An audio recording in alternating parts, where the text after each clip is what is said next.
When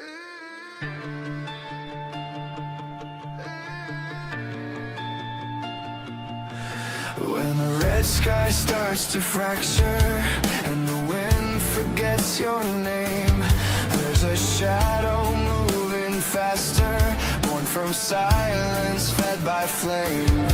He walks where hope collapses, where even light won't stay. The mist begins to gather, and night devours the day. Black hazer, feel the veil, darkness rising without fail. Step inside and lose your way, nothing pure will ever stay.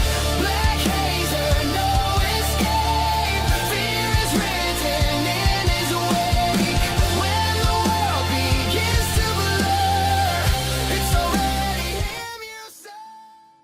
There is a story remembered by few. This is a story from a long, long time ago. Such a story begins with the opening of a gate discovered by a human king. This portal connected his world to another. When the portal was opened, humans fled in terror. This was because, from that newly opened portal, terrible monsters emerged. The truth was that the other world connected to it was the dark and frightening demon realm, home to the demons. From that portal, monsters overflowed endlessly, and that world, which had once been peaceful, was plunged into chaos. Many humans perished, and the world was bathed in red. In the face of this calamity, a human king desperately pleaded with the gods. "O gods, please grant us the power to expel the evil monsters." Thanks to this plea, a radiant light fell from the sky, and the monsters were transformed into dark smoke, dissipating away. After this, some humans were marked with a special symbol, gaining mysterious powers. Those who possessed the power to oppose the terrible monsters were acclaimed by the people and came to be known as mages. Thus, peace was able to return to that world. However, one question still remained. Had it truly been the gods who answered the king's wish, or something else? Running through a crumbling castle, a man found a young boy amidst the skeletons of monsters. Gasping, the man, dressed in knightly attire, was shocked to see the boy in that place. Facing the young one with a calmer gaze than he should have for his age, the man discovered the answer to the fateful question. Far from there, illuminated by the light of the moons, several carriages were parked outside a grand ballroom. Inside the hall, the guests chatted and enjoyed the music in that luxurious setting. But not everyone. Descending a staircase, a lady with golden hair was irritated. She remembered that her maid had said that the mages were gathered at this ball. However, seeing that only disgusting nobles were present, she regretted coming as well. Hearing Seren's words, her assistant tried to ask her to speak more quietly so as not to be overheard, but Seren could only think about the dark mage, whom her assistant had mentioned would appear, completely deceiving her. Still, the assistant tried to convince Seren that there would be other chances to meet him, which did not soothe the singer, who was determined to sing a song before leaving. Putting that aside, the maid asked Seren if she had heard about the warnings regarding monsters in the Lufin forest recently. "Miss, I heard that a carriage passing through the forest was brutally attacked not long ago." The maid's comment only made Seren even more irritated, as even in the face of danger, those nobles were still pathetically celebrating, as if nothing was happening. Seren sighed heavily. She truly wanted to meet the famous dark mage. When Seren stepped onto the stage, everyone's attention turned to her. Many couldn't even believe that Seren, the singer, was standing before them. It was said that her voice was angelic, and now they would find out if the rumors were true. However, just as Seren was about to begin her song, she was stunned by the reaction of the people in front of her. Her performance hadn't even started, but everyone looked frightened and perplexed. But their expressions were not directed at Seren. Instead, they were gazing at something they saw through the ballroom windows. Various dark monsters appeared, causing the guests to flee in terror. Realizing that the panic was not because of her, Seren looked back with wide eyes. Giant lizard-like monsters shattered the window behind her, ready to invade the hall. As everyone fled in horror from those red eyes, Seren froze. Not understanding what was happening, she found herself facing the creatures advancing toward her. Just as she was about to be captured, she heard someone shout her name. In the blink of an eye, a man wielding a spear appeared to defend her. His attack, shrouded in shadows, struck the giant lizards, which roared in pain. Seeing the strength of that man, Seren's eyes widened in surprise as she followed each of his movements. He charged at the monsters, which hesitated in the face of such power. Outside the hall, several of those lizards were climbing the walls, but with a great surge of energy, the man evaporated them all at once. Even with his face smeared, Seren remained motionless. Seeing her fall to her knees, her assistant rushed to her side to help. Approaching, the assistant asked Seren if she was all right, but the singer simply ignored her, focused on the person who had appeared to save her. Her eyes were still replaying what they had seen, giving her the certainty that this man was the Dark Mage. Outside, the man was illuminated by the moons, standing over the body of one of the monsters he had eliminated. From there, he looked toward the hall with his deep blue eyes. Even as the assistant tried to lead her to safety, Seren refused to go, wanting to see the Dark Mage. Upon hearing the name spoken by the singer, several people were surprised. They couldn't believe that such a famous figure in Ophion was there to save them, just as he had done on a certain famous day. Entering through the broken window, the man, dressed in dark clothing, walked toward the singer. She was startled when he approached her, but gently, he asked if she was hurt. Seren replied that she was fine. The man seemed relieved by her answer. First, he apologized for making a request in such a situation, and placing his hand over his chest, asked if he could ask her a favor. Immediately, Seren clenched her fists and confidently replied that she would do anything. The man reached into his coat, pulling out paper and a pen, and made his request. "Please, could you give me an autograph?" Incredulous, Seren had to ask if he really wanted an autograph. Hearing from the Dark Mage that this was exactly what he desired, the singer asked for his name. The next day, the protagonist returned to the city. People in the corridors easily recognized him due to his distinctive clothing. Upon seeing the man in the black hood, they were drawn to his presence and began to murmur among themselves. Some wondered if he had completed a mission, while others wanted to approach him to speak. Faced with so many people, the Dark Mage remembered why he hated crowded places. It was exactly for this reason that he dressed the way he did. After walking for a while, a woman called out to him, waving. The young woman with short hair, carrying a stack of papers, was surprised and curious about what had brought Blow to enter through the main gate at that hour of the day. The girl could guess the answer to her own question. He must be there to see the master and report on a mission. The protagonist confirmed the reason for his visit, recalling the depressing mission. The girl couldn't help but laugh when she realized she had guessed correctly. Changing the subject, the protagonist asked what she was carrying. She didn't go into detail, stating it was just some paperwork. They then said their goodbyes, arranging to have a meal together later to talk.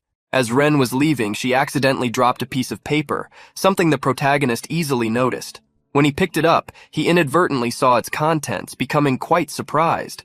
On the paper was a photo of him holding a red rose, accompanied by a large title. "For you we will fulfill any request. For inquiries, contact Ophion." Seeing that Blow had picked up the paper, the girl ended up dropping all the others she was holding. Shocked, the protagonist asked what his master was doing. The girl realized she'd gotten herself into trouble. To rid herself of the blame, she claimed she had been totally against the idea before starting to explain what the master had done.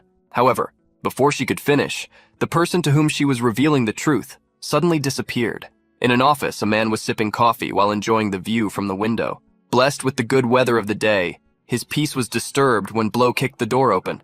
Turning to see who was trying to break it, the man was hit by a piece of paper. Irritated, he removed the paper from his face, only to find Blow standing there. The man was extremely excited to see him, as he had been expecting his arrival. Seeing the irritated look on the protagonist's face, he feigned ignorance, asking if someone had mistreated him. At the question, the protagonist exploded with fury. "You! It was you who bullied me! Look at the paper!" Finally, the man looked at the paper, but his curiosity quickly turned to silence. In an instant, he opened the window and simply discarded the paper. Watching it fly away, he smiled as if it had never existed. His master's actions only made the protagonist more irritated. His situation was already difficult, as wherever he went, people followed him, causing chaos.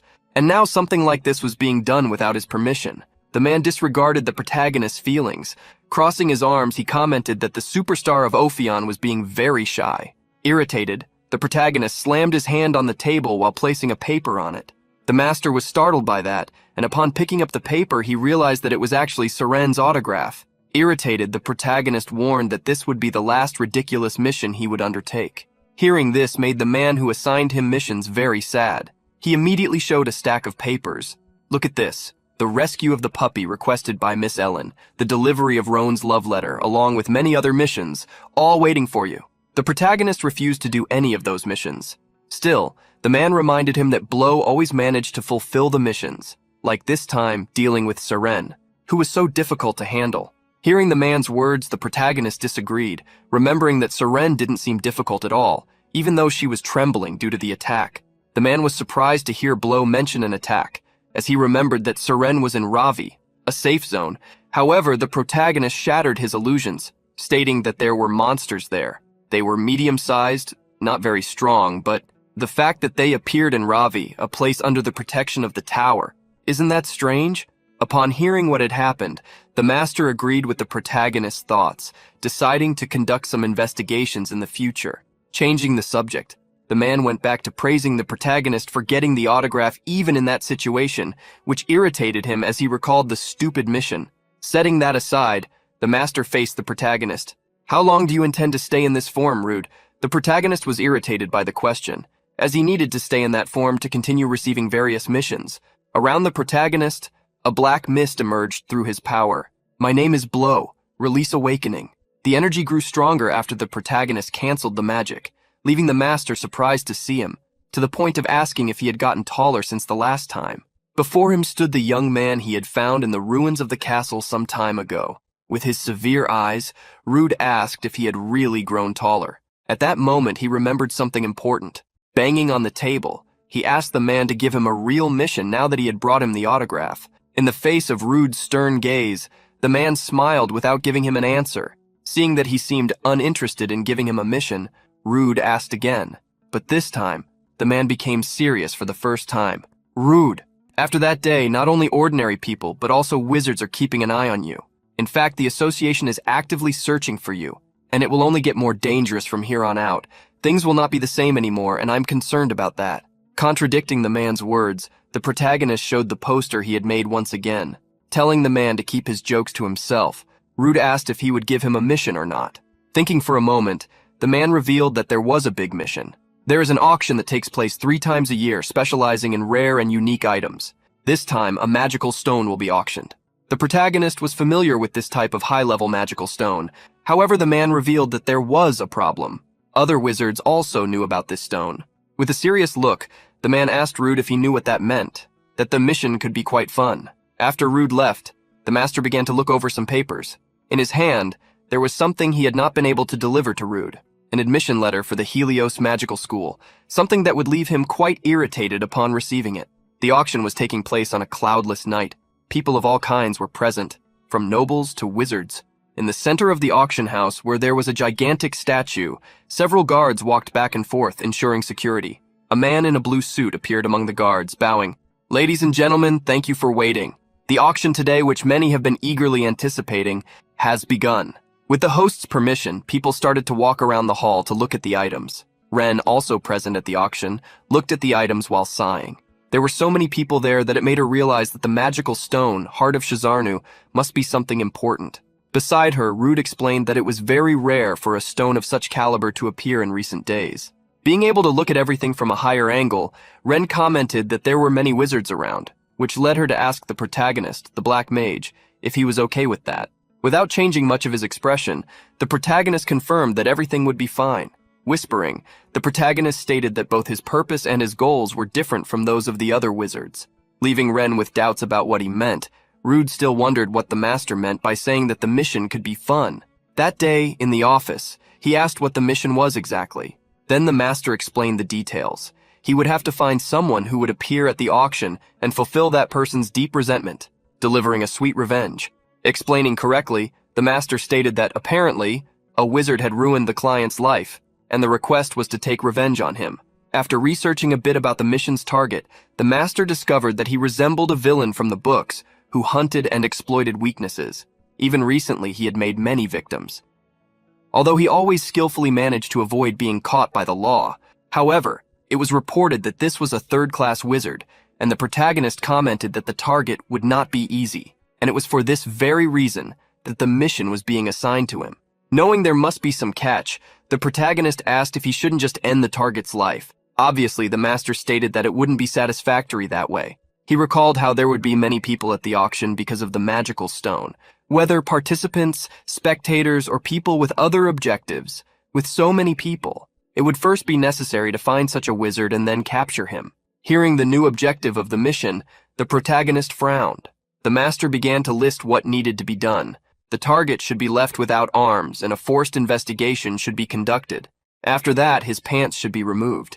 Hearing the last part, the protagonist was so surprised that he tore up the mission letter that was in his hands. He didn't understand what kind of revenge involved such a thing. The master didn't know very well, but that was the client's request. According to this client, there were rumors that this wizard was a member of a criminal organization that had disappeared many years ago. This organization had been declared eradicated, but given the large reward offered for finding them, it wouldn't be surprising if some had escaped. Radin, the city where the auction would take place, had a deep hatred for this organization called Kotal. The members of this organization had the tradition of marking their legs with the group's emblems using the poison of a lemon snake, a mark that could never be removed. The reason for removing the wizard's pants was precisely to expose this mark in front of everyone. Revealing the entire content of the mission, the master asked if this wouldn't be a satisfactory revenge. Silent for a moment, the protagonist asked if the return of this organization wasn't just a rumor, questioning what would happen if there was no mark when he lowered the wizard's pants. For the master, whether there was a mark or not, it would be a well-executed revenge. The protagonist had initially decided to refuse the mission, but after seeing his master plead, he ended up accepting. Now he was waiting. Ren wanted to know if it was okay to follow this plan, but Rude hoped to find out somehow soon. In another area, an excited young girl was hanging over the railing to see the people attending the auction.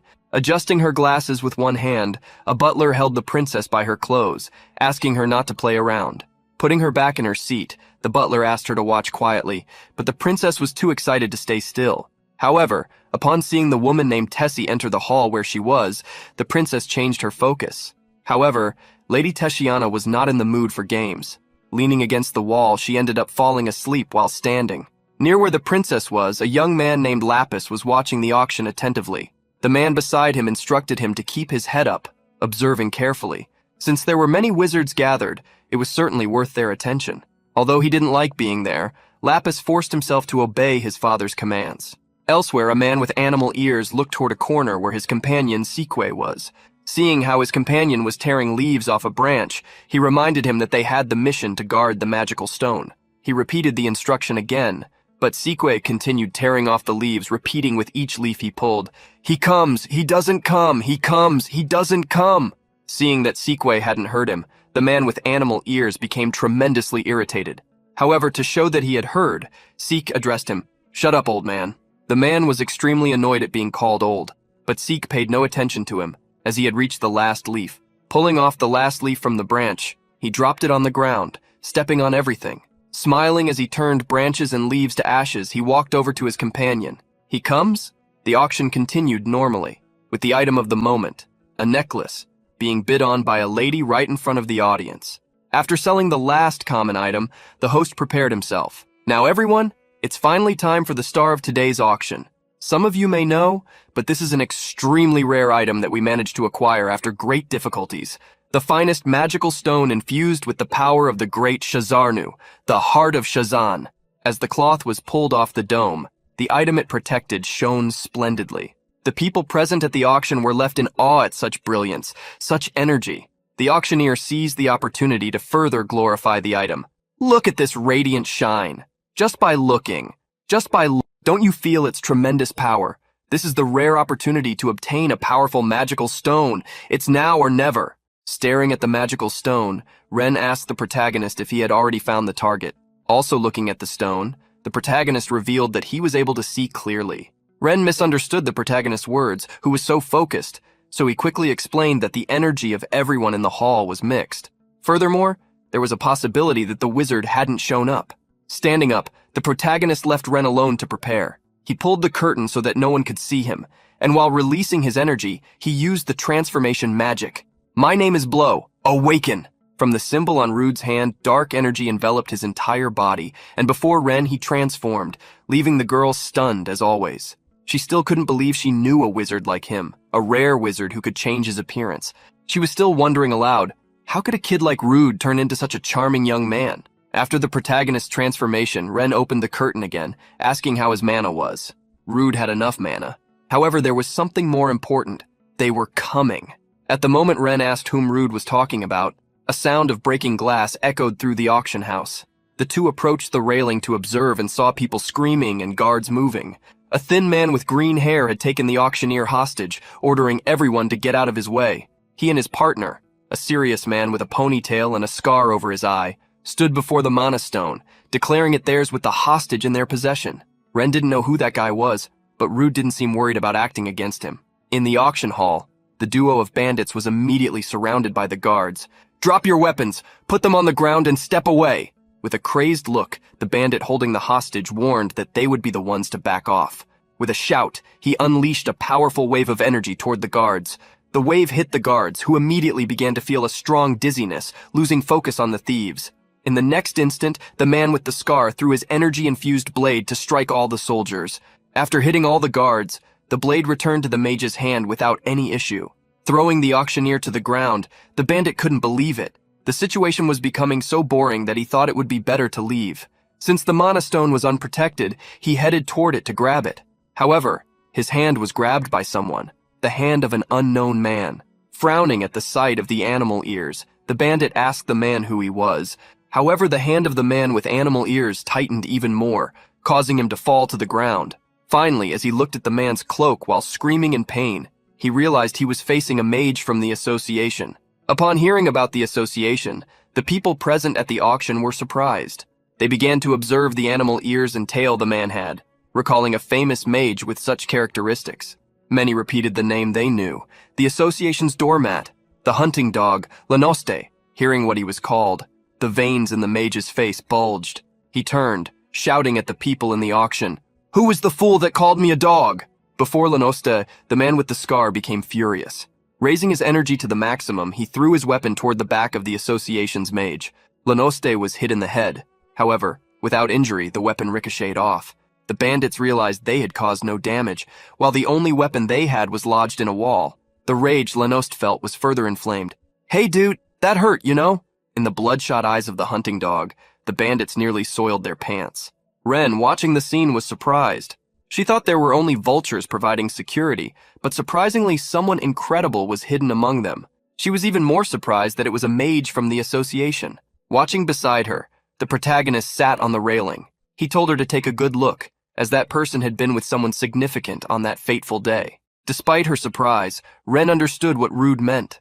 In the center of the hall, after beating up the bandits, Lanoste took care to calm the people. "All mages here, listen. I know you're anxious because of the rare mana stone that has appeared, but if you act impulsively, it will be the end for you. So stay quiet until the auction is over. Understood? Anyone who touches the mana stone or seems suspicious from this moment on will face me and regret it."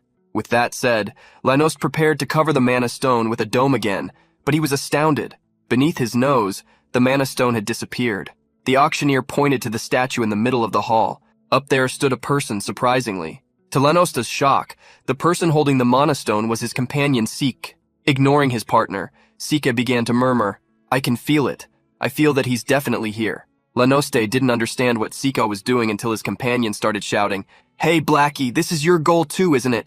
If you want it, why don't you come and take it from me? If you don't show up, I'll devour this mana stone myself." The people didn't understand who the hell Seek was looking for, or what would happen to the mana stone.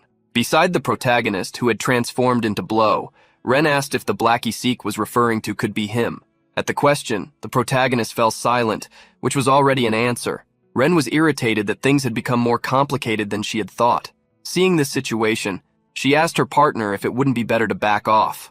However, Blow didn't want to give up the mission because of some idiot. Seeing the protagonist's language, Ren was surprised.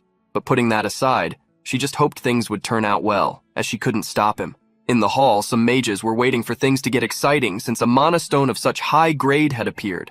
But with Sika's appearance, most of their will to fight disappeared. Even with many mages present, they knew that attacking would be difficult. It seemed pointless, as someone from the association was at a much higher level than they were. They could only imagine that the black mage, who had recently emerged, might have a chance. As the mages conversed, Tessiana walked through the hall. People were shocked to see the direction she was heading. At the top of the statue, Seek was still waiting. After so long, he tried to provoke the black mage again. "You're not afraid, are you? Is this some kind of hide and seek?" Down below, Lanoste was completely irritated with Sike. Shouting, he demanded that his companion stop his madness and come down immediately. However, Seek didn't want to listen to that old man, telling him to go away and leave him alone. Being provoked, Lanoste was ready to show Seek what hell was like. At that moment, as the two were arguing, A blue energy surged in the hall, catching both their attention. A crack appeared in the statue, which in an instant was brought down by a powerful blow. Seeing the statue fall in his direction, Lanoste was shocked. Falling without any resistance, the statue exploded in the middle of the hall. On top of the fallen statue stood a woman. Holding her sword, Lady Tessiana was ready to restore order. Not recognizing her, Lanoste aggressively asked what she was doing. Tessiana's expression was emotionless as she replied to the hunting dog, "I'm here to participate in the auction. I even brought a silver coin." Lanoste was surprised and irritated by the paltry amount of money the woman possessed. Completing her sentence, Tessiana showed hostility in her voice as she looked at Sik. "However, you're in my way." Sike didn't hide his hostility, returning it. "No, you're the one who's in the way. You crazy woman?" Ren didn't know where the blue-haired woman had come from. She didn't know how long the woman could hold her own against the duo, but she knew it could be a chance for them. Looking at the protagonist to see if he agreed, Ren saw Blow standing on the railing. The protagonist confirmed Ren's thought. However, his eyes weren't on Tessiana or Sikwe, but on a man flirting with a young woman. He had finally found the target of his revenge mission. Energy explosions collided as Tessiana attacked Sike, who was retreating hastily. With her sword in hand, she leaped above her opponent to strike him with the force of gravity. Her attack was launched, aiming for the middle of the red-haired man who didn't try to dodge. Raising his hand, Sik effortlessly held Tessiana's sword. Before the shocked woman, Sik sighed. "Why do these nobodies always show up to irritate my nerves?" Holding the sword with one hand, Sike created an energy sphere with the other. The energy sphere hit Tessiana before she had a chance to evade, sending the lady flying across the hall with the strong impact. Lady Tessiana crashed into one of the walls of the hall, creating a large cloud of dust from the debris. However, looking at the dust cloud, Sikwe was shocked. Inside the dust cloud, the woman rose again. Leaning on her sword, she expressed her anger at being called a nobody. "My name is Tessiana." Sikwe frowned upon realizing from Tessiana's voice that she was perfectly fine. Tessiana's eyes began to shine with a deep blue. Overflowing with energy, the mage activated her awakening. Sikwe scoffed, asking the woman if she really thought her awakening would change anything. Surrounded by a frozen aura, Tessiana gave her final warning. "You'd better get ready." In an instant, Tessiana crossed the entire hall, attacking Sike. Seeing Tessiana awaken, the princess celebrated excitedly. Seeing how Tessiana, who had been brought as a guard, acted this way, the butler warned the princess that they should leave. The butler reminded the princess that they had already left in secret, and if anything happened to her, he would be the one punished. Noticing how things were starting to get chaotic, the butler urged the princess to accept leaving before the situation worsened. The mages and nobles in the hall were desperate. They wanted to evacuate, wanted to know what was happening, and wanted to know about the Mana Stone all at once, causing great confusion. Seeing people talking about the Mana Stone, Lanoste tried to break through the crowd's blockade. He was furious with Sika, who had started fighting without handing over the Mana Stone, forcing him to search for it. Amidst the confusion, a person walked calmly, covered by a white cloth. This person was watching a man with shoulder-length hair embracing a young woman. This person was none other than Blow, who, seeing so many people focused on the Mana Stone, found a perfect opportunity amidst the chaos. He was wondering how he should reveal the mark on that man's leg. However, the only idea that came to his mind was to tear his pants off. Trying to think of another way but unable to think of anything else, he remembered his master. Hearing a man looking for the Mana Stone, the protagonist's attention was piqued. Approaching that man, he asked him to come closer, only to whisper in his ear, "I saw that guy in purple clothes hiding the Mana Stone." Looking at where the protagonist was pointing, the man asked to confirm if the young man was talking about the man smiling next to a young woman. The protagonist confirmed his target, also stating that he had hidden the Mana Stone in his pants. In an instant, the man, believing the protagonist's words, attacked the mission target, demanding that he hand over the hidden Mana Stone. The commotion caught the attention of several people, who attacked the target. The protagonist couldn't believe his plan had worked. However, the mission target retaliated against the people around him, drawing a sword. Frowning, his anger was provoked. "Bastards! How the hell did they find out?" The protagonist was surprised, as were the people around, who now realized that the man had indeed taken the Mana Stone. Now holding the Mana Stone, the mage prepared to hand it over. Releasing his energy, he prepared to cast the mage's magic. "My name is Klauke, Awakening." In a minute, energy overflowed powerfully from the target's body. Raising his hand, he created several energy orbs, showing a manic smile. "Listen carefully, you insects. The Mana Stone is already in my hands. Anyone who tries to covet it will face me." Immediately after the threat, Clockway launched an attack at the mages who had tried to attack him. However, the attack was broken by a sword surrounded by dark energy. With no options left, the protagonist attacked Clock personally. Clock tried to defend himself, but the outcome was clear. The sword in his hand was knocked away, and before him stood the Black Mage pointing his sword at him. With a cold look, the protagonist responded to Cloque's threat. Very unlikely. As soon as the protagonist released his energy, it was felt by Seek. He diverted his gaze from Tessiana, looking in the direction of the Black Mage. Tessiana seized the opportunity to attack. She rushed forward, closing the distance between them. On the other side of the hall, Cloque fell to the ground as he tried to retreat. The people around, seeing the dark magic, were surprised, realizing who its bearer was. Lanost was also surprised to see that magic, astonished to recognize the Black Mage. Cloque was furious, refusing to give up the Mana Stone, claiming the item as his. The protagonist almost laughed at such a joke. How exactly is it yours? You stole it, and in any case, I'm not after it, but you. Before the protagonist could attack Cloque, he felt a powerful energy. He diverted his gaze and, looking to the side, saw a large attack coming in his direction. As the protagonist recoiled to dodge the attack, he realized it was a sword. Frowning, he noticed that the person attacking him was not giving up, coming towards him. In an instant, the protagonist saw his pursuer before him. Seek grabbed the protagonist's shirt, shortening the distance between their faces. "Hello, Blackie," the protagonist sighed upon seeing Sikamoon, the man who was obstructing his mission. Without giving the Black Mage a chance to escape, Seek threw him to the ground with all his energy, causing a powerful explosion that sent debris flying in all directions. Seeing the fight shift locations, nobles and mages tried to flee. The few people who had the courage to look on watched as the smoke began to dissipate elsewhere in the hall. Tessiana, who had been counterattacked, got up, complaining about the pain she felt. Pounding the ground, she was furious because her sword had been stolen. Her eyes reflected a fierce determination, as she swore that next time she would not lose. Cloque took the opportunity while the Black Mage was attacked to flee with the Mana Stone. The other mages who had heard he was in possession of the Mana Stone pursued him, trying to prevent his escape. Irritated by such small fish, Cloque conjured an attack. Launching an energy sphere, he hit the group pursuing him. He couldn't help but mock those damned weaklings who stood in his way. Unbeknownst to Cloque, someone appeared behind him. "Mage, surely you don't think there are only weaker mages here, do you?" That woman attacked Cloque, who in a swift move put his hands in front of his body to block. Immediately, several powerful mages who had been hiding appeared to hunt for the Mana Stone. In an instant, the exit of the hall was filled with mages, all surrounding Cloque. The mage gritted his teeth, seeing that he was cornered. Inside, the people were euphoric to discover that the Black Mage was fighting against Sikamuon. Even the prince was surprised to hear who was fighting. Realizing how dangerous it was and that the building could collapse if the fight continued, the prince searched for his father. However, his father had disappeared a long time ago. Looking at the young Rune behind the seat where his father had been, the prince asked where he was. Without much emotion, Rune revealed that His Excellency had fled a long time ago. The young prince realized he should also escape, but something caught his attention. This was a battle between powerful mages. He didn't want to miss the opportunity to witness it for anything. On the other hand, Ren was desperate to see how the situation had turned out. She couldn't believe that this Sequay from the association had shown up. He had been a miscalculation. She hadn't brought a mana orb for recharges, as the mission was supposed to be low risk, and she was worried that the fight would drag on, making things worse for Blow. Concerned, she wondered what plan he had. Before Seike, the protagonist was prepared. Facing the mage from the association, he tried to make it clear that he had no intention of fighting him. Seek smiled, unwilling to believe it. However, Blow confirmed his initial words. "Yes, my goal is not the Mana Stone, and yours must be to guard it until the auction is over, right?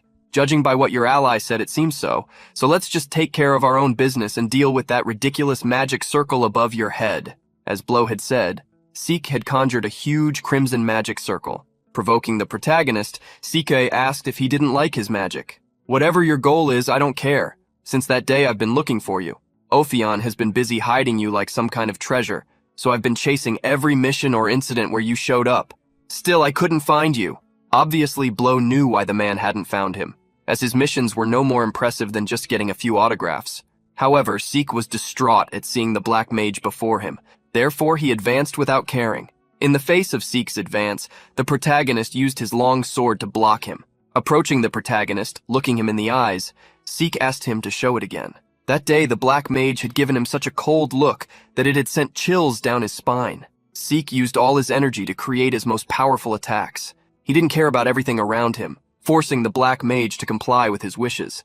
With Seek's powerful attack launched, people panicked as the building trembled as if it would collapse. Rocks, slabs, and pillars flew in all directions. However, Lanost was still there to cover for his partner's mistakes, saving the innocents caught in the conflict.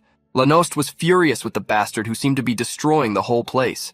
What made him even angrier was that Sike had become a chatterbox, starting to enjoy himself. Looking around, Lanost observed how the auction had turned into chaos, remembering that he needed to recover the Monostone at all costs. Outside, Cloakway's fight was interrupted when a pillar fell in front of him for no apparent reason. Looking back, he wondered what the hell they were doing to make pieces of the building fly like that. Taking advantage of Cloakway's distraction, a mage attacked him, demanding that he hand over the hidden Mana Stone. Cloakway managed to be quick, dodging the attack from 4 other mages at once. At that moment, the man who had spoken with the protagonist earlier shouted, "In his pants! It's in his pants! The Mana Stone is inside his pants!" Cloakway was taken aback, not understanding why they were saying something so nonsensical. However, the words of that man turned everyone into zombies. Staring at Cloak's pants as the most tempting target, Cloaky stepped back, trying to assert that it was a lie, telling them to stay away from him. Inside, a solitary figure stood amidst the smoke. Seek held a cloak in his hand, but, unfortunately for him, the owner of that cloak had vanished. The protagonist jumped to one of the auction boxes. There, he surprised 2 women. Putting a finger to his lips, he whispered, "Calmly get out of here, this place is dangerous." Shocked by how handsome the Black Mage was, the duo obeyed his advice and left. Looking down at the situation, the protagonist sighed, remembering how ridiculous Sikwe Muon was. The man had made him spend a large part of his mana in a senseless fight. Thinking about it, the protagonist realized that because of Sike, his master had started giving him all sorts of strange missions since that day. Seeing how most people had evacuated, and the chaos that had ensued, the protagonist deemed this mission a failure. However, he still wanted to confirm if the target had a mark, so he moved again. Siko, who was at the center of the auction, had no intention of giving up. Since the Black Mage didn't want to fight, he would force him to want to. Looking around, Seek noticed several people he could use as distractions. A dark thought crossed his mind. If he got rid of all the insects around, perhaps the Black Mage would change his mind. Suddenly people began to look up. Their faces were shocked. No one could believe what was happening. Above them, a crimson magic circle, as large as the auction hall, had been created. Looking up, even Cloakway wondered what the hell was happening to create such a thing. The mages seeking the Mana Stone seized the opportunity to attack Cloakway, who tried to stop them, telling them to look up. Cloakway couldn't believe these lunatics didn't even care about that attack. However, he still believed that if he kept running, he could escape. But an attack hit Cloakway squarely, sending him flying back through the group pursuing him. That attack had been launched by the protagonist. With a serious look, Blow ordered everyone to leave the area immediately. The mages were shocked to encounter the Black Mage. Not caring how shocked they were, the protagonist gave them a warning. "If you value your lives more than the Mana Stone, you better leave this place immediately. This is a place that could collapse at any moment." Seeing the large magic circle, Lanost ran to his partner Sike. "What are you doing? Stop that right now. Can't you see there are still people here? Are you planning to hit everyone who couldn't get out?" Despite Lanost's words, Sike remained silent. Ren tried to escape this total mess. Running through the upper floor of the auction, she searched for Blow so they could leave immediately with a teleportation scroll. She urgently wanted to get out of there, as a sinister feeling hung in the air. The person Ren was looking for was now in front of Klako. The bandit was trying to back away hurriedly to distance himself from the powerful mage. "It seems you can't trust rumors. I didn't think the Dark Mage would be a greedy guy. Are you planning to send everyone away to take the magic stone for yourself?" The protagonist couldn't understand why people only saw what they wanted. With a cold look, he stared at the mage in front of him, who was shocked to hear the Dark Mage ask if he belonged to the Kodal organization. Cloque frowned, trying to deny it, but the protagonist pointed out the facts. The reward for him was substantial, and even as time passed, Cloque seemed intent on maintaining his operations in Rodden. With every word spoken by the Dark Mage, Cloque grew more furious. Judging by Cloque's reactions, the protagonist assumed he was right, but still needed to confirm to be sure. To try to save himself, Cloak grabbed the magic stone, extending his hands to offer it to the Dark Mage. The protagonist was surprised to see that Cloaky actually had the stone. He was about to say he didn't want it when an attack struck the mage with the stone. With the powerful attack, Cloaky sank into the ground, raising a cloud of dust. The person who had made the attack climbed on top of Cloaky, addressing the protagonist and reminding him that he had said he wasn't interested in the magic stone. If you're not after it, what's the point of dealing with trash like this? With Sika's question, the two exchanged deep glances. The protagonist was about to ask them to talk first, but Sik didn't listen, launching into an attack immediately, frustrating the protagonist as he realized he wouldn't be able to have an appropriate conversation. When he tried to pull away, Sik managed to grab his foot after a quick attack. Spinning his body, he threw the protagonist against a wall, demolishing another part of the auction. Seeing how the Dark Mage had released his energy again, Sik asked him to at least play with him a little. Immediately after the request, Sik charged again. With little alternative, the protagonist did the same, approaching the association mage in the air. However, before they could meet, their energies vanished, leaving them shocked. With their attacks cancelled, they fell back to the auction floor. The protagonist looked at his own hands, remembering how his concentrated energy had suddenly disappeared. Seeing Sik finally stop his attacks, Lanost ran towards his partner to reprimand him. However, looking to the side, he was surprised. A magic circle had suddenly appeared. After the first appearance, a new magic circle appeared, followed by a third. Quickly, several magic circles covered almost the entire auction. No one understood why a magic circle had appeared, much less so many identical ones. However, from one of the magic circles, something began to rise like a block of ice. A creaking sound like laughter also rose, and what seemed to be a block of ice took the form of a giant monster with numerous eyes and a huge row of teeth. Desperate, people tried to flee from the monster. The young girl who was with her young master also tried to urgently get him out of there. However, he was more interested in knowing where the monster had come from. Rune tried to explain that the monster had emerged from a magic circle, but at least the young man already knew that. The monster approached some people with one of its large tentacles. Seeing that those people wouldn't be able to save themselves, the blonde young man asked Rune for his sword. She wanted to warn her young master of the danger, but he already knew that his abilities might not be enough. Still, for him, standing still like an idiot wouldn't make things better. Recovering his sword, the young man advanced in front of the duo being attacked. Trying to calm them to protect them, the young man was hit by the monster's tentacle and thrown into the air while losing consciousness. Seeing what had happened, the young Rune jumped, catching her young master in the air and safely returning to the ground. Facing the monster that had attacked her young master, she wondered what she should call it, suggesting that the monster could be named Giant Octopus because of its tentacles. Deciding how to name the monster, Rune began to conjure small spells. Absorption, mana arrow. Rising up, she created a golden bow and arrow by merging the two spells. With the shot of the golden arrow, the octopus was hit, losing one of its tentacles. Surprisingly, the tentacle fell close to Lanost, who didn't understand what the hell was happening there. Approaching the Dark Mage and revealing his confusion, he was asked if he didn't think the monsters had appeared from summoning circles. Hearing the Dark Mage's reasoning, Lanost realized it made sense. Delving deeper into the topic, the protagonist asked if there were mages capable of summoning monsters, but Lanost didn't know any. This raised questions for Blow, who wondered how so many giant creatures had been summoned. Finally, finding Blow, Ren ran towards him. The protagonist was surprised she hadn't escaped yet, causing Ren to frown. "What are you talking about? I couldn't just leave without any loyalty?" Lanost was surprised to see that the Dark Mage had an ally from Ophion, and moreover, someone who wasn't a mage. Putting that aside, the hunting dog turned to Sika, who had his back to a monster. With a raise of his arm, Sik unleashed the power of a spell, completely destroying that monster. Being hit by several pieces of tentacles, Lanost was surprised but quickly asked where the magic stone was. Not caring much, Sik revealed that it had been lost. Lanost couldn't believe such a thing, as Sik had it just a moment ago. Sik indeed had the stone in his hand, but it had disappeared without him noticing. Irritated, Ren grabbed the teleportation scroll to use it, calling Blow to leave that insane place. The protagonist approached Ren, but someone didn't want him to leave. Sik quickly closed the distance between them, grabbing the protagonist's sword so he wouldn't go away. Ren was furious with the madman who appeared before her. What are you doing in this situation?" Turning to Lanosta, he hastily asked him to deal with his companion.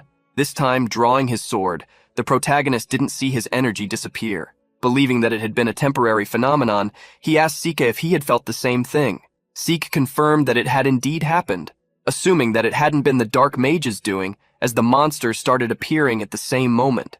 With this situation, with so many monsters around, the protagonist stated that it wasn't the time to fight.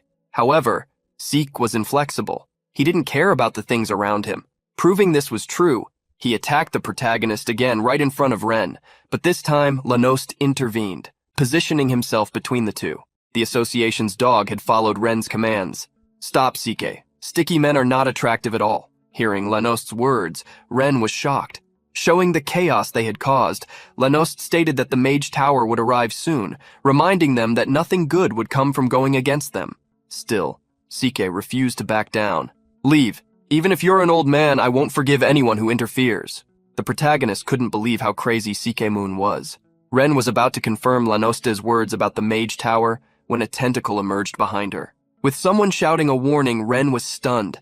At that moment, a young blonde man ran towards Ren to save her from that tentacle. The young master's sword managed to strike the monster, which, feeling the pain of the stab, roared with its enormous mouth. The young blonde looked seriously at Ren, asking if she was okay. However, Ren was shocked. The young man who was supposed to save her had been grabbed by the monster, which took him to its mouth. Rune coldly asked her young master if he wanted help. Desperate, he shouted for her to assist him. Instantly, an attack struck the monster, splitting it in two as if it were a piece of bread. The young man was saved, although he fell heavily to the ground, as Rune didn't catch him this time.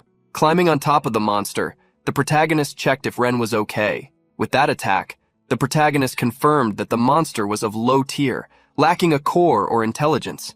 He didn't understand who could summon something like that. Rune approached her young master, asking if he was all right, but he only cared to look in the direction of the dark mage. Looking the other way, he was surprised to see Sike Muon as well, who was being grabbed by his partner. Seeing such mages up close, the young man could feel their strength. Not leaving yet, the protagonist looked in one direction. There lay Cloaky's body. He still hadn't confirmed anything yet, which the mission required.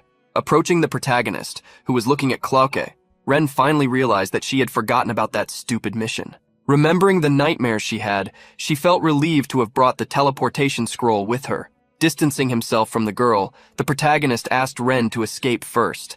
Ren was incredulous. "What? Are you serious? Are you really going to take his pants off?" Ren's question echoed through the auction, making people doubt their own ears. The protagonist quickly corrected Ren about what he intended to do. He meant to eliminate the monsters and save the people. Ren thought Blow's decision was stupid, as the tower could handle it. Realizing there was something else important, he called the young blonde, who looked surprised. Ren didn't think this would be a good way to repay what he had done, but she asked if he would like to leave with them since the teleportation scroll could handle 4 people. Hearing that he could go with Ren, the young man became excited. Ren didn't hear an immediate response, so she thought he wouldn't go, but he quickly accepted to go with her, even though Rune also had some teleportation scrolls. On the other hand, Lanost was already having a headache. Dealing with his partner and thinking about the report he would need to write, he knew he was in trouble, especially because of Sike. Lanost's companion was inflexible. Throwing his head back, he struck Lanost's chin. As Sike freed himself, Ren used the magic of the teleportation scroll. "The location where I desire. The condition is those I touch." Quickly, the protagonist instructed the others to hold on to him. However, it was at that moment they heard an enraged voice nearby. "Really, this is so damn annoying. Why are you running away? Where's that arrogant guy from before?" Sike was releasing a large amount of energy as he approached the group. Seeing such a threat, the young blonde trembled from head to toe. Approaching the protagonist, he commented that the mage there seemed to be looking at him with a very scary gaze. The protagonist told the young man not to worry about the crazy guy. Despite this, he tried to hurry Ren, who was trying to concentrate and not talk to him. Overflowing with energy, Sike had no intention of letting the dark mage escape. With all his hatred, he created a giant magic circle below the auction ceiling, frightening even the mindless monsters. Lanoste couldn't believe his partner was going to try using that magic again. The young blonde looked up, remembering that the magic circle was the same as some time ago. The protagonist tried to hurry Ren again, but he was already giving it his all. Finally, she reached the end of the scroll's use. "What I desire is teleport!" A gigantic explosion occurred in the auction, creating a fireball dozens of meters high, illuminating the dark night like a sun. In a forest on the outskirts of the city, a person was holding a small magic circle above their hand. Seeing the large fireball, they closed their hand, dissipating the magic. The man with a small octopus on his shoulder found the act quite amusing, asking a person sitting on a nearby branch if they didn't think the same.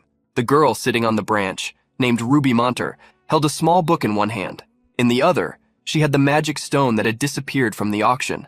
Frowning, she stared at her partner with her golden eyes, disagreeing with him. The girl held the mana stone, obtained from the chaos, and with a light squeeze shattered it. Dropping the pieces of the mana stone like confetti, she expressed her disdain. Humans are such lamentably trivial creatures. Back in Ophion, Rude's master read a report. The auction house had been destroyed, the magic stone had vanished, and unknown monsters had appeared. He couldn't help but smile at the magnitude of the spectacle. However, Ren's gaze made him stop smiling. The woman immediately gave him a lecture. "It's amusing, considering you just sent us there to drop our pants, putting us into chaos that barely allowed us to return unscathed." With her complaint, the master asserted he was glad the duo was okay. That was the least Ren expected. The master sighed, stating that if he had known Sikemuan would be at the auction, he wouldn't have sent them there. Ren didn't understand why the guy kept pursuing Blow as if it were not just a fight, but something more behind it. Without telling the whole truth, the master merely commented that the Muan family tended to be a bit crazy. Despite the doubt in Ren's eyes, the master claimed that naturally Sik would lose interest, so until then, they just needed to avoid him. Ren could understand that, to avoid Sik, the master was assigning Blow to strange missions. Putting the topic aside, the master returned to the report, which contained something that didn't fit. He already found it strange when he discovered that the high-grade magic stone was being advertised for a public auction. However, a mass monster summoning and the sudden disappearance of magic were not something that could be ignored. Ren noted that the association and the tower were making a big deal out of it, which was normal. Still, the master didn't understand how Blow had submitted such a report and then disappeared. He wondered where the young Rude was. The person in question was reading some books. Just as he had thought, there were no records about monster summoning. It seemed that discovering the truth with conventional data would be difficult. Breaking the protagonist's concentration, a young boy brought him the drink he had ordered. The little boy, named Ben, greeted Rude, someone he hadn't seen in a long time. Ben had never seen Rude busy studying, which made him curious about why the protagonist had so many books. To hide the subject, Rude merely stated he was curious about something. Still, Ben was startled, as Rude was reading many things, especially on such complicated topics. Ben finally realized that Rude might be intelligent. The protagonist gave a small pat on the boy's head upon seeing him just now discover this. Seeing how Rude boasted about his intelligence, he remembered that his sister always said people should stay humble. Putting that aside, the protagonist looked around, noticing that there were many customers, which must keep Ben busy. However, the boy didn't find it too complicated, as most people spent their time chatting rather than placing orders. Changing the subject, Ben asked the protagonist if he had heard about the feats of the Dark Wizard. Hearing the boy mention him, Rude became restless. Thinking Rude was interested, Ben began narrating the stories. There was a super expensive magic stone at the auction in Ravi, and some evil wizards tried to steal it.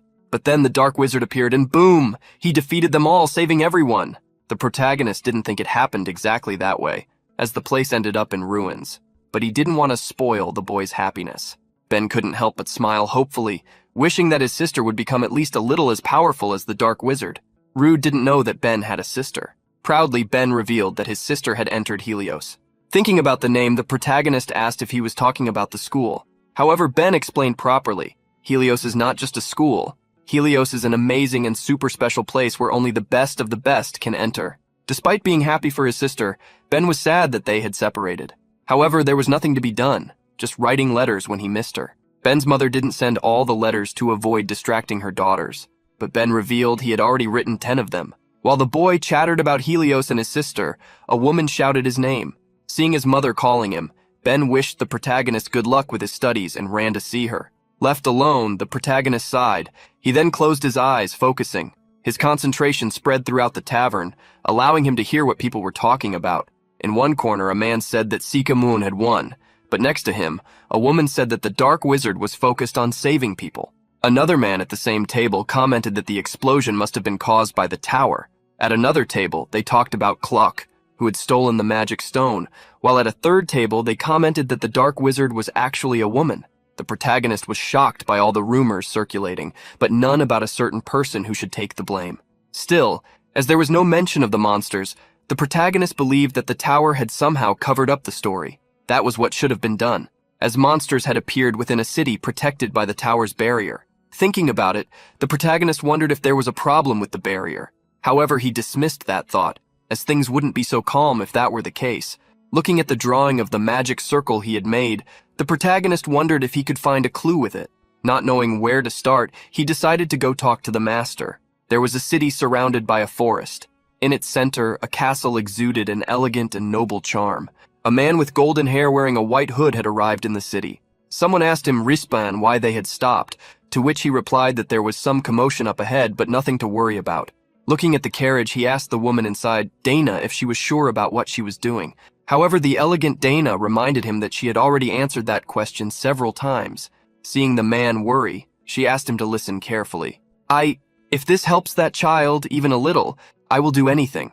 While Dana spoke with Rispan, Rude walked through the city. Even looking at the magic circle on the paper, he had no answers or ideas on what to do. In a brief moment of distraction, the wind took the paper from his hand. He quickly ran after the paper, which with another gust of wind was carried away again. The paper took flight, soaring above the short Rude and rising to a height he couldn't reach. He ran through the cobblestone streets, wondering how long that paper would fly. In a random place, a man was shouting desperately, "Please give it back to me!" However, the group refused to return the abandoned backpack they had found, but the man insisted that he hadn't abandoned his backpack. He had just set it aside for a moment. He begged them to return it. The leader of the group grabbed the man by his shirt, pulling him close. With a delinquent look, he didn't hesitate to threaten the man in broad daylight. "You know what? Even if you beg on your knees, I won't give it back. So how dare you raise your voice at me? Think carefully. Would the guards get here first, or would your body fall before that?" In the midst of the threat, the thug was hit in the face by a piece of paper. Releasing the man and throwing the paper to the ground, he wondered what the hell that was. Returning to the subject, he informed that the backpack was now his. At that moment, something caught the man's attention. A young boy had picked up the paper that had hit his face, complaining that it had gotten dirty. Frowning, the thug asked who that kid was. He and his henchmen were startled, as the boy had also grabbed the stolen bag. The protagonist returned the bag to its owner as if nothing had happened. The group of thugs didn't understand how the bag had been taken, so the protagonist looked in their direction, revealing that he was the one who had taken it. Seizing the opportunity, the owner of the bag immediately fled. However, the leader of the thugs didn't want to chase after him. Grinding his teeth, a small aura emanated from him. "That little bastard. I need to correct his attitude first. Block the exits." Seeing that the man was a magic user, the protagonist assessed that he must be at the lowest level. Snapping his fingers, the thug approached the protagonist. "Hey, kid, you still don't know how this world works. As an adult, I'm going to teach you a big lesson." Rude didn't want to cause trouble, so he wondered what to do. Making a decision, he tried to run. The group of thugs was surprised to see the boy flee. With just one jump, Rude leaped over a building, landing in the street beside it. However, in the midst of his fall, the protagonist found himself facing a carriage. Sensing a presence, Rispan looked up, and their eyes met. Inside the carriage, Dana only heard a noise, which made her wonder what had happened. Everyone around the carriage was shocked. On top of the carriage was a small blonde boy who had fallen from the sky. Rude smiled peacefully. "Phew, this carriage is really sturdy." The people surrounding the carriage couldn't believe the boy's words. They were all left speechless until Rude jumped from the roof of the carriage, landed on the street, and quickly fled. The people looked in the direction of the fleeing child and then noticed that Rispan had started to move. The guard quickly advanced toward the protagonist, placing a sword over his shoulder. "Stop right there!" Rude looked back to see the swift man catching up to him. Behind Rude, the knight in luxurious robes asked if he knew whose carriage he had just stepped on. Quickly stepping back, the protagonist bowed. "I don't know, but I apologize. I didn't realize it was someone important's carriage, and even if I had no choice, I shouldn't have done that." Rispan's eyes widened at the sincerity in the young boy's apology. "I sincerely apologize for startling you. I will be more careful in the future, so could you let this slide just this once?" Faced with such polite and sincere words, Rispan could no longer press him and accepted his apology. Immediately, the protagonist thanked him and left while he had the chance. One of Rispan's companions couldn't help but laugh at her companion, who didn't know what to do. Remembering how the young boy had apologized, she asked how Rispan could draw a sword on a child. Rispan scoffed at his companion's words, recalling how the young boy had fallen from such a high place and still landed perfectly. To him, this was not a child that could be considered ordinary. The companion urged Rispan not to act as if that were normal. He himself had defeated many mid-level monsters at the same age as that young boy. Thinking of the young boy, the woman felt he would be a talent with a bright future. With that in mind, she suggested that Rispan take him on as his disciple. The idea from his companion made Rispan give her a threatening look. While the woman was teasing Rispan, Dana stepped down from the carriage, interested in what they were discussing. The elegant woman had the impression that Rude was both strong and intelligent. Seeing Dana agree with her, the knight gave a bright smile, suggesting that they recruit him for the magic troupe. Hearing his companion's idea, Rispan pulled his hair, eliciting a laugh from Dana. Concerned, Rispan asked if Dana had been hurt from the impact in the carriage, but Dana was fine, as the carriage was indeed sturdy. Shifting to a more important topic, Dana commented that they were already close to their destination, and since the weather was nice, it would be interesting to take a walk. Since this was Dana's wish, Rispan agreed. As the trio conversed, someone was watching them. Rude was hiding behind a pillar, looking at Dana. From what he could see, he believed the woman must be a noble. That man, on the other hand, seemed to be someone incredibly skilled. In any case, he considered himself lucky to have gotten out of that situation without problems. The protagonist sighed heavily. Lately, he had really been having bad luck. Despite that, he felt relieved that he wouldn't encounter that noblewoman again. However, Rude couldn't have been more wrong. Arriving at their destination, he found Dana, along with Rispan and his companion behind her. Sitting across from each other, a strange atmosphere settled in. Asking his master why they were there, the protagonist inquired if he could stay outside. However, the master didn't allow him to go, as the woman was a client. Interested in Rude, Dana asked the master who the young boy was. Not knowing they had already met before, the master tried to favor Rude's side, although it left him angry. Oh yes, he may seem small and insignificant, but he is one of the greatest talents in Ophion. Seeing how young Rude looked, Dana asked if he had the wizard certificate to be part of Ophion. The master confirmed that Rude had a certificate, asserting that although he was a 7th-tier wizard, a complete novice, he was the best among his peers. The protagonist didn't understand why the hell his master spoke so poorly of him, but he decided to let it go. Taking a drink, Dana commented that Ophion seemed to have many talents. Even in the streets, people only talked about the dark mage of Ophion, spreading rumors that he was incredible. Since she was there, Dana stated that she would like to meet such a person from the rumors. However, Master Ophion stated that unfortunately the dark mage had gone on a mission. Not only was Dana frustrated, but so was her guard. Diverting the conversation, Dana looked at the protagonist and finally commented that they had met again. The master didn't understand what Dana meant, as he was unaware of the earlier incident. Realizing her mistake, Dana remarked that, in fact, Rude had never truly seen her, stating that she was the owner of the carriage he had fallen on. Hearing Dana's words, the master stared at the protagonist, trying to investigate the matter. With her eyes closed in melancholy, Dana commented that it must have been fate that brought them together again. Placing her cup back on the table, she turned to Master Ophion. This child seems quite trustworthy. Seeing Rude receive a compliment, the master was surprised. He immediately thanked her. Thank you for speaking so highly of him. Duchess of Artian? Discovering the woman's title, the protagonist was astonished. He had suspected she was a noble, but he would never have guessed she was from a ducal house. Dana wanted to get straight to the point. As Master Ophion already knew, the true reason for Dana's long journey there was indeed because of her second son, who was currently in Helios. With the little that the Duchess had said, Master Ophion already had an idea of what the matter was about. Dana confirmed her request. To summarize, her second son was having difficulties with his school life. Calling her guard, Fran, Dana asked for the documents. The guard handed over the list of students at Helios and the report on the current internal situation. Hearing about Helios, the protagonist realized that he had heard that name many times in a single day. Dana explained that only a month had passed since her son entered Helios. Although she didn't know what had happened in that short period, apparently her son was being called a monster at school. The master didn't believe that anyone would dare to speak like that to Artian's second son. Dana explained that her son was not the only noble there.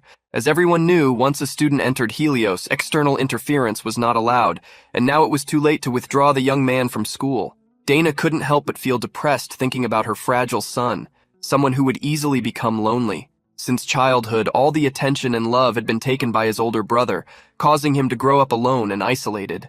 Even though Dana couldn't give him all the attention he deserved because of how busy she was, her son had already become a fragile child who couldn't even reveal the wounds in his heart. All Dana wanted was for her son not to get hurt anymore. Above all, she couldn't tolerate her family's son being treated like that in such a place. Dana made a simple request. She wanted help for her son to have a peaceful school life there. Her son, who was being called a monster and suffering, she wanted Ophion to protect him. After being alone with Master Ophion, the protagonist ordered him to explain everything. The master pretended not to understand, leaving Rude extremely furious. What do you mean you don't know what you have to explain? Of course I'm talking about this ridiculous and absurd situation you've gotten us into. Smiling, the master affirmed that it was exactly what Rude had heard. The Duchess's request was precisely that, and he would be the one to fulfill it. The protagonist couldn't believe that this ridiculous mission would be passed on to him. Forget the request for a second. How could you present me like that? And what was that about me being ranked 7th? Master Ophion didn't understand what Rude wanted him to do. It wasn't as if he could introduce him as the Black Mage. The man was already surprised enough to have made them believe that Rude was a certified mage. The protagonist couldn't believe that his master wasn't listening to what he was saying. The best option would be not to introduce him. The master asked Rude to stay calm since even in this great school of magic, the students were just novices who hadn't awakened yet, just apprentices. The protagonist was furious that his master treated the situation as if he had already accepted the mission. Rude remembered that he hadn't received Ren's report, which showed that they needed to investigate what was happening. Despite Rude trying to evade the mission at Helios, the master asked him not to worry about anything else and to focus on the mission. Taking a folder, Master Ophion handed it to Rude. Upon opening that folder, the protagonist discovered an admission letter to Helios in his name. Seeing the letter, he froze. Somberly, he asked if it was some kind of joke. Seeing Rude return the admission letter, the master quickly asked him to let him explain. The protagonist looked deeply at the master. Our relationship ends here. Grabbing his backpack, the protagonist said goodbye. Master, thank you for everything. It was a lot of fun. But from this moment on, I bid farewell to the Ophion team. Master Ophion was desperate. He ran to grab the protagonist. No way! Absolutely not! Do you have any idea how much effort, care, and food I invested in you? How can you do this to me? The protagonist couldn't believe that the master was saying such things. How can you do this with my things without telling me anything? The master knew that Rude would obviously reject it if he said anything, and the reason was obvious. Rude didn't want to go to school because there was nothing for him to learn there. The master reminded him that he wasn't going there to learn, but for a mission. However, Rude refused to accept such a request. Desperate, the master held his hand. You really don't understand. Even if you have to go so far, I just want to send you to a school. Like a vast ocean, my love for you is immense. Rude didn't understand what was wrong with his master, who was speaking nonsense. To interrupt the soap opera scene, Ren entered the office, asking what they were doing. Embarrassed by having his important conversation interrupted, the master asked if Ren couldn't knock before entering. Reprimanded, Ren became tremendously irritated, asserting that she had knocked. Returning to the main topic, Ren ordered the two to sit down and stop being embarrassed in public. Discovering that Ren also knew about the matter, Rude felt betrayed. The young girl smiled awkwardly, asking him not to take it so seriously, as it could be like a little trip since the students would be seen as children by him. Remembering that the mission handed by the Duchess wouldn't be difficult, Ren urged him to use the opportunity to relax, experience school life, and make some friends his age. Hearing the suggestion, Rude fell silent. Finally, after thinking for a moment, he stated that he didn't need friends. Seeing how much Rude hated the idea, the master realized they couldn't do anything. Even if this is a special mission given by the Duchess herself, who personally traveled all the way to Ophion to make the request. If you refuse, then there's nothing to be done. Maybe I'll even lose my own head over this. Should I write my will? The protagonist couldn't believe his master's lamentations. Putting on a performance worthy of a red carpet, Master Ophion took a cloth to wipe his tears. It's okay, as long as it makes you feel better. Irritated, Ren gave the master a bump on the head to cut his nonsense. Addressing Rude, Ren agreed that it had been a mistake for the master to proceed without consulting him first, and since he had already been formally enrolled in the school, which would keep him there for a while, the decision should be made by him. Explaining how they would handle the situation, Ren asked for the boy's opinion. The room fell silent for a moment until Rude broke the ice again. So basically, I just need to help the Duchess's second son, right? The duo in front of the protagonist was shocked to see him accept. They couldn't help but celebrate. That's right, the mission won't be difficult at all. As expected from the rising star of Ophion, you're amazing. Seeing that the two had already prepared everything in advance for his trip to school, the protagonist wondered if he should just run away. Handing over a stack of papers, the master revealed that although they had told the Duchess he was a 7th-rank mage, the school didn't know he was a certified awakened mage. The brief comment made the protagonist understand that he couldn't use his blow awakening at school. The master confirmed that was the issue, although it was fine since nothing too dangerous would happen at Helios. While Rude looked at the long list of materials, the master merely warned him to be a little careful with the teachers.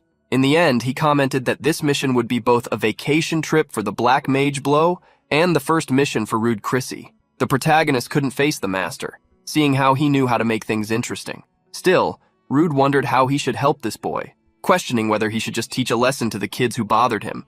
The protagonist picked up a photo of a boy from the files, a boy with long hair and a frightening look. Rude thought of something.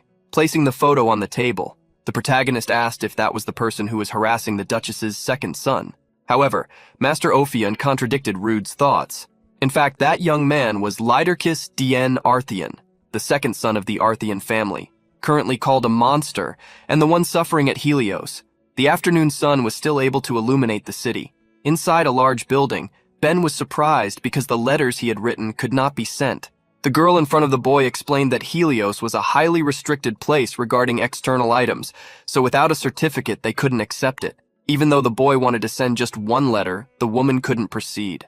With no alternative, Ben asked where he could get a certificate. Knowing that Ben's sister was a student at Helios, the woman stated that she should have one, so he should ask his parents for it and then come back. However, Ben knew that wouldn't work since his mother had told him not to send letters. Facing the situation, Ben asked if she couldn't at least send one. Despite the boy's insistence, the woman couldn't do anything. At that moment, someone extended a certificate to help.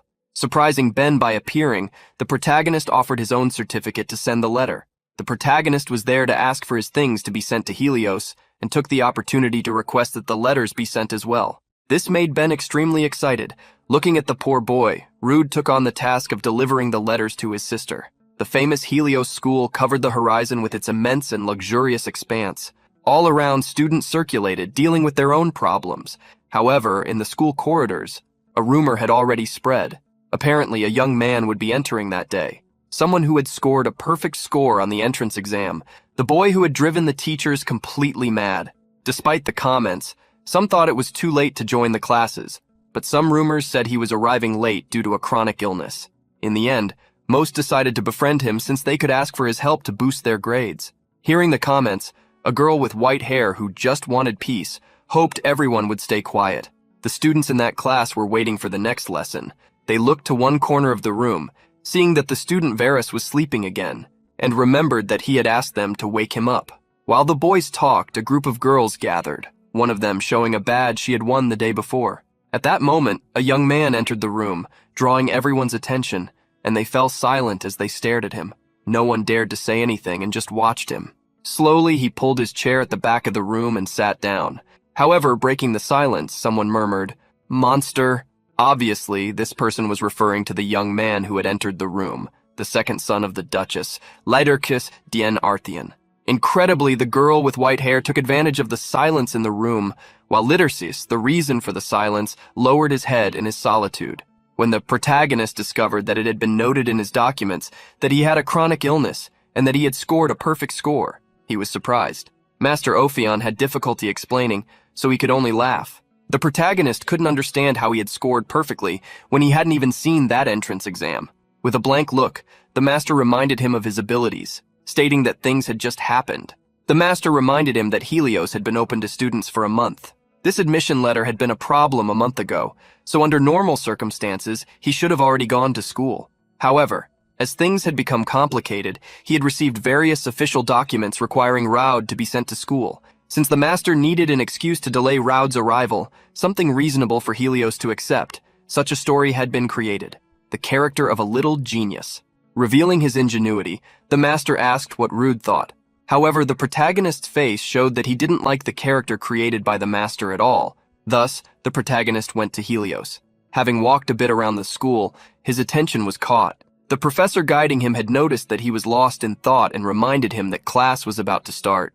Realizing his mistake, the protagonist followed the professor. Rude still cursed his master. He didn't understand how he would complete the mission with such an extravagant character. Since the admission letter had been a problem a month ago, Rude understood that his master had already sent the application a long time ago, which showed his intention to send him to school even without the mission. The protagonist wondered what the hell his master was thinking by wanting to send him to such a place. In any case, he was already at Helios. Looking around, he realized that, as expected from a school of magic, the magical flow was everywhere. Since he was already involved in this, the protagonist decided to complete the mission as quickly as possible so he could leave. Returning to talk to Rude, the professor advised him not to get nervous. The students were different in status and age, but making friends wouldn't be a challenge, as age or status didn't matter at that school. Curious, the protagonist asked what did matter then. Raising a finger, the professor answered the question with a single word: talent. The professor explained that Normally, when new students arrived, they imagined themselves as great wizards in the future, and felt a happiness arise, as if they had already become real mages. However, this would only be an illusion. Just because they entered Helios didn't mean they would become complete wizards. In fact, most students failed in their attempts to surpass their limits and ended up falling into despair. Smiling, the professor asked the young man what he thought. He was curious to know the opinion of Rude Creasy, the first and only student to score a perfect score on the entrance exam. The protagonist gave a cold response to the professor. "If I try and still can't do it, I'll just leave." At such a response, the professor began to laugh. "You're really a lively young man." The protagonist frowned, remembering that the professor had insinuated that he was the only one in history to achieve a perfect score. It seemed this fact would become a bigger problem than he had imagined. The professor revealed that Helios always welcomed talented individuals like him, even though he was a bit behind compared to other students. Despite this, the professor sincerely welcomed him. Thus, Rude was introduced to the special magic school Helios and his new class. This was a place that nurtured those with talents to sense and use magic, elevating them to true wizards who would depend on their skills. At Helios, students were divided into advanced classes: Hoorays, intermediate classes, Clad, and beginner classes, Eden. Students who had just entered Helios would start in Eden, being able to advance to the next levels through the annual promotion exam. With Rude by his side, the professor proceeded to introduce him. "Well, everyone, due to health reasons, he is entering our class a bit late. This is Rude Creasy. Don't exclude him just because he arrived a little late, and get along." Immediately, some students agreed with the professor. Then the professor asked Rude to give a brief introduction about himself. The protagonist stepped forward in front of the class, showing a vague expression. "Nice to meet you." The students were surprised by the short introduction, but they could observe him, noticing that he was much younger than everyone there. The protagonist gave a brief greeting as he was searching for his target, and he found it. At the back of the room with a vacant look was Leadersis Dian Artian, the second son of the ducal family Artian, the one they called a monster. The protagonist wondered why Leadersis was sitting alone like that. Unaware of Rude's thoughts, the teacher asked him to take his seat. Leadersis didn't look fragile, which made Rude question whether he was really being hurt by being called a monster. What intrigued him was not knowing why the young man was receiving this nickname in a place like Helios. Rude decided that he would first investigate the situation and observe. At the moment the protagonist sat down, the person in front of him turned to speak. "Hello? Nice to meet you, skill user. You got a perfect score, didn't you? That makes you a skill user. That's amazing. How old are you?" "I'm 17. Starting the day irritated, the protagonist revealed he was 15. The young man in front of him nodded, as he had already expected Rude to be younger than him. The young man with blue hair introduced himself. His name was Dio Barus, but he asked Rude to call him Dio. Seeing the younger boy repeat his name, Dio requested that he speak casually since age didn't matter there. If they were in the same class, they would be friends. As Dio turned to chat, the teacher called his attention. "Dio, I know you want to be friends with Creasy, who aced the test, but let's save the chatting for later." Ignoring Dio, the protagonist decided he wouldn't stand out. His only goal was to quietly observe Leadersis. However, his plan to not stand out failed. As soon as the break arrived, other students surrounded him. They wanted to know where he was from, if he had a teacher, and various other things. Besides having achieved the highest score on the test, there was also the rumor of a chronic illness, which further increased the students' curiosity. Rude thought he could remain quiet and that it wouldn't be a problem, but it seemed that the young people were much more interested in him than usual. During the break, the students continued to crowd around Rude. When they switched classrooms, they still followed him. The protagonist didn't know if this was happening just because it was his first day, but that was the only explanation he could think of. Seeing his downcast expression, the students began to worry, thinking he might be sick. That was when Dio appeared to save the protagonist. All right, step aside. The great me has received the important mission of showing him around the school." Seeing that Professor Hale had asked Dio to show Rude around, everyone became envious. Many wanted to go too, but Dio quickly pushed them away. While the small dispute was happening, the protagonist looked toward Leaderkiss's table but realized that the young man had already left. He tried to look around to find out where the second son of the Duchess had gone, but someone interrupted him. Grabbing Rude by the shoulders, Dio began to guide him against his will out of the classroom, calling him friend. The protagonist followed Dio out of the school building, and as they passed through a corridor over a lake, the blue-haired boy explained that the school was so large that he could get lost, but that after a few days, he would get used to it. Seeing how quiet the protagonist was, Dio thought he wouldn't have any problems. Realizing he hadn't yet asked how to address him, the young man asked if he could call him Rude, something the protagonist didn't really mind. Dio revealed that when he arrived at the school, he was super nervous because it was very difficult to enter Helios without being a noble. Therefore, when he was accepted, he thought his hard work had finally paid off and that his happiness would begin now. However, Dio quickly realized that reality hadn't changed. In the tests, he was simply in last place. Dio couldn't help but praise how incredible Rude was for being the first in history to ace the test, being completely opposite to him. Seeing the little envy in the boy, the protagonist merely stated that he had been lucky. In tears, Dio asked him to share his good luck as well. The protagonist surprised Dio by complimenting him in a strange way. "I also think you're lucky. Out of so many students, you managed to be the worst. That's impressive. Not everyone can do that." Dio was shocked, unsure whether to cry or laugh at the comment. Hearing Rude insult him, Dio asked that at least he not do it with such a serious face. Shortly after, they arrived at the Central Library of Helios, the place they would frequent the most. The protagonist was impressed by the size of the library, which had several floors. Dio agreed with him, commenting that the amount of study materials there was enormous. He then pointed to some magical orbs and showed them to the protagonist. He explained that these spells maintained a soundproof enchantment that covered the entire table. As soon as they sat down, all external noise would be blocked so they could focus on reading, and that was exactly why they could talk normally now. Although Dio asked if the magic wasn't cool, the protagonist could only imagine how expensive it was to keep that spell active. Dio explained that the library had 4 floors, but for now, they could only access the first. The protagonist asked why, and in response, Dio called it the sadness of the lower classes. At that moment, someone from the upper floor raised their voice. "Hey, you there, the awkward guy with blue hair." The duo looked up and saw a young man with long blonde hair, followed by 2 others. Looking at Dio, he asked if the boy was in Professor Hale's class. Scratching his head, Dio confirmed to the senior that yes, he was. Seeing the hooray symbol on the senior's shoulder, the protagonist wondered if he was someone from the higher classes. Leaning in, the blonde young man revealed that he remembered him. Changing the subject, he asked about something else. "In your class. That's where the monster is, right? How is he doing?" Surprised by the question, Dio replied that the mentioned person was doing well. Smiling upon hearing the answer, the senior commented that this was indeed a misfortune. He then said goodbye, allowing them to return to what they were doing before. Dio sighed heavily. His heart almost leapt out of his mouth. The protagonist didn't understand why Dio was so nervous, and asked if it was because he was facing someone from a higher class. Dio couldn't believe Rude's question. "Oh, Rude, you're so naive. You haven't experienced the true hierarchy of society yet?" The protagonist didn't understand what Dio meant.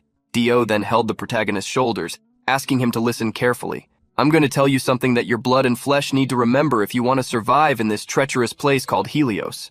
Raising a finger, Dio gave him the first tip. Never go against the superior Hooray's class. Dio explained that these few students were the elite, known in the school for their exceptional talents and abilities. In this group, there were only 20 students in total, but each of them was powerful enough to defeat hundreds of students like them. Within this class, they enjoyed immense privileges and possessed overwhelming abilities. Hearing Dio explain that if they went against the Hoorays, they wouldn't survive academic life, the protagonist wondered if they were just a group of kids who hadn't even awakened their abilities yet. Dio continued rambling, stating that there were over 400 students in the school, but only these few had become Hoorays, and for the others, they were like stars in the sky. Impatient, the protagonist asked Dio to move on to the second rule. To share the second rule, Dio leaned close to Rude's ear.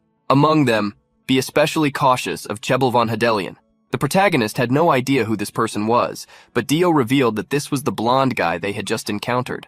Dio explained that it was very risky to deal with this person, so Rude should try his best to stay away from him. It wasn't very common to encounter the Hoorays, but he instructed Rude to act with humility if he did meet them, because besides being highly skilled, they had a certain type of personality. Curious about their personality, the protagonist asked, "Are they terrible?" Quickly, Dio put his arm around Rude's shoulder, laughing loudly to drown out what he had said. Then Dio asked him to speak quietly so that no one would hear. Warning that there was something Rude needed to know, Dio revealed that Chebel von Hedelion was the heir of the prestigious Hedelion Marquis family, and someone particularly famous among the Hoorays. Because of his family's support, even the teachers did not interfere with him. There were rumors that if someone crossed his path, he would torment them until their complete ruin. Those who faced the dark side of Hedelion would have their lives turned into hell. Hearing Dio's warning, the protagonist asked about the monster. Since Rude would find out anyway, Dio told him that this was a classic example of what happened to those targeted by Hedelion.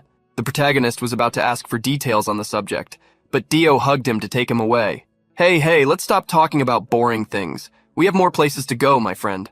Leaving the library, Dio showed the protagonist the fountain in the academy courtyard.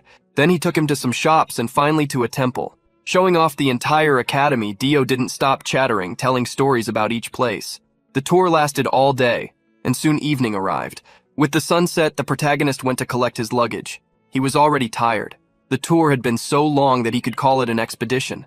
He couldn't remember Dio, who had been there for only a month but acted as if he knew everything. He felt that if Dio studied as much as he wasted time, he wouldn't be at the bottom of the class. At that moment, a woman arrived at the seat in front of the protagonist, worried that he had waited too long. Checking the protagonist's name, she informed him that his luggage had just arrived, and now he could use a temporary room until he was assigned one. The protagonist was surprised that his room hadn't been decided yet. The organizer commented that the rule was that everyone, except those from the higher classes, would share a room with another person. But at the moment, there were no vacant rooms for his class, so it would take some time to coordinate everything.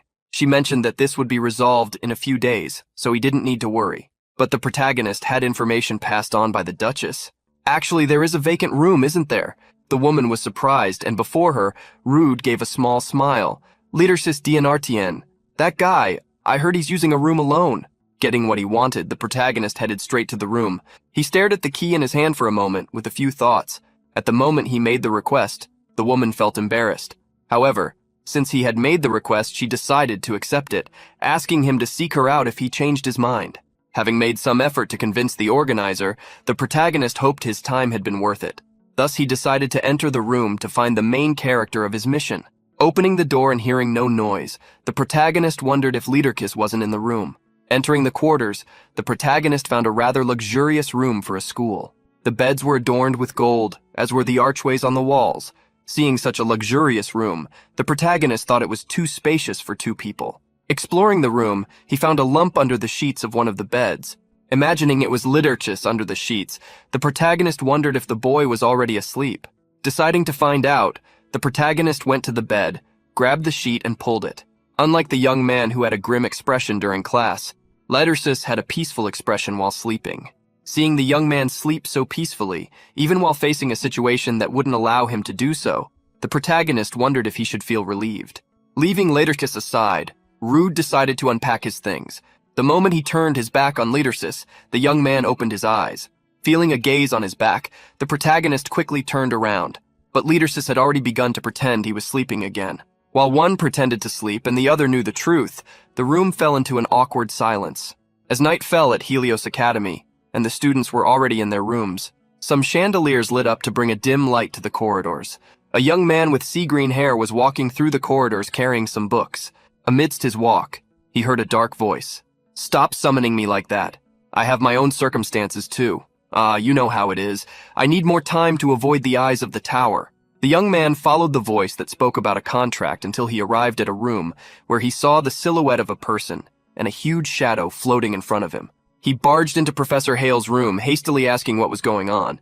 Professor Hale adjusted his glasses, asking the student what he was talking about. The young man didn't understand what had happened, revealing that he had seen a shadow in the room. If the young man had looked up, he might have seen the dark shadow hovering on the ceiling, but his eyes were on Professor Hale. However, when the shadow drew closer to him, he finally noticed its presence, but it was too late to scream or flee. The shadow devoured the student in an instant before returning to speak with the professor. The contract will definitely be fulfilled. The next day, Helios was at peace, as if the shadow had never existed. Waking up in his room, the protagonist found himself staring at the luxurious ceiling and realized he had overslept. Looking to the side, he noticed that the target of his mission had already left, as expected. Rude wondered when Leaderkiss had gone. He couldn't forget how the young man kept pretending to be asleep, no matter how much he tried to talk. The protagonist decided to give Leaderkiss some time to adjust, as the boy had a higher guard than he expected, but Rude had time for his guard to lower, as it did with everyone.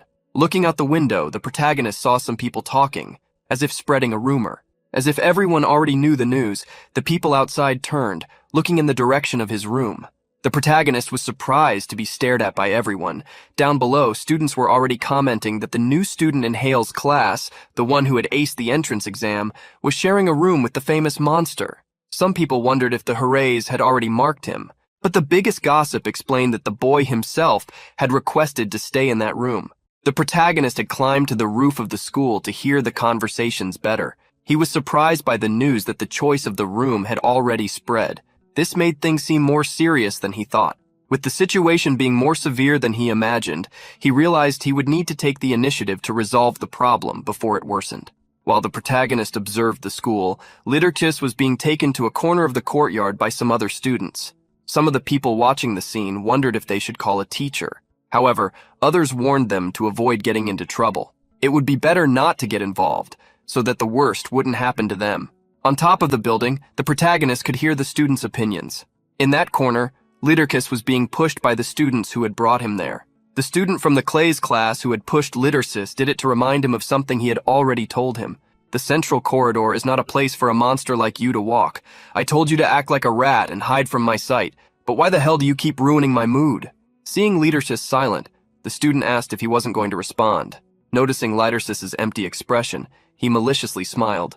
Seriously, what's the use of being born into a noble family if you're just a monster? It doesn't seem like the Arshan house cares about you. From what I've heard, even the training heir, your brother, keeps saying you're not related. Were you abandoned? How pathetic. With a sharp look, the young man displayed his satisfaction that Liderkiss's family didn't care about him. Moving forward, he stepped on Liderkiss's hand. His partner quickly tried to warn him that they couldn't hurt Liderkiss, but the young man didn't care as he was dealing with a monster. Smiling, he wondered when they could step on someone from the Duke's lineage again. However, at that moment, a flying book hit him on the head. With the strong blow, he toppled to the side, unconscious. Seeing their companion unconscious and the book on the ground, his two accomplices asked where that book had come from. The protagonist, on top of the roof, drew their attention, informing them that the book belonged to him. With an expressionless look, he asked if they could return the book. As soon as the duo looked up, the protagonist jumped off the roof. Liderkiss lifted his head, surprised to see who had helped him. The protagonist had landed on the guy who had taken his book, knocking him out. Oh, what a pity. I thought I'd land on the ground. The last guy standing desperately asked what the hell he was doing. With a deep voice, the protagonist warned that this wasn't a question he should be asking. Seeing Amir Eden belittling him, the last guy standing attacked Rude to make him shut up. However, Rude caught the punch coming his way by the wrist. The young man, being stopped so easily, didn't understand what kind of power that was. Slowly, the protagonist began to tighten his grip on his wrist even more. Fearful, the young man saw the boy in front of him open his mouth. You attacked me first, didn't you? The next scene shocked everyone, including Liderkiss. Rude punched that guy, making him fall to the ground unconscious. In an instant, the protagonist had taken down the three guys who were bullying Liderkiss. The protagonist couldn't believe that even with a light punch, the guy had turned out to be weaker than he thought. He then looked in the direction of Liderkiss, who quickly tried to flee. However, seeing Liderkiss attempting to escape, the protagonist called out to him. Pausing for a moment, Liderkiss gave him a dark warning. Don't come near me. You shouldn't. As soon as he gave the warning, Liderkiss fled quickly. The people who had witnessed the scene and how Liderkiss was escaping looked in the direction of the alley. Two girls quickly entered the alley, and seeing the three fallen on the ground, they checked if they were okay. Hiding behind a pillar, the protagonist observed the scene. As always, the students were scattered around the outdoor courtyard, and as was common, the gossip was spreading. The protagonist noted the reactions, clearly different from the previous day. Being followed by Dio, the protagonist wondered where Liderkiss had gone, questioning whether he should follow him. Lassoing Rude's neck with his arm, Dio pulled him away to a corner. The blue-haired young man took the protagonist to a storage room, locking the door to talk. Rude, are you sharing a room with that with Artyom? Is that true? Not caring, the protagonist confirmed that it was. Dio put his hand to his head, blaming himself for not explaining things correctly to Rude the day before. Immediately, Dio asked Rude to change rooms. Seeing the young man ask why, Dio became desperate. Why are you asking why? For the sake of your peaceful school life. You don't seem to understand the situation you're in, so listen carefully. Dio reminded Rude that he had said that if he got involved with the wrong people, his life would become a hell. And the monster that Chebel had mentioned was none other than the second son of Artyom. The protagonist's expression showed that he didn't care, as did his suggestion for Dio to continue talking. Thinking that Rude still hadn't understood, Dio asserted that Liderkiss was already completely in Chebel's sights. Because of this, everyone avoided him, calling him a monster, even with his identity. Hearing everything, the protagonist's expression didn't change. Yes, I understand. Clearly the leader is Chebel von Hedelion. But what about you? Do you think it's justified that under someone's leadership, Liederkis is called a monster and ignored by everyone? While Rude was talking to Dio, the two didn't know that the subject of their conversation was hiding in a corner of that storage room, listening to the conversation. Hearing Rude's question, the young man was left speechless. He looked away, confirming that the way they treated the boy was unfair. The protagonist placed a hand on Dio's shoulder, showing a bright smile. I agree with that too. With the brief comment, the smile on the protagonist's face gave way to a serious look as he turned in a certain direction, the place where the suffering boy was hiding. And you? What do you think, Liederkis? Dio was surprised, not understanding who Rude was talking to. However, when Liederkis stood up, emerging from behind the boxes, he finally understood. Incredulous to see the young man there, Dio hid behind Rude. How long have you been there? Without answering, Liederkis did not walk towards the two, but rather towards the warehouse door. However, Rude tried to stop him. What actually stopped him, though, was the box he tripped over, distracted by his nerves.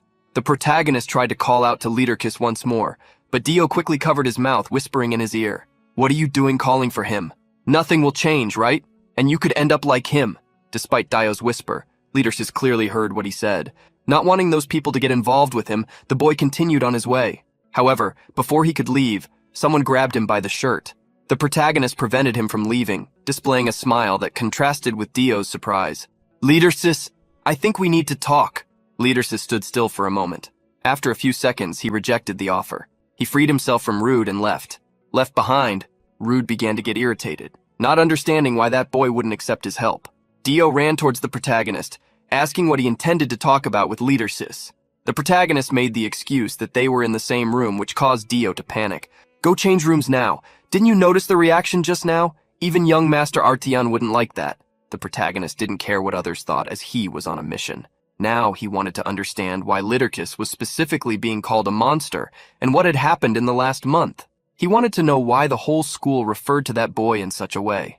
In the hallways where Liederkis passed, the students looked at him out of the corners of their eyes. No one understood why he still attended school. Many wouldn't be able to stay there if they were in his place. In the end, everyone felt a bad aura around Liederkis and treated him as the senior treated him, like a monster. Even in silence, those words tormented his mind. He remembered the past, the cries of a boy, and the loss of a young girl. He could still see the two together at the moment of farewell, as well as the judging looks directed at him for having been responsible for that. Even in the hallway, with such memories haunting him, Liederkis returned to reality. In the storage room, Dio decided to answer Rude's question. The reason they're calling him a monster is that, well, I don't know. With a small laugh, he shrugged. Seeing how useless he was, the protagonist decided to leave him behind. But before Rude could go, Dio interrupted him. "I don't know the exact details, so it's not much." Dio scratched his cheek, remembering that at first it was nothing much. But after a certain incident, everyone started calling Liederkis a monster. The protagonist looked at the boy, asking what incident he was referring to. Dio had heard some rumors. Not long after arriving at Helios, a large number of Eden students had gathered in the library to study. And on that day, an incident involving Artian occurred. The protagonist became even more interested upon discovering that an incident had taken place and focused on listening to the story as Dio enthusiastically recounted. On that day, he transformed into a terrible monster. There are stories that he had 3 eyes and dense fur. He also had 8 arms. Doesn't that sound intriguing? Hearing the story up to that point, Rude almost rolled his eyes, threatening Dio to stop with his jokes. Fearing being hit, Dio tried to explain himself, saying that he had only heard those rumors, but he wasn't sure, as he wasn't there that day. The protagonist couldn't imagine why such a bizarre story about Liederkis transforming into a monster would be spread. However, the only thing that corroborated this narrative was the fact that the library had been closed for a few days after the supposed incident, indicating that something had indeed happened. Putting the subject aside, Dio asked Rude again to change rooms, as it would only be a matter of time before the news reached the house of Heraeus, since the story had spread through the Edens. Rude had already noticed that the rumor had spread, commenting to Dio that people's attitudes had changed. Surprising Dio, Rude asked if he would also avoid him if he didn't change rooms. Dio was taken aback, as it seemed that the boy had no intention of changing rooms even after his warning. Rude displayed a confident and bright smile. "You're not going to ignore me, right? It's only been 2 days since we met, but I know you're not like that." Having been read like a children's book, Dio realized he was in deep trouble. The moment the two returned to the school area, heading towards the classroom, all eyes turned to them. Rude, just like the day before, felt that all the attention was on him, although the reactions were a bit different. Dio, on the other hand, tried to hide to avoid that unwanted focus. He looked at the protagonist, who seemed quite calm. "Rude, what are you really thinking? You're not planning to go against them, are you?" The protagonist remained silent for a moment, leaving Dio anxious before denying the boy's assumption. Dio was curious to know if Rude was really trying to help Lord Artian that much. Although he claimed it wasn't exactly help, Rude concealed the fact that it was, in fact, a plea. When they arrived in the classroom, something caught the protagonist's attention. Once again, Liderchis was at the back of the room alone at his desk. Liderchis' downcast gaze captured his attention, leading him to stare at him for a while. Dio observed the protagonist with an investigative look and heard him murmur, "Even if nothing changes, if I do nothing, it's as if I agree with this unfair situation." Rude's few words caught Dio's attention, and he began to understand what kind of person he really was. The protagonist said that because he knew that Liderchis had always been a loner, called a monster, and that was cruel. Before entering the room, the protagonist revealed something to Dio, leaving him a bit surprised. "We're already in the same boat now." Heading to his desk, the protagonist lifted it. Liderchis Dian Artian. No matter how much they said that status in Helios meant nothing, that Duke had a title that couldn't simply be ignored, things wouldn't have come to this point if he had made his true status public. In everyone's eyes, Rude's actions were surprising as he asked them to step aside while moving his chair. Everyone seemed incredulous at what Rude was doing. Even the mysterious girl with white hair stopped her reading to stare at him, to discover why Liderchis didn't take any action in that place, remaining silent the whole time with incredible malice. Rude moved his chair to the surprise of even Liderchis and sat down next to him. The teacher began the class as if nothing had happened, talking about books left by kings in a distant past, which mentioned wizards as messengers of the gods. Wizards are described as great saviors, purifying the lands and freeing them from malicious demonic creatures. As the teacher explained, the protagonist followed along in his book, just like Liderchis, who hid his face under his hair, and Dio, who seemed more worried than attentive to the lesson. The teacher taught that wizards were considered saviors because, in the end, only those with enough power could fight against demonic creatures. As he chattered about the contents written in the books, and the students followed along in their own materials, class time passed. While everyone paid attention, a young girl with green hair sitting further ahead looked back in the direction of the protagonist with a thoughtful expression. As soon as the class ended, the students were free to stand up. However, the atmosphere in the room was terrible. Without any excitement, they looked at the back of the room with somber expressions, a mix of surprise, fear, and disgust. Everyone's gaze was fixed in one direction, the newcomer. The protagonist didn't care about the unwanted attention and tried to speak to Liderchis. However, the second son of the House of Dukes remained silent, unwilling to respond. Irritated, the protagonist insisted, provoking him, "Liderchis? Hey, answer me." Hearing his friend, Dio hurriedly stood up, banging on the table. "Rude, I'm suddenly so hungry." Trying to prevent Rude from continuing to insist with Liderchis, Dio attempted to distract him, inviting him to eat somewhere. Thus, Liderchis finally had a bit of peace. While they ate, Dio tried to advise the protagonist to think better. "You know it's true. Nothing will change if it's just the two of us. Besides, not even the person involved is doing anything about it. So why act like this? Don't you realize? He doesn't care if you're on his side or not." Even with Dio's words, Rude disagreed. To him, Liderchis was definitely hiding something. At one point, tired of the class, the protagonist stopped to observe the young man. Noticing how he read the book, something caught his attention. Liderchis was reading it upside down. This showed that he was definitely aware of Rude's presence. The protagonist was confident of that. Dio was quite frustrated with the situation. The friends who laughed and talked with him the day before now didn't even look in his direction. Contradicting his downcast expression, Rude opened a bright smile. "But I'm looking at you." Once again, Dio tried to convince the protagonist to change his mind, but Rude simply repeated what he had just said. It would be difficult if it was just the two of them working on this. Rude's plan was to get more friends to join them. At the moment they were talking, a group of students entered the cafeteria. Seeing them approach their table and noticing the threatening looks they were casting in their direction, Rude knew there was no turning back. The young dark-haired leader of the group looked directly at him and asked if he was Rude Chrissy. Crossing his arms, the protagonist questioned what he wanted. One of the leader's lackeys got irritated by Rude's arrogant tone towards his boss, but was interrupted before he could speak. The leader merely frowned, staring at the protagonist, and asked him to follow for a moment. Rude and Dio were taken to an outside area of the school building, to a garden where the leader comfortably sat on a large bench. Once settled, he ordered his lackeys to leave them alone. The blonde, who had tried to provoke Rude earlier, wanted to argue again but was startled by the repeated order, and realized it would be wiser to obey. Looking at the young man in front of him, the protagonist recognized him. The day before, he had been with Chevalier von Hadelio. Staring at Rude, Clad asked if he knew why he had been called. Without changing his expression, the protagonist replied, "I have no idea. You're the one who called me, so why should I know?" Hearing the provocation, Dio hid behind Rude, while Clad's expression darkened. Clad rubbed his forehead to dissipate his anger, but his threatening gaze remained. "A newcomer who arrived late. It must be true how fearless you are. I'll get straight to the point. It would be wise if you didn't get close to that abomination." The protagonist pretended not to understand Clad's warning. "Abomination? I don't know what you're talking about. Is there an abomination in Helios?" Clad let out a small, mocking laugh at Rude's provocation, something he clearly disliked. Still, he was curious. Is it out of a misguided sense of compassion, or are you just playing the friend to satisfy yourself? Whatever it is, you better stop. There's always a causality for every outcome. Everything happens for a reason. Don't try to act like you know something when you don't. Stay out of business with the monster. If you get close, it will be you who faces the consequences. Hearing Clad's words, the protagonist asked if he was giving him advice. However, he stood up to face Rude with a threatening look. "Advice? No, this is a warning." As the evening approached, Rude and Dio gathered in an isolated courtyard. The protagonist still remembered the arrogant warning he had received. Dio was very worried and tried to alert Rude. If they had gone so far as to say that, perhaps they should rethink their actions. The protagonist looked at Dio, who was sitting on the ground, and asked what they should do then. However, the young man with blue hair simply put his hands on his head, unable to think of a solution.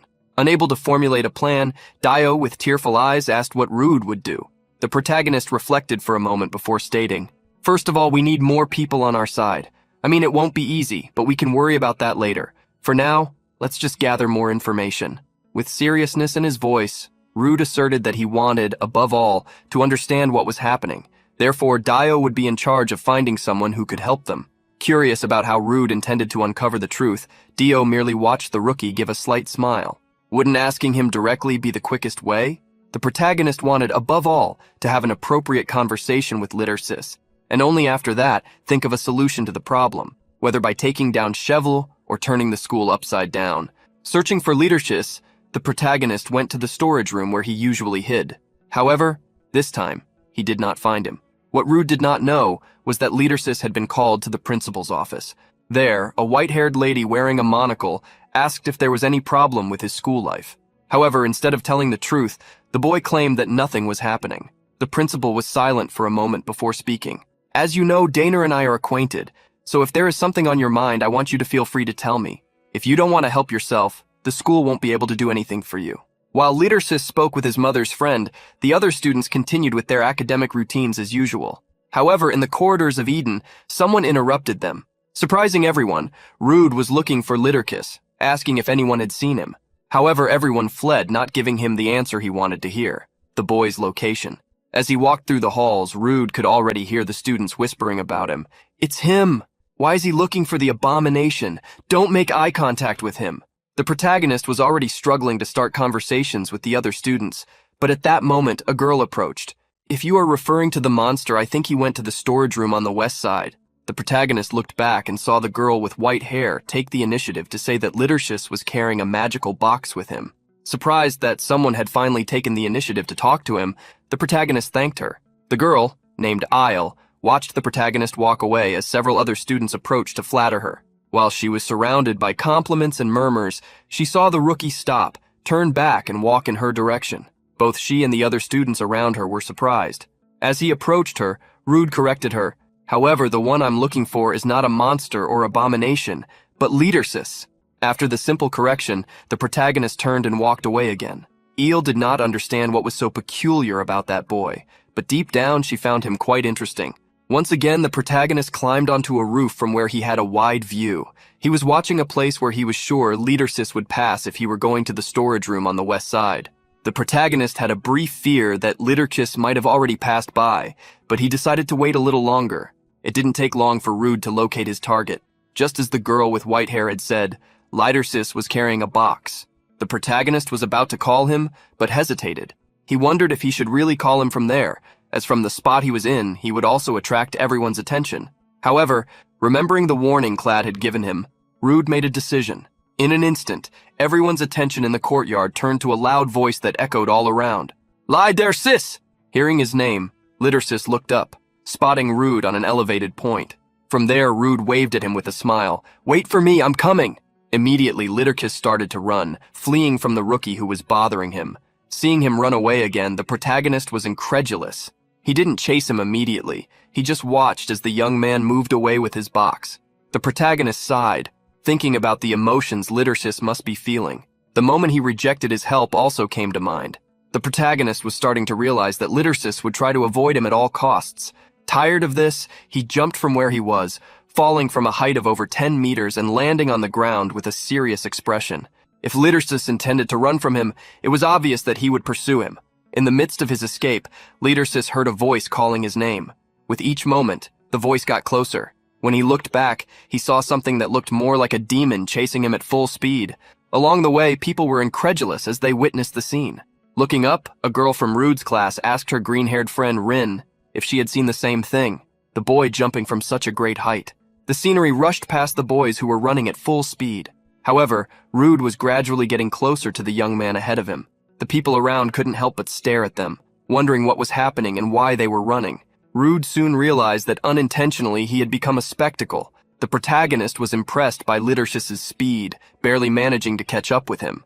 As the situation felt bizarre, Rude decided to capture him first. However, just as his hand was about to touch Lidersis, the boy grabbed one of the balls he kept in his box. As soon as he touched the ball, the mana within it was released, causing his speed to increase exponentially.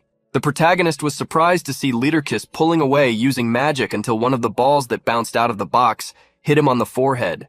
Just as he was about to jump over a fence, Liderkis noticed that Rude had been hit and turned around, apologizing. Hearing his first word, Rude ordered him to stop running if he really wanted to apologize. He didn't even understand why they needed to continue this senseless chase. Hastily, Liderkis stated that he was running because Rude was chasing him. However, this only made Rude more irritated since it was Lidersis who started running first. The boy murmured that he was fleeing because Rude had called him, but the protagonist couldn't hear him properly. At that moment, Lidersis looked down, and what he saw caused shock to be etched on his face. At the bottom of the academy grounds, Cheval was gathering with other students. Feeling a gaze directed at him, Cheval quickly looked up towards Lidersis. Not knowing what he had seen, the protagonist approached and insisted that he stop running so they could talk. However, Liderkis's voice turned dark. "Stay away from me!" The protagonist was shocked by the terror in that voice, the voice of a boy who continually pleaded for him to stay away. Rude let out a slight sigh before responding. "All right, I'll keep my distance." "No way am I saying that." He picked up the ball that had hit his forehead and threw it with all his might at the back of Lidersis's head. Feeling the impact, which soon formed a huge bump, Liderkis turned around, confused about what had happened. In an instant, Rude grabbed him by the shirt, getting closer. "What are you going to do if I get this close?" Seeing the determined look of the small young man in front of him, Liderkis was shocked. The proximity between the two created a momentary awkwardness, causing Rude to back away quickly. "Well, it's not like I was going to do anything to you. I just wanted to talk."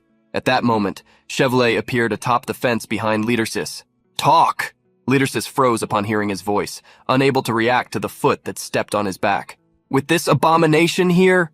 Leaning on Lidersis, Chevalier glared at the protagonist. "What are you going to say to him?" The look on his face became increasingly maniacal. "Hey, Eden boy, tell me, what are you going to say to this?" Before Chevalier could finish his sentence, he felt something hit him. Losing his balance, he began to fall backward.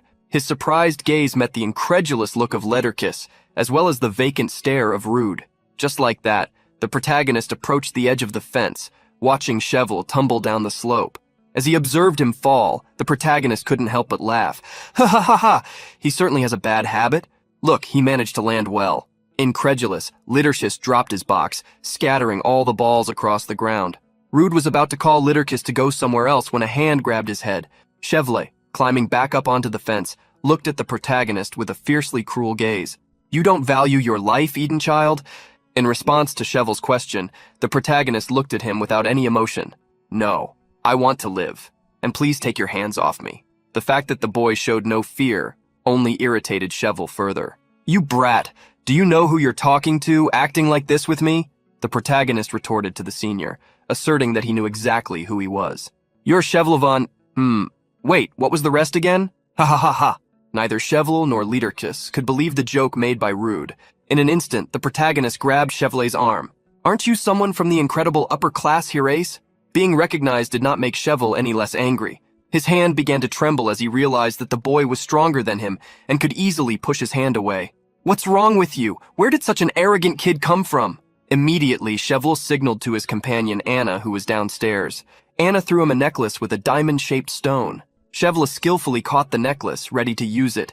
"Hey, Eden boy, I'm not generous enough to let you act so recklessly without knowing who I am. This will be a great opportunity for you to learn what happens to reckless people." At that moment, Liederkes stepped in front of the protagonist to protect him. Using the necklace, since he couldn't do anything on his own, Cheval intended to show what a true Harris was capable of. The protagonist realized that this was a high-level magical stone. Regardless, he was curious to see if Cheval could actually use magic with it. Holding the magical stone confidently, Cheval proclaimed, "It's too late to regret, so watch carefully the magic of Cheval, a future great mage." While Cheval was giving his speech, the protagonist asked Liederkes what he was going to do. Liederkes suggested that they call a teacher. The protagonist liked the idea and told Liederkes to go do that, but the boy threw the task back at him, which he promptly returned. Seeing the two argue while ignoring him, Cheval became furious. "What are you whispering in this situation? Don't you understand the situation you're in right now?" Immediately, Cheval activated the mana from the magical stone, chanting a spell. "Ramael, Crucivel Merica." The protagonist waited to see the magical spell. He didn't want to get involved in something big, so he thought it would be better to run before they got caught in this situation. Before he could pull Liederkes away to leave, he felt the boy's hand grip his shoulder. Liederkes stepped in front of the protagonist with a confident voice. "I told you not to get close to me, so go. I will take care of this." Rude couldn't believe that kid. A second ago, he had such a confident voice, but his body was trembling like a kitten in the cold. Seeing Liederkes trying to protect him, Cheval began to laugh, pretending to be emotional, but his expression quickly changed. "It's been a while since I saw you talking nonsense in front of me. Have you gone crazy just because a rookie started paying attention to you?" Even though he was scared, Liederkes responded, trying to free Rude by stating that he had nothing to do with the situation. Irritated by Liederkes' voice, Cheval advanced. In a leap, his hand grabbed Liederkes' face and smashed it against the ground. The protagonist was surprised to see Liederkes being attacked so suddenly. On top of him, Cheval smiled with a dark voice. "The endless nightmare I desire. I will send you to hell." Faced with danger, a memory flowed into Liederkes' mind.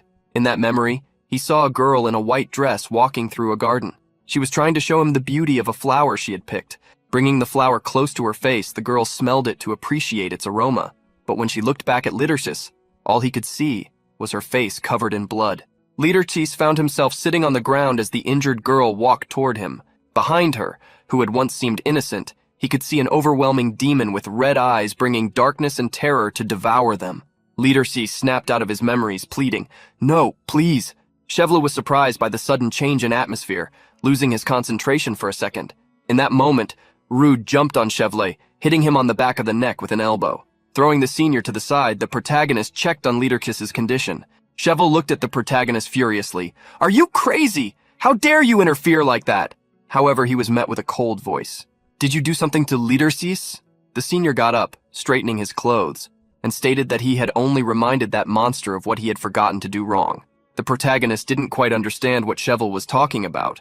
However, Cheval approached them with an even more malicious look. "A monster that doesn't know its place needs to be punished.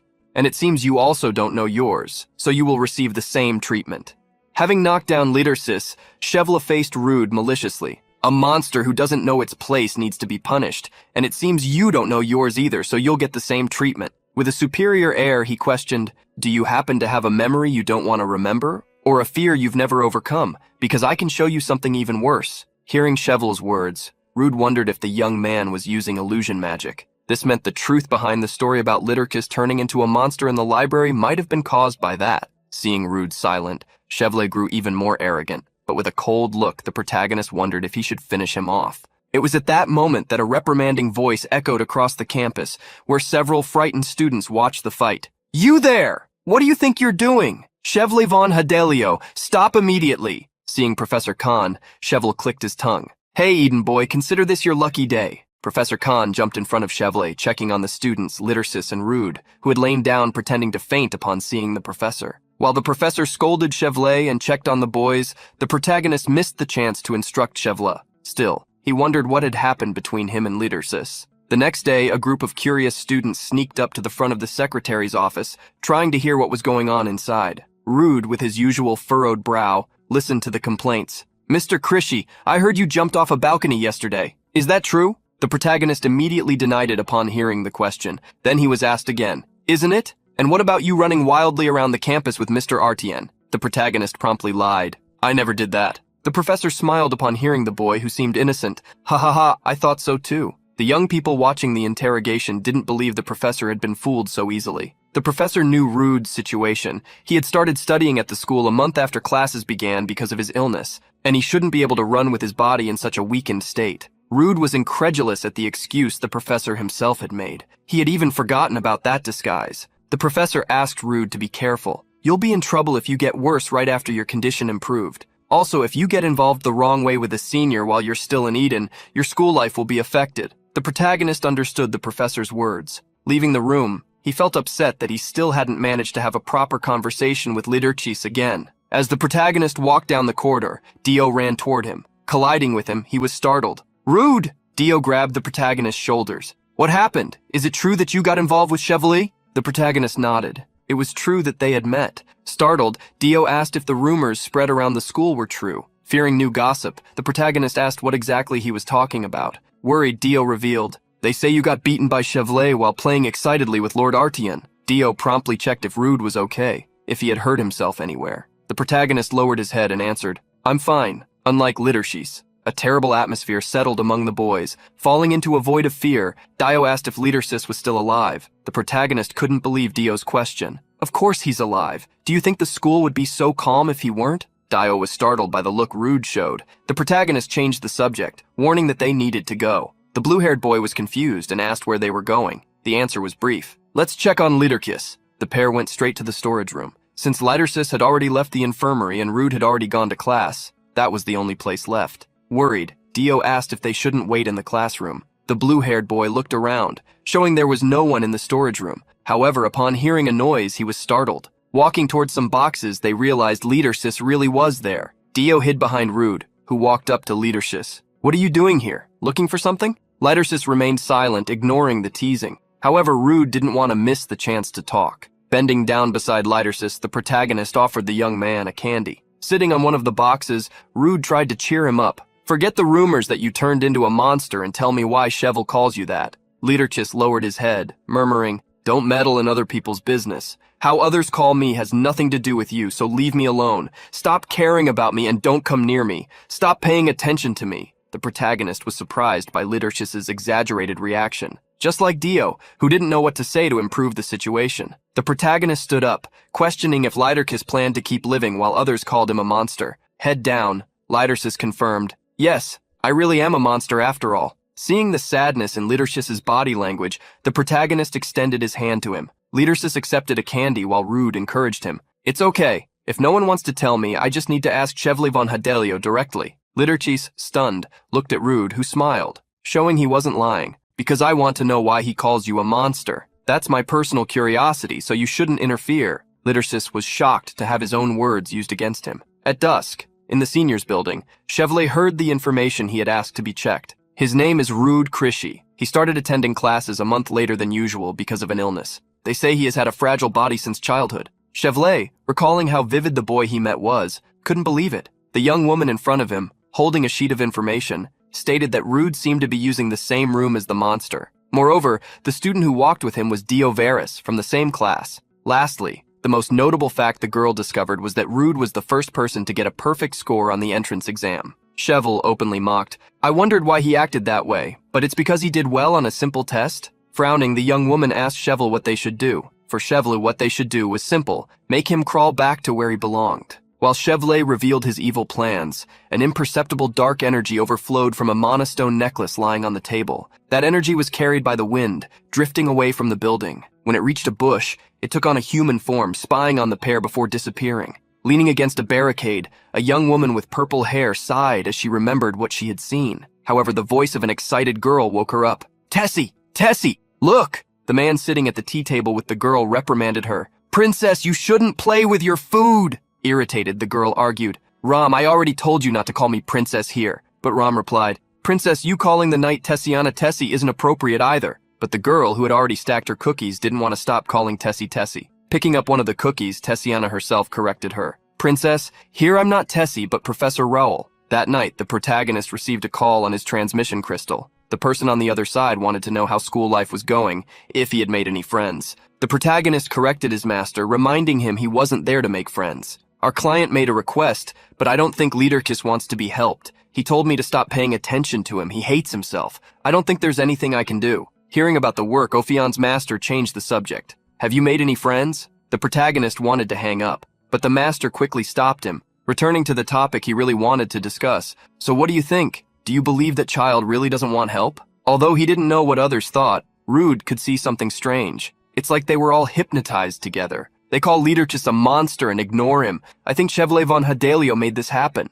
The master was confused upon hearing the name Hadelio. When Rude asked if the master didn't know him, the answer was mild. "Of course I know him." Ophion's master knew the Hadelio family, a noble family producing powerful mages. The current head of the family, Marquis Hadelio, was still active, especially when it came to dealing with nobles as a central figure in the capital. Knowing the family's background, Ophion's master raised a hypothesis. Marquis Hadelio and Duke Artien are known to be on bad terms. I believe it's because of the rivalry between their families. Rude thought it went further. The two young men were not only on bad terms, but there was a one-sided attack happening. Hearing Rude, Ophion's master asked if Liederkis had done something, like stealing Chevlet's girlfriend or something even more precious. Sighing, Rude wished it were something that simple. Warning that he would investigate the two families, Ophion's master gave a final piece of advice. "Rude, you don't need to take this so seriously. Our client is important, but you should enjoy your school life, making friends and more friends." The protagonist frowned and reached out to end the connection. Seeing what the young man was doing, Ophion's master quickly tried to stop him.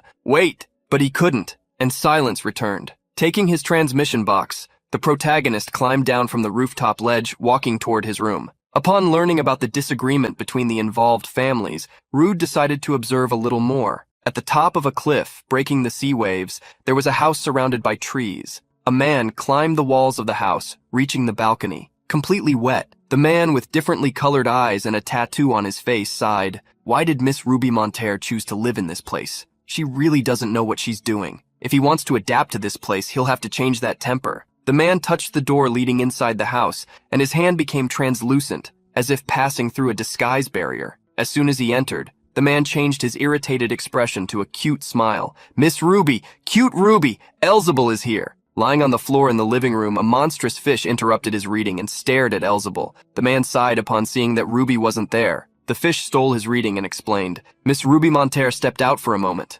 Surprised, Elzebul commented, "Seems the human kingdom is livelier than I thought." Curious, the fish asked if the man had swum here. Elzebul confirmed and said that on the way, he saw others like the fish. The monster got furious being compared to sea creatures, pushing Elzebul away, complaining about the fish smell. Changing the subject, Elzebul sat on a nearby chair. "But why do you look like that? Didn't Miss Ruby say you should keep your human form to get used to it?" The fish snorted. "I use the human form, but it's very annoying." Seeing how the monster was stuck in that room, Elzebul understood why he was irritated and advised him, "You're in the human world. You should enjoy it while you're here." The fish reminded Elzebul he wasn't here to play. A dark look appeared in Elzebul's eyes. He stood up quickly and pulled the fish's tail. Dragging him to the window, he declared, "As a colleague, I can't let you be upset. I'll help you forget your frustration." Like a broken kite, the big fish was thrown without resistance toward the sea. Creating a big wave, he fell into the waters. Elzebul laughed excitedly. "How is it? Isn't it refreshing?"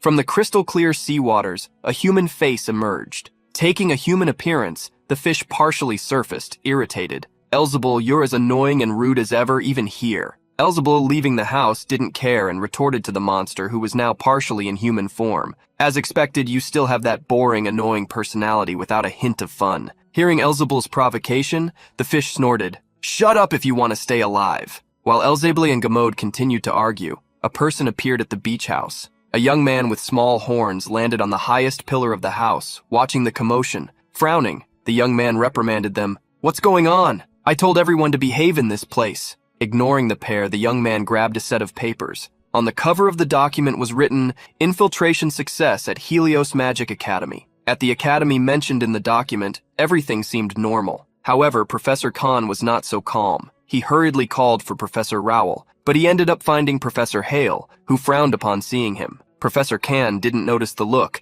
and asked if he had seen Rowell. Upon hearing from Hale that he hadn't seen her, Khan scratched his neck, wondering where she might be. Walking toward him, Khan observed what Hale was doing. On the floor, there were numerous enchantments in a vast area, leaving Khan impressed. "This is the teleportation circle that will be used for Eden's training field. It looks very complicated. Is this your work, Professor Hale?" Hale confirmed the platform's authorship. Looking around, Professor Khan commented that he had heard they would connect to the tower this time. The circle, with a magic stone at its center and several symbols around, looked amazing for its function. Hale smiled, satisfied with his work. "Still, being the first field training of the year, we need to prepare properly, don't you think? We must ensure no accidents happen." Professor Khan was impressed with Hale, the master of the teleportation circles. "You're amazing." At the same time, a young man threw a notebook onto the table. In front of him was Rude, silent. Curious, the protagonist asked Dio what it was. Dio bragged, "What do you think it is? These are precious pieces of information I gathered with all my power." Seeing that it was a small book, the protagonist became curious as he flipped through it. "You put all this together in just one day? Incredible." Tired, Dio leaned back on the table. It had been a tough journey. Everyone tried to avoid him. Still, seeing how many people had given their testimonies, the protagonist asked if everyone there had the skills to confront Chevle. Dio ended up revealing his method of working. He had first looked for nobles and those with the best grades. Surprised, Rude stared at Dio, who defended himself. "Why are you looking at me like that? It may not seem like it, but I worked really hard." While the two talked, a girl approached a green-haired girl, asking worriedly if something was wrong. As they talked, Dio raised the notebook to show 2 names to Rude. "I don't know about the others, but these 2 people can help." While Rude read the names, Dio explained about those people. "The first is Utiarnan Maria Kanziol. You know that name, right? She's the only royal studying at Helios. She is a princess of direct imperial lineage." Young Dio smiled brightly, imagining Utiarnan Maria. "She is called a princess even at the academy and receives special treatment. With the administration's permission, she is always accompanied by a guard sent from the imperial castle. Not even the professors dare to go against her. If she allies with Artian, even someone like Chevle will be nothing." Suddenly, Dio realized he was speaking too loudly. He quickly shrank back, asking if anyone had heard him. Around the room, everyone was staring at him. In some corners, a pair commented, "Are they plotting something? This is so annoying. Since Rude arrived, no day has been calm. It's bad enough being in the same room as the monster, and now they want to drag everyone into their problems without a good reason." On the other side of the room, the 2 girls heard the malicious comments, incredulous. If the guy they call a monster wasn't treated like one, everyone talking bad about him would beg to be his friend. Annoyed, the young girl asked Rin, the green-haired girl, if she didn't think the same. Rin, looking at the pair of boys at the end of the room, ended up agreeing with her friend. Being constantly stared at by the green-haired girl, the protagonist looked at her, and she quickly looked away. Ignoring the girl's looks, the protagonist asked Dio about the other name. Promptly, Dio revealed, "The second name is Lapis Yuen Nuadli. As the only son of the current Nuadli Duchy, he seems to have considerable influence within the academy. Although he and young Lord Artian are both sons of dukes, he is the sole heir of his own house." Dio said he heard that young Lord Nuadli and Chevle entered Helios at the same time, and their relationship was terrible. Now they just ignored each other. Finding out someone hated Chevle, the protagonist thought it would be easy to get close to him. Dio agreed that Rude was right, but there was still a small problem. Since young Lord Noodly entered Helios up to that moment, he had not yet been promoted from Eden. Rude couldn't believe it and asked why. The answer was obvious. Lapis Yuan was not good enough. Dio revealed that, when it came to magic theory and other academic aspects, Yuan was one of the best. However, he seemed horrible in practical combat and skill application. Dio tried to ease the problem. Even if he's not that talented, he's still a Duke's heir, super popular, and hates Chevle. Wouldn't he be useful? Rude ended up praising Dio's work, knowing he hadn't done his best. "To be honest, I wanted to find someone decent among the hairy students like Chevle, but they are in a completely separate area. It's hard even to see them. There's no way to know where they are or what they're doing." While Dio claimed these 2 people could help, 2 different figures entered the room. The pair of students knocked on the board, drawing everyone's attention. The students were surprised to see students from CLAD and wondered why they were there. In front of the board, CLAD revealed the reason. I came to deliver a message from Professor Uvinos, who was supposed to teach you at this time. Instead of the regular class, you should go to the large lecture hall to the east to prepare for practical training. So I would like everyone to start moving now. Seeing the student feign humility, the protagonist looked around. Everyone seemed suspicious of the practical training. Looking for Lidersis, he wondered where the boy was. Outside the building, a bucket of water was thrown on Lidersis, who had fallen to the ground. The group in front of him mocked. The wet rat look suits you very well, abominable young lord. Are you aware now? We're teaching you in case you mess up. Your situation won't change just because two idiots are by your side. At that moment, another person approached, telling the trio to take it easy. Manon came closer, reminding them that the goal of the day was not to bother Lidersis. Another student arrived next to Manon and whispered something. Manon smiled mischievously and ordered, "Bring the monster, they said the stage is ready." In another area of the school, Rude, who had already searched everywhere for Lidersis, saw Dio running toward him, asking them to give up. They had already searched the dormitories, the storage room, and even the garden. Dio, despite knowing Lidersis couldn't be found, remembered they were late for class. Frowning, the protagonist couldn't help but wonder where Lidersis was since he had appeared for class that morning. Dio guessed that Lidersis was hiding and begged to go to class. "I'll be screwed if even a single point is deducted from my grade for being late." The protagonist ended up agreeing with Dio, but definitely felt something was wrong. The students gathered in the hall where the class was supposed to take place. However, looking around, they were confused. They didn't see the professor anywhere. Instead, the group of CLAD students was present. Manon, looking around, asked another student if everyone was there. He replied that he had gone to Professor Hale's room and confirmed that everyone was present. Manon smiled, and seeing that the guests she wanted were also in the hall, wondered if they should start. In his room, Professor Hale was confused when he saw no one, wondering where everyone was. Dio slipped through the plants outside the hall with Rude and questioned how important that class could be for the doors to be locked. Rude, however, found it stranger that Dio knew there was a secret passage to that hall. There was a small hatch in one of the outer walls, but they would have to crawl through it. Inside the hall, two students under Manon's command were pushing some carts. Manon took one of the spheres from a cart and explained what the students were going to do. Before students officially become mages, they cannot use magic without a mana stone or sphere.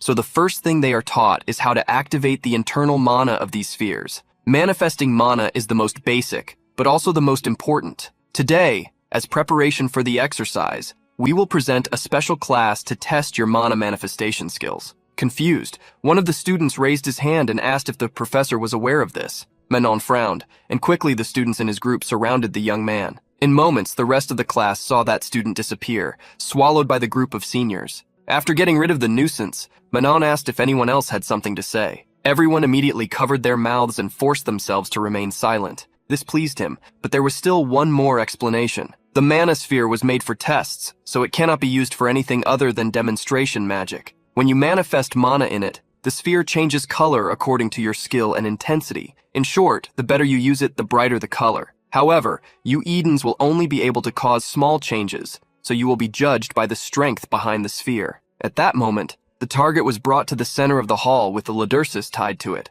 Manon then stated, "You will be evaluated with an aiming practice. This target has special treatment, so it will not be damaged unless the mana runs out. This will allow precise judging of the energy manifested in the spheres thrown at it." The students around the hall were horrified to realize that Manon wanted them to throw monospheres at Lidersis. Without even mentioning his name until then, Manon looked at the young man tied up. It wouldn't be fun just to throw spheres at a target, so whoever hits the head will get extra points. Manon snapped his fingers, and his subordinates dropped the manospheres at the feet of the Eden class students. Seeing the little balls on the ground, Manon asked who wanted to be first. But in the middle of the question, he noticed something. Seeing the surprised expression on Manon's face, a young man approached, asking what was wrong. Manon murmured, "He's not here." Fury appeared in his eyes as he questioned his subordinate. "What happened? He's not here." The young man was confused because he was sure the person they were looking for was in the room when he gave the warning. Manon became extremely irritated but held back from attacking the ally. Dio, the first to arrive at the hall through the secret passage, wondered what was going on. Seeing the students on the stage, he quickly pushed Rude, telling him to go back. Realizing something was wrong, he said they needed to call a professor. Frowning, the protagonist looked at the hall. Manon, still furious, was asked by his subordinate what they should do. Since they had already gone too far, Manon ordered to proceed with the plan. He frowned because he had created that situation without informing Cheval, and now things were getting out of control. Some students began to pick up the monospheres. Soon, Manon's subordinate walked to the front of the stage. Is anyone brave enough to be first? If there are no volunteers, I will have to choose someone. Quickly, he pointed to a visibly scared girl, ordering her to pick up a monosphere. With a hesitant look, the girl refused. I can't do this. Hearing her, the student asked, You can't? Then would it be okay if we swapped the target for you? Terrified by the idea, the girl looked around for help, but everyone looked away. With no other choice, she took one of the spheres, trembling. The senior smiled, satisfied with her submission, and asked if she knew what to do. Observing the sphere, he saw no significant change in its color. Satisfied, he instructed, The next step is the most important, and since you're first, I'll give you the highest grade if you at least hit the monster. The girl hesitated, but he encouraged her again, ordering her to throw. She closed her eyes and threw the sphere. However, the ball curved downward, and with the weak force it was thrown, it fell meters away from Lidersis. The senior couldn't believe what he saw, but continued with the plan. You are disqualified. Irritated that things were not going as planned, one of the seniors took the initiative, grabbed a sphere that emitted a bright glow, and threw it furiously. Fortunately, it only landed near Lidersis. All the students were startled, fearing they might also be forced to do the same, or worse, become the next target. The senior on stage applauded his colleague and asked if everyone understood what was supposed to be done. With an intimidating look, he asked who would be next. Dio was distraught by what the seniors were doing. He turned around, calling Rude to immediately go find a professor, but Rude was nowhere to be found. At that moment, a student raised his hand, surprising the senior. Rude, among the others, stepped forward and asked to be next. Dio was shocked to see Rude volunteer, as well as the seniors, and even Lidersis himself. With a smile on his face, the protagonist didn't care about the panicked looks. Everyone was confused to see Rude. Even Manon frowned. It was impossible for anyone to stop looking at Rude, knowing how close he tried to be to Lidersis. Even as they wondered what Rude planned to do, one of the seniors asked him to try. The protagonist took one of the spheres and passed through the other students. While the senior explained about hitting the monster, he was surprised. Looking to the side, he saw a huge hole in the stone target. Everyone in the hall was extremely shocked. Even Dio, who was hiding, was left speechless. Looking to the side, Lidersis could see the hole created in the target, just a few centimeters from him. Sighing, upset for having missed, the protagonist crouched down. Manon was still in shock from what he had witnessed. Lidersis, who had gotten a little dizzy from the impact, recovered. At that moment, the protagonist took another manosphere and asked, Too bad I missed. Can I try once more? This time I'll hit the right target. A powerful mana flowed into the sphere, which, originally dark green, became almost white. To Rude's surprise, the sphere began to crack. Before everyone's eyes, it broke apart, crumbling in the young man's hand. Laughing and commenting that the sphere was defective, the protagonist took another one. Seeing that, Lidersis realized that if he were hit, it would be the end for him. The senior tried to stop Rude, but the protagonist walked to the front of the group, saying to Lidersis, Hey, I'm serious. If you don't want to be hit, then dodge. The sphere flew at a terrifying speed toward the stage. Everyone was terrified to see the powerful attack. Lidersis gritted his teeth, waiting for the impact, which soon came. The ball hit the target, but not Lidersis. Instead, the senior beside him. Lidersis looked to the side and, startled, saw the senior faint. While the senior's forehead was still steaming, the protagonist apologized. Oh, looks like I missed the target. Seeing the fallen senior, the protagonist teased with a look that made it clear he didn't care. Why were you just standing there? How boring. Dio, still surprised, watched the scene and commented, Amazing. I knew he wasn't an ordinary kid.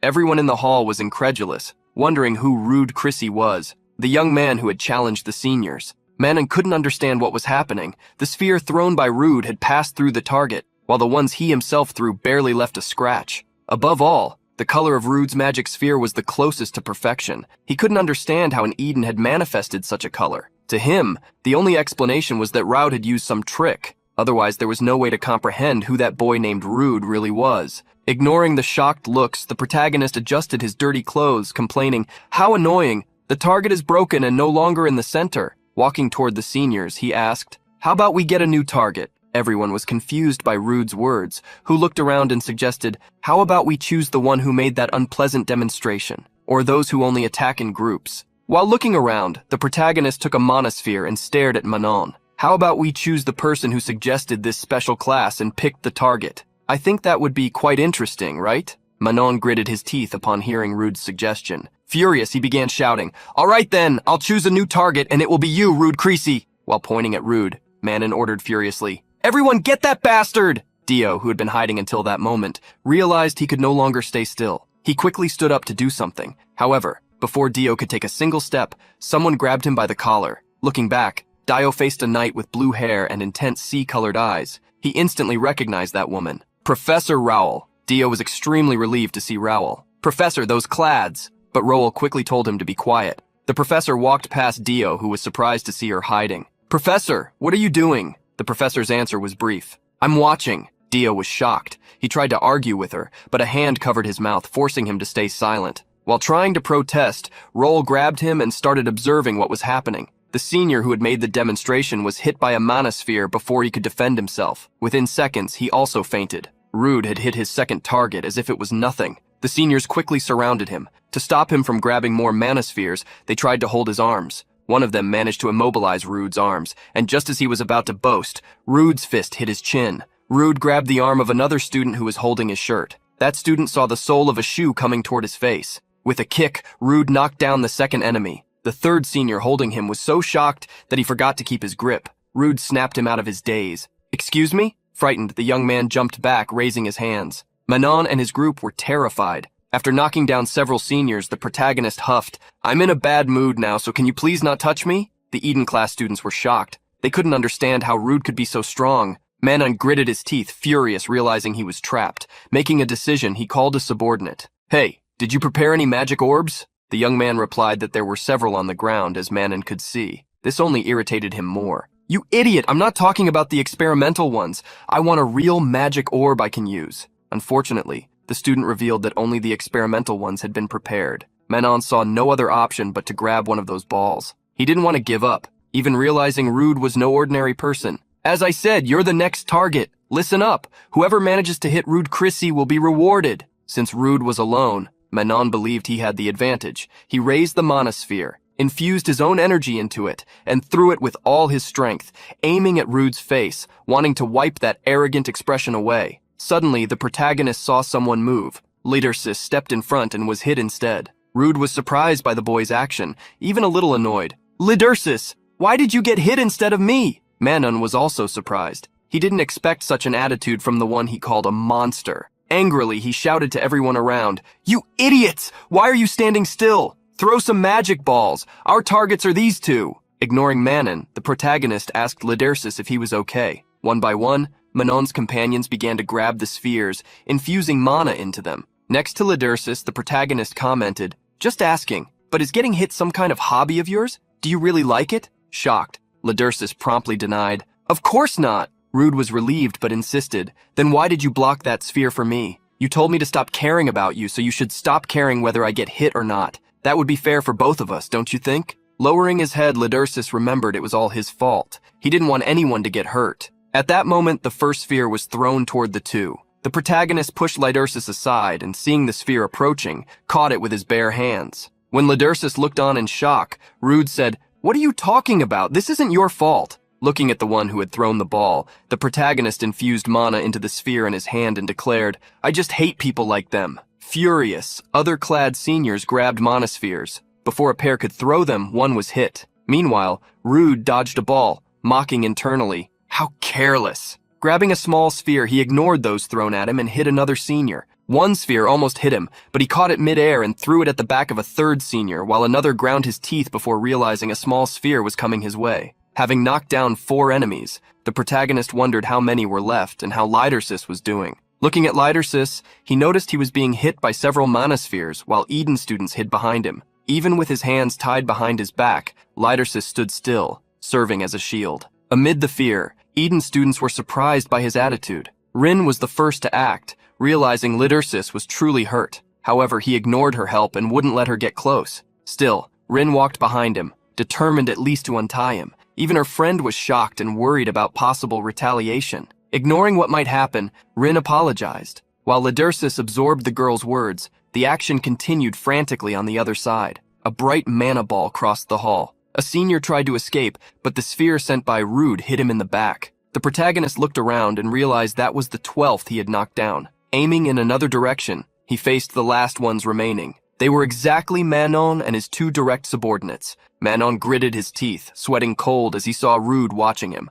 The protagonist walked slowly. Hearing his name leave Rude's mouth, Manon felt enormous pressure. All around, his companions were fallen. He couldn't help but wonder if he was living a nightmare. Arriving in front of the stage where Manon was, the protagonist smiled. So, shall we continue? On the other side, Lidersis, now untied, was thoughtful. Rin tried to find words to apologize, but felt someone grab her arm. Her friend had approached, calling her to come back. Looking back, Rin saw the looks her classmates were giving her. But she did not back down. Instead, she faced them. How long will you keep this up? Do you really think Artian is a monster? Lidersis watched, shocked, as the girl defended him. Even feeling guilty, Eden students looked away while Rin protested. I'm not good at anything either, but this is very wrong. Artian hasn't done anything to us. Why is he treated like this? Is it because you're afraid of those with better grades? Not even Rin's friend expected her to be so outraged. And Rin didn't stop. I don't know how amazing the students of Hyrias or Clad are, but we shouldn't allow them to oppress us. As Rin vented, a young man flew behind her. Everyone realized what had happened and was shocked looking at the floor. Manon's companion was lying unconscious. Facing the stage, Lidersis couldn't believe it. Rude had knocked down Manon's two subordinates and now stared directly at him. Manon, furious, tried to intimidate him. You brat! It's useless to go against us like this. Chevelle will definitely do something against you and the monster. The protagonist sighed and approached Manon. I'm tired of this monster story. Look, there are always those who, powerless, are mistreated without being able to react. And there are those who join others just to mistreat someone defenseless. Among these two groups, who do you think the real monsters are? Everyone was surprised by the question and answered internally in unison. The monster is you. A few seconds later, Rude heard Dio's voice calling him hurriedly as he ran. When the protagonist turned around, he saw a monosphere flying toward him. The protagonist simply leaned forward, letting the sphere pass behind him and head toward Manon. Manon didn't have the same reflex and was hit squarely. With the strong impact, Manon's forehead was pushed back, and slowly he fell like a tree felled by a lumberjack. The protagonist was surprised by the sudden attack, as were Lidersis and Rin. In front of everyone, Manon fell. Not by an attack from Rude, but by an attack from the unknown. The protagonist was confused and ended up looking in the direction from where the manosphere had come. Seeing the clothes of the person walking toward him, the protagonist immediately recognized her. Ignoring Dio, Professor Raoul climbed onto the stage and walked toward Rude. The protagonist remembered that some time ago at the auction, that woman had fought Shikmoon. He had no idea she was a teacher at Helios Academy. The students were surprised to discover that the professor was the one who had thrown the sphere and felt they were saved. The professor looked at Rude, questioning him. Why did you dodge? The protagonist was confused by the professor's question. Grabbing another sphere, she commented, You could easily stop it. There's no fun if you dodge. Dio, who had seen the professor throw the sphere for the first time, was startled. The professor stared at the protagonist, giving him an instruction. Don't dodge this time. I'm curious. The protagonist tried to convince her not to throw the little sphere, but Raoul was stubborn.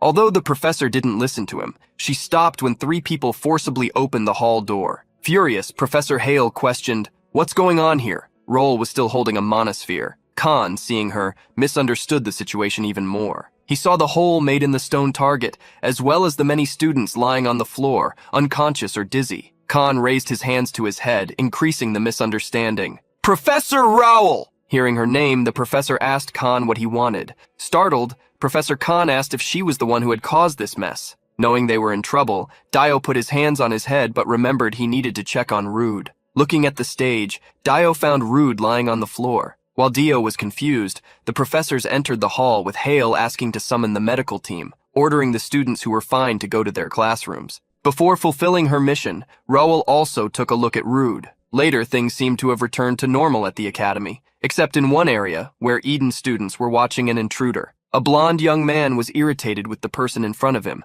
Hey, because of you, everyone is staring at me. How long are you going to stay here? Go to your territory. But the young man sitting in front of him replied, I bet it's not because of me, Lapis. And where is my territory? The whole academy is our territory. Changing the subject, the young man in front of Lapis commented, I saw a little whoopee during my training. It's hard to believe they become mid-level monsters being so cute, isn't it? Lapis got irritated seeing his friend boasting about his prime training again. Changing the subject, the young man went straight to what interested him. So tell me, can you tell me now about when you met the Dark Mage? Irritated, Lapis told the young man to speak quietly. Not wanting to go into detail, Lapis said the same as before. I already said it wasn't a big deal. I just met him by coincidence, that's all. Upset, the young man stood up. Can't you tell me anything else? His personality, what he likes, hobbies, what he wears, or what he eats? Lapis rolled his eyes, asking why his friend wanted to know that. Smiling brightly, the young man explained why. You should know, becoming like the Dark Mage has always been my goal. I've tried to request audiences through Eophion several times,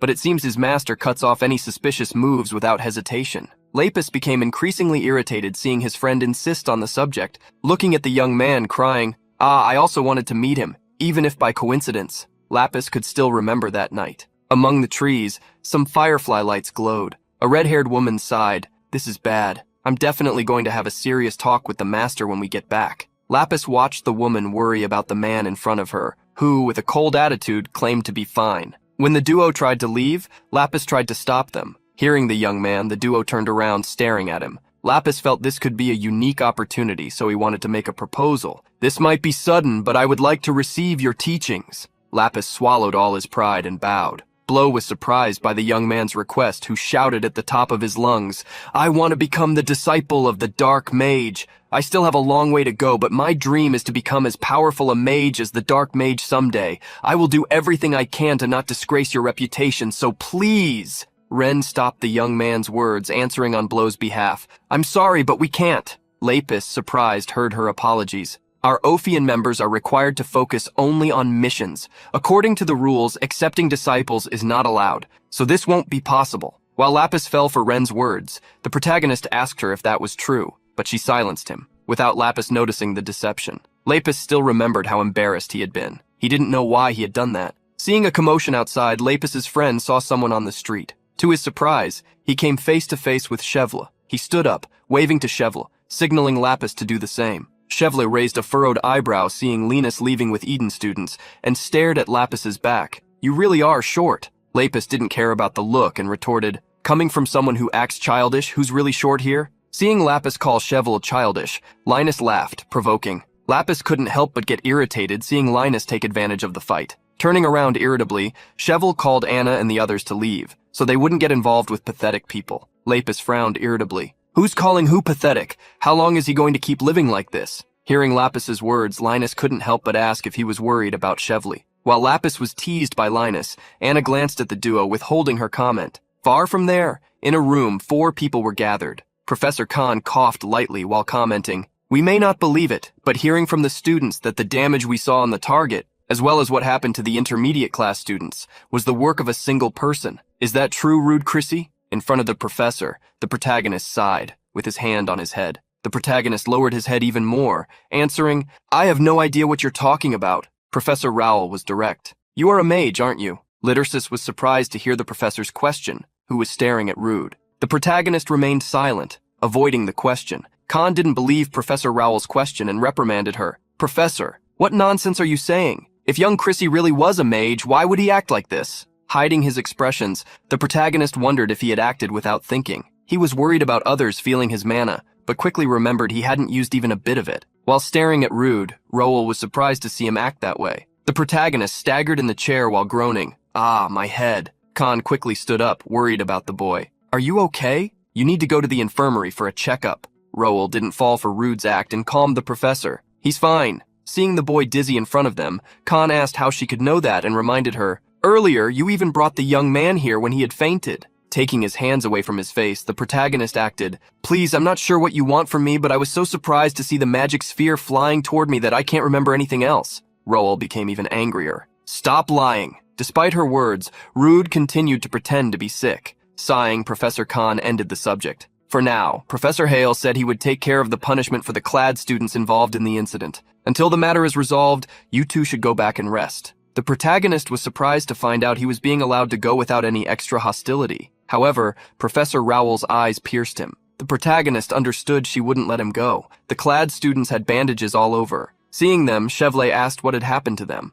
The group tried to explain what had happened, but swallowed their words. Chevle couldn't understand why they were all shocked, with frightened looks. In the next moment, 2 people leaving the meeting with the professors caught Chevle's attention. Lidersus noticed Chevle's presence, and their eyes met. Seeing Lidersus stop, the protagonist looked back and, staring at Chevle, gave a slight smile. Seeing the smile on Rude's face, Chevle became furious. Lidersus was scared to see Chevle's furious look, but Rude woke him up. What are you doing? Let's go, Lidersus. Hearing Rude call him, Lidersus took one last look at Chevle's group and turned, following Rude closely. Frowning, Chevle watched the 2 Eden boys leave after ignoring him. The duo walked through the corridors of the academy, but soon Lydersis stopped. Noticing he had stopped, the protagonist turned around asking what had happened. With his head down, Lydersis revealed his concern. From this point on, more things will start happening because of me. Irritated, he clenched his own trembling hand. Lydersis felt an aura whispering intrusive thoughts. Lydersis, you always bring misery to everyone around you. Giving in to the voice, Lydersis said,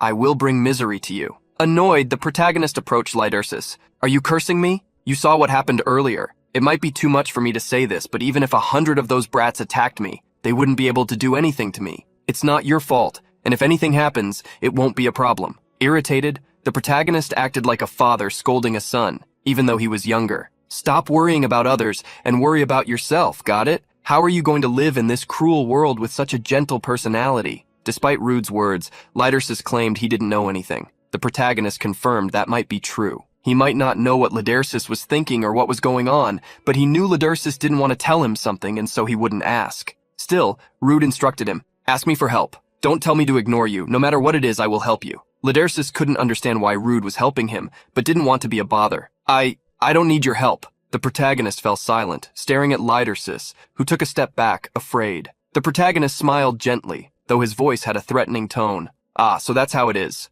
Understood. Seeing Rude's cynical smile, Lydersis ran away, but the protagonist chased after him. Where are you going? In the Eden's classroom, there was an atmosphere of fear among the youths. A young girl asked what was going to happen to them, and another student answered, it's obvious for the Clads, but doesn't this also involve the Harriers? Dio, noticing the mood, stayed silent. A young girl at the front of the classroom shouted angrily, why did this have to involve us? Isn't it all because of that monster? If he didn't exist, this wouldn't be happening. Another student agreed with her, wondering why they had to suffer because of one person. They recalled what had happened before entering the classroom. Students from other classes, when they saw them, avoided them as if they were insects. Trying to find a solution, a girl suggested asking the teachers to transfer them to other classrooms. Seeing what they were planning, Dio tried to rebel. What are you talking about? Suddenly, Rin also stood up, outraged. Stop it! Dio was surprised, as were the others. Irritated, Rin began to vent. Why is everyone so selfish? Why do you only think about yourselves? Why do you feel bad when someone ignores you, when you ignore Lydersis Archon and call him a monster? Do you have any feelings?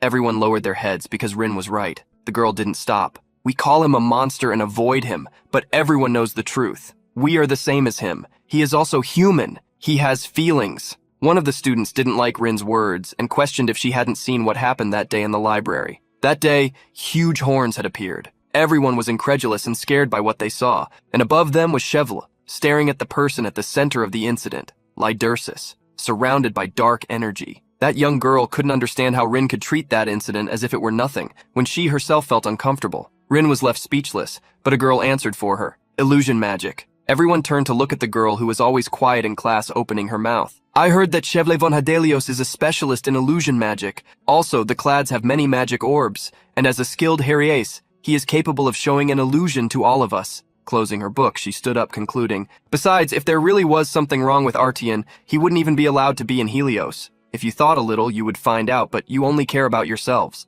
Seeing that she had caused an uproar against her, Eel faced them without fear. You were just scared by a Harriaz. You fear what Chevle showed you. Seeing Eel confront her, the girl became even more irritated. Don't act like you've never done anything. You are just like us. Eel did not deny having acted like everyone else, but argued, the situation has changed. It may have been too shocking for you to forget, but with Rude Creasy, we can turn this situation around. Rin was surprised by Eel's encouragement, as he always ignored the classroom situation, just like everyone else. Even Lydersis, who had just arrived in the room. The young man with hair covering his eyes ended up scaring some students who suddenly saw him. After Lydersis, Rude, who was following him, also arrived in the room, encountering the strange atmosphere that filled the place and becoming extremely confused. When Rude and Lydersis entered the room, a silence fell. Dio seemed surprised to see Rude and ran toward him. Are you okay? Scratching his head, Rude pretended to be a little dizzy. However, knowing Rude, Dio corrected himself. I was asking about the Clads. Dio wanted to know what the teachers had said, but Rude explained that nothing much had happened. At the same time, Lydersis tried to escape, but Rude grabbed him by the shirt, stopping him. Just then, a woman's voice caught everyone's attention, calling the young man monster. Everyone looked at Eel, who corrected herself when she spoke to the young man. Wait, your name is Lydersis, right? Lydersis was surprised to be called by name by someone. Eel also addressed Rude Creasy. Approach Approaching the two, she extended her hand, greeting them and introducing herself. I'm El Florin Chrome. I know it's very late, but I hope we get along. Together, the three boys were surprised by El. Still wondering who she wanted to get along with, Rude extended his hand, shaking hers. A second later, another student approached. Looking away, he repeated Eel's actions. I'm Noiden. If it's not too late, let's get along too. Quickly, a young man named Eckel and a girl named Julia also introduced themselves from behind Noiden. While Rude was surprised and confused by everyone's approach, he was greatly praised for what he had done earlier. Soon, several people surrounded Rude, trying to find out how he had broken the magic target and how they could be as cool as him. In the corner of the room, some wary people questioned what the others were doing and what was the point of getting close to Rude and Lidersis. Rin and her friend were also watching, one with a slight smile and the other surprised by what was happening. Some people then called Lidersis's attention.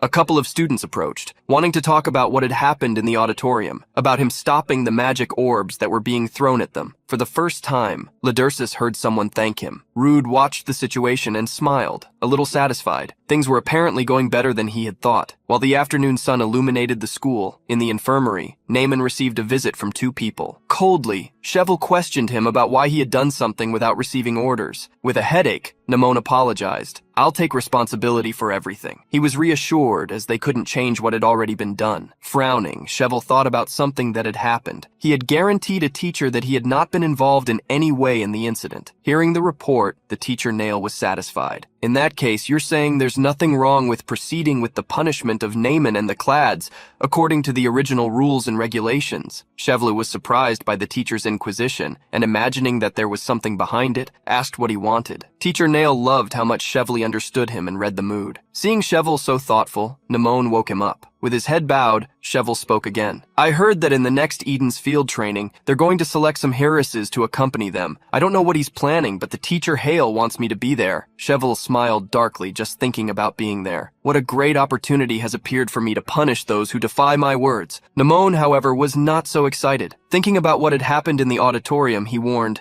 that boy, Rude Chrissy, no matter how much I think about it, I don't think he's an ordinary boy. I think you should know that. Cheval interrupted Namon's advice. Standing up, he stared at his subordinate darkly. Is there something wrong with your head? Are you really telling me to be careful with a mere Eden? The young red-haired woman who accompanied Chevla remained silent, while he warned Namon, don't worry about useless things and calm down. Turning to leave the infirmary, with a malicious smile, he warned that he would bring interesting news soon. That night, everything seemed normal in Rude and Lidersis's room. However, with intense concerns, Rude questioned whether he himself was doing well. Remembering how many people had surrounded him earlier, he calmed down after such a crazy day. Thinking about how Lidersis had interacted with the other students once again, Rude turned to look at him. Lidersis seemed to be sleeping, and there was no way for Rude to know what was going on in his head or what he was going through. However, he still hoped that the small changes that had happened would help him. The night passed peacefully, and in this way, a dark energy crept like smoke from under the room's window. The shadow approached Lidersis as it took shape. Soon, a human form was molded. A dark being wearing a hood of black crystals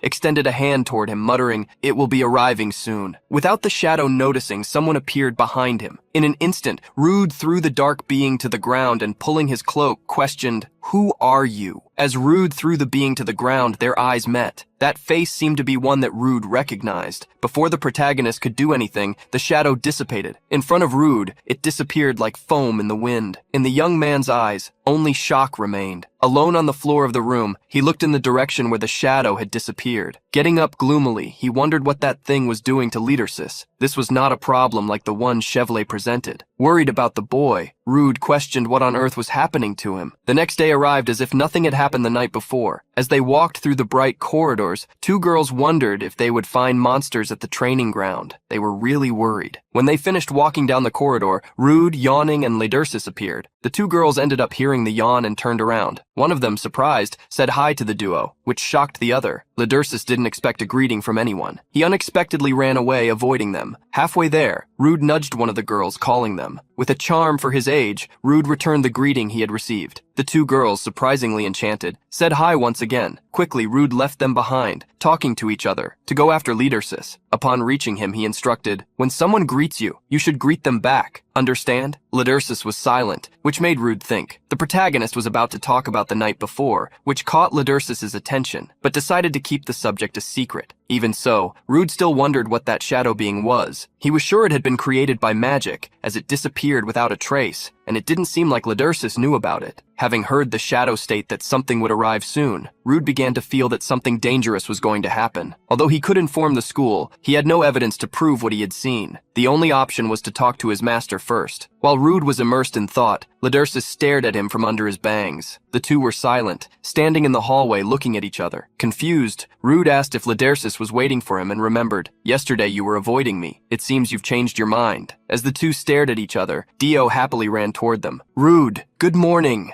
Noticing Lidursus's presence, Dio was startled. "Ah, good morning, Artian." Coldly, Rude instructed Lidursus to greet Dio. Obeying, Lidursus said hi to Dio. Unexpectedly, Dio felt as if he had seen Rude train a dog. As the three gathered, other students approached, calling for Rude. They were there to warn him that teacher Rowell was looking for him. After giving the warning, the two said goodbye, leaving quickly. When they were about to go to class, Rude asked Dio if he wasn't going with them. Dio stood still for a moment. Before smiling silently, he joined the group, putting his arm over Rude's shoulder. "Hey, do you want to bet who gets to the room first? I think Artian does." When everyone arrived in the room, Teacher Nail announced that the Clads who were involved in the incident in the auditorium would receive an appropriate punishment, and stated that he hoped an incident like that would not happen again. He also announced to the class that the Helios Academy would take extra measures to prevent incidents from then on. So he wanted everyone to leave those memories behind and focus on preparing for the field training that would happen soon. With a mysterious smile, the teacher declared, "We don't know what the future holds for us." Thinking about the field training, Dio lay on the table sighing heavily. What do I need to prepare for if I'm going to meet a monster? Since he didn't know what it was about, Rude asked if at the field training they would have to defeat monsters that would be released or something like that. Dio corrected him, stating that it wasn't that scary. Curious, Rude asked for an explanation. He expected the level of difficulty to be consistent with that of the students, but he wasn't sure. Therefore, he still needed to think about Lidursus's case. Unexpectedly, a woman appeared behind Rude, pronouncing his name. Rude Chrissy. Both Dio and Lidursus, who were at the table, were surprised. Coldly, the teacher demanded that he follow her. Still seated, Rude, confused, wondered what she wanted. At the same time, in a garden, Princess Maria was having tea, but she was thinking about many things. Supporting her face with her hands, she called the attention of the man in front of her. Guess what? Tessie found something interesting. The man, who was reading some documents, was a little curious. The princess stated something that really surprised the man. "She's going to the Eden's field training, and I'm going too." Shock appeared on the man's face, who, incredulous, shouted, "What?" At the same time, the woman the princess was referring to was carrying Rude, grabbing him by the collar of his shirt, taking him with her, while Dio tried to follow them across the campus. A commotion seemed to be happening in a training field where everyone was gathering. A young man, carrying a sword on his shoulder, approached some other students, asking why everyone was gathering. Upon hearing the question, a boy replied to Lapis, "We heard that teacher Rowell will be facing someone from Eden." Shocked, Lapis asked who she would be fighting against. Surprised by Lapis's despair, the young man revealed that she would be fighting against the Eden everyone was talking about. Thinking for a bit, he commented, "I think his name is Rude Creasy?" In the center of the arena, Rude held a wooden sword with both hands, with a confused look. Dio quickly stepped in front of Rude, opening his arms to stop Roll. "Teacher, I can't believe you're asking someone who hasn't done anything wrong to fight you. That's wrong." Coldly, Roll ordered, "Get out!" Immediately obeying, Dio hid behind Lidursus. Lidursus looked at the boy from under his bangs and heard him ask, "Hey, Artian, he'll be fine, right?" Rude expected something bad to happen, but he didn't imagine that teacher would be so unbearable. Looking around, he realized that many people were gathering with surprised and worried looks. For Rude, this was a great opportunity, a chance to show everyone how ordinary he was and make them lose interest in him. The teacher removed her cloak and, drawing a real sword, declared, "Let's begin." Rude was surprised and raised the wooden sword. "Wait, why are you using a real sword when I have a wooden one?" Coldly, Roll told him to use magic. Before Rude could argue, the teacher advanced toward him. He realized she didn't want to hear him. Determined, Rude was ready to let her hurt him to show he was weak. Rowell's sharp sword cut in front of Rude, hitting the ground after he jumped back. He dodged instinctively, wondering what would happen if he couldn't protect himself in time. Rude hastily tried to stop the teacher, asking them to wait to talk. Although he wasn't fighting, he made a strong impression on everyone watching, dodging all of the teacher's attacks. Lapis watched Rude move with his jaw dropped. Coldly, the teacher ordered,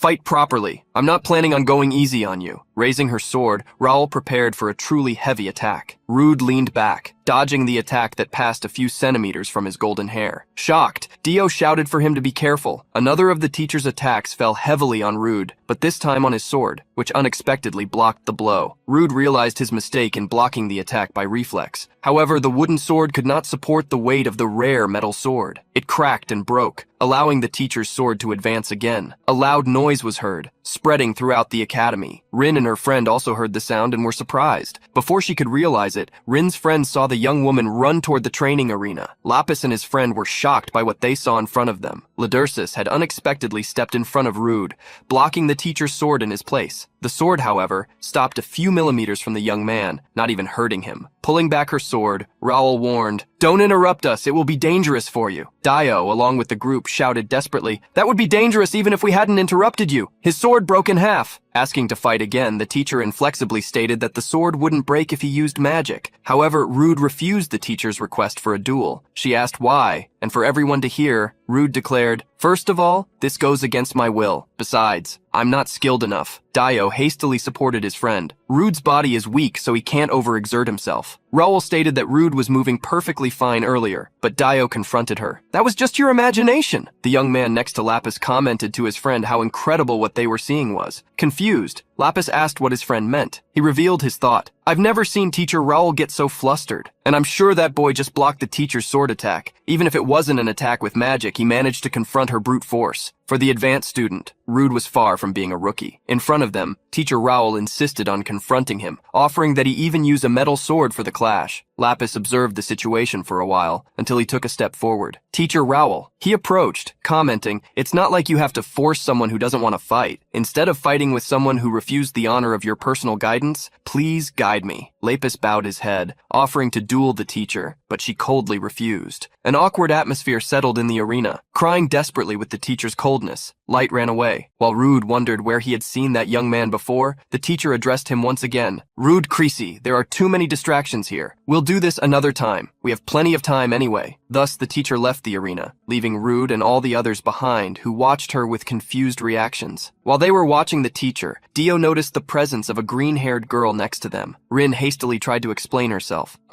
I thought something was happening because I heard a noise. Are you okay?" Laughing, Dio replied, "Of course. Teacher Raoul almost ended Rude's life, but we're completely fine." In another corner, Lapis was accompanied by other students who consoled him. While thinking about the teacher, Rude confirmed, she was that woman he had met at the auction. While Rude was thinking about the teacher, Dio was showing the broken sword to Rin, who was worried about him. An awkward silence settled between the four of them, as they weren't close with the girl. Realizing that she had caught their attention, Rin quickly tried to justify herself.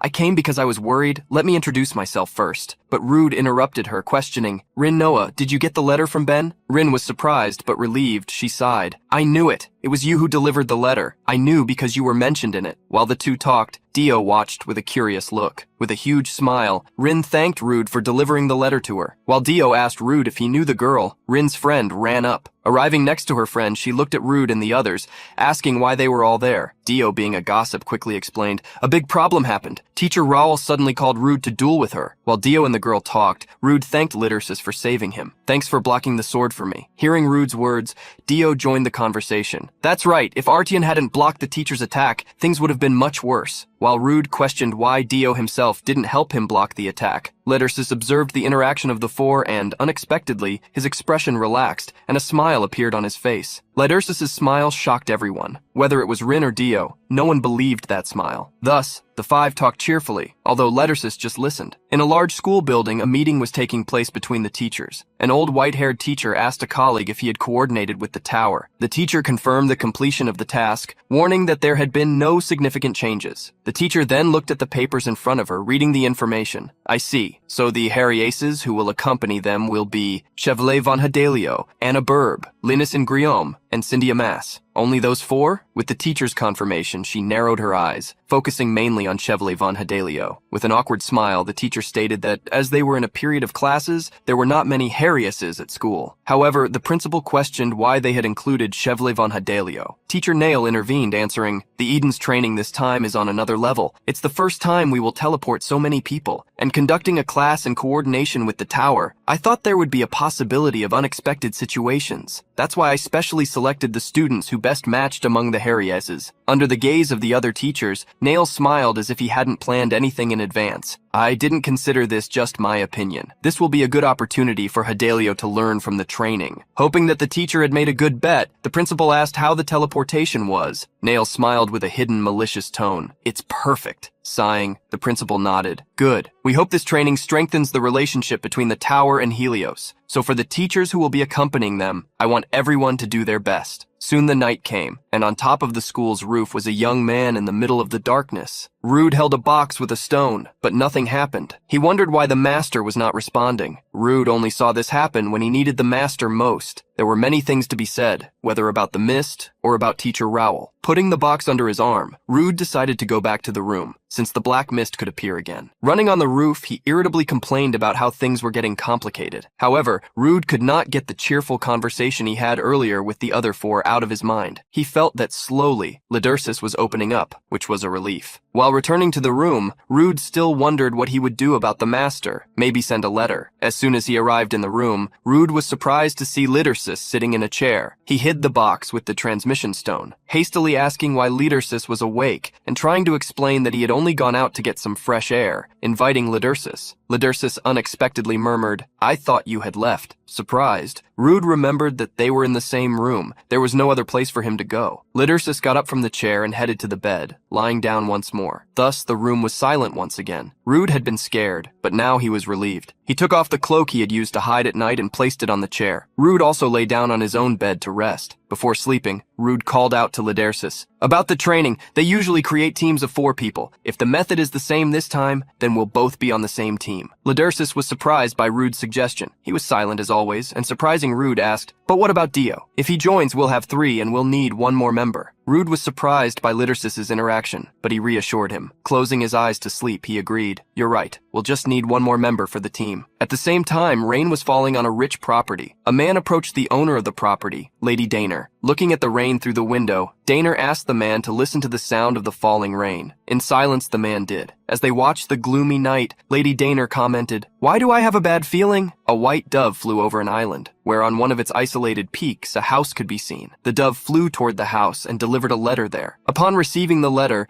the young man was satisfied. Imagining that his subordinates had achieved something, he opened the letter to read the results. However, the text was unexpected. "The food here is great. I played with humans today. Classes are not fun. My room is sufficient. I want to go home." Annoyed, he raged to the point of launching an energy attack through the window while shouting, "What kind of report is this?" On the academy campus, the Eden students were extremely excited and animated. However, Rude was worried about something else. It had been a few days since he had been able to contact the master. He feared that something might have happened in Ophion. Taking Rude out of his thoughts, Dio ran toward him while calling out, "Rude, they said Teacher Nail's class is going first." Also calling Lydersis, Dio hurried them for the trip. Rude and Lydersis couldn't help but notice how excited Dio was. There was a reason for it. Whispering, he commented, "I heard that the training this time will be at the Tower of Magic. I never thought I would set foot there." Rude didn't believe that the Tower of Magic would be involved with the school, especially with a beginner's training. For him, it was completely impossible. The Tower of Magic was not the type to do this kind of thing. Lydersis, who had started talking in recent days, especially told Dio that he had already gone to the Tower of Magic when he was a child. Dio was surprised, but he didn't think it was impossible for the son of a duke. While the two were talking, Rude thought about the shadow that had invaded the room some time ago. Since that day, such a being had not appeared again. He believed that he would discover Lydersis's connection to this person after the training. Changing the subject, Dio ended up asking, "Why aren't we in teams for the training? We could be the best team ever." Unexpectedly, Isle interrupted the conversation, answering, "About that, I put in some effort to prepare too." Surprised, everyone looked at the white-haired, magenta-eyed girl. She was there to reveal something. "According to documents I saw, I thought we would be in groups for the training, but it seems they changed that. The rumor that we are going to the Tower of Magic is true." She commented the same thing as Dio before. "I was about to create a perfect team with talented people. Too bad, Rude Chrissy." Rude was confused by her comment, which revealed, "You were ranked first among the people I wanted to recruit for my team."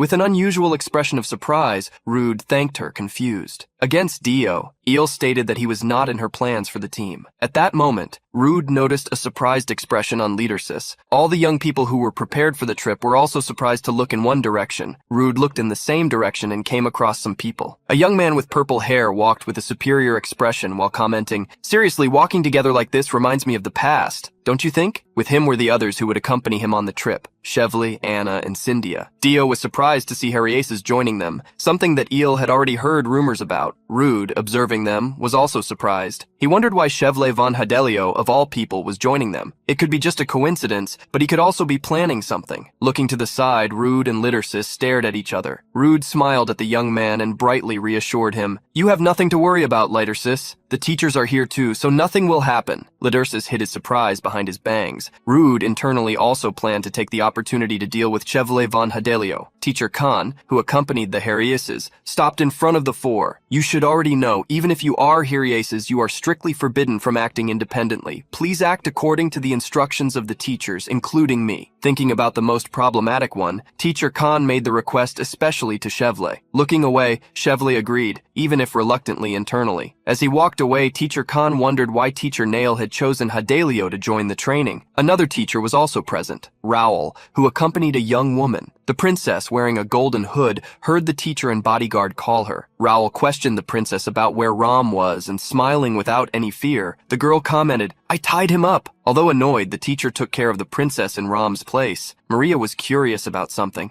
that Tessie always brought with her. However, not even hearing the princess's words, Raoul looked around looking for someone. Dio's eyes met the teacher's when he felt her gaze. Scared, he shouted at Rude, warning him about the teacher's presence. However, Rude had already fled a long time ago to avoid her. Dio, who had been left behind, ran with Rude, leaving Lidersis alone. However, someone soon found Lidersis. Rin called him, touching his coat, asking if there was anything wrong. While she was trying to understand why Rude was running, someone passed by the girl quickly, creating a gust of wind that blew her hair. Raoul ran after Rude, surprising everyone, or almost everyone. Being carried in the teacher's arms, the princess shouted with emotion, "Ha ha ha ha! This is so much fun!" Rin ended up laughing too when she saw the scene and, taking Lidersis by the arm, called him with a smile to accompany Rude and the teacher. Soon, all the students gathered in a large hall where Teacher Hale was. An assistant approached the teacher to confirm the arrival of all the students in his class, as well as the Harrieses. The other Edens were on their way with the other teachers. Adjusting his glasses, the teacher smiled as the preparations were ready. Gloomily, he ordered the shadow being, "You can start now." A human-shaped shadow appeared behind the assistant, who was startled when he felt chills. Remembering his presence, the teacher noticed, surprised, and commented, "I don't need you anymore." Quickly, the shadow fell on the assistant, who disappeared into darkness. On top of that building, only the teacher and the gloomy mist remained. In the center of the hall was a large golden crystal radiating energy. Incredulous, Dio commented, "I've never seen such a large magic stone before." Rin's friend was starting to feel that everything was real. Beside her, the green-haired young woman was really excited to go to the Tower of Magic. Dio, who didn't see Rude anywhere, asked where his friend had gone. Unexpectedly, everyone's attention turned to a place. Lapis had approached the magic circle and, analyzing it, commented, "Just like Teacher Mommelray's theory in the book, The Truth of the Magic Circle, a typical teleporter operates by connecting about 10 or 50 mana links. If you look at this, there are separate formulas. Looking at how it was built, it's clearly possible to see that it is much more advanced than a common teleporter." It was the first time Lapis had seen a combination like that. It was similar to the formulas he knew from Yult's theories, but with different types present in it. He analyzed the structure of these formulas, trying to understand. What no one could understand was what the young man was talking about. Rude, unexpectedly, approached Lapis and replied, "It's the Fenoti combination. This is a new combination formula. With the Yult formula as a base, they can simultaneously link and activate at least 5 different magic circles. But as far as I know, it's not compatible with teleportation circles." Upon seeing Rude, Lapis recognized him as the one who had dueled against Teacher Raoul. Ignoring that memory, Lapis asked if he could explain the Fenote combination he had mentioned. Teaching the young man that the linking and activation of multiple magic circles simultaneously was based on the principles of Bellard's aspects, Rude continued. While explaining and analyzing the formula, Rude felt that there was something strange. Soon, he showed a gloomy expression upon realizing something. While Lapis tried to talk to him about the formulas, Rude ended up ignoring him, as he had felt something somberly familiar. At the same time, a young woman grabbed Rude's shirt. The princess, grabbing him, looked at the teacher and called her, "Tessie, I got him." However, Tessie Rowell showed a gloomy look. not looking at her, but up. Rude broke free from the girl, showing the same expression as the teacher. At that moment, Dio and the others approached Rude, but when they looked up, their expressions became astonished. A shadow was descending on the magic stone in front of everyone, scaring them. Soon, everyone's attention was drawn to it. Rowell moved quickly, pulling the princess close to her. Lapis' eyes showed a tremendous shock upon seeing the shadow. It began to transform and change shape. Rude recognized that, exactly what he had seen in his room before. In an instant, the shadow took on a human shape, with 2 bright eyes under a hood. Even the Harrises were confused to see that. Linus asked the others if it was an event or something like that. Eel looked at the shadow, while many students in fear called for the teachers. The shadow being hovered above the magic crystal, observing everyone present. A slender hand extended toward the students. With the wave of its hands, the being swept a large amount of energy throughout the room. While many, scared, imagined that the training had already begun, Rude was still trying to understand why that thing had appeared there, of all places, making a brazen entrance into Helios while everyone watched. Lidursus, looking at that shadow, seemed static. Rude called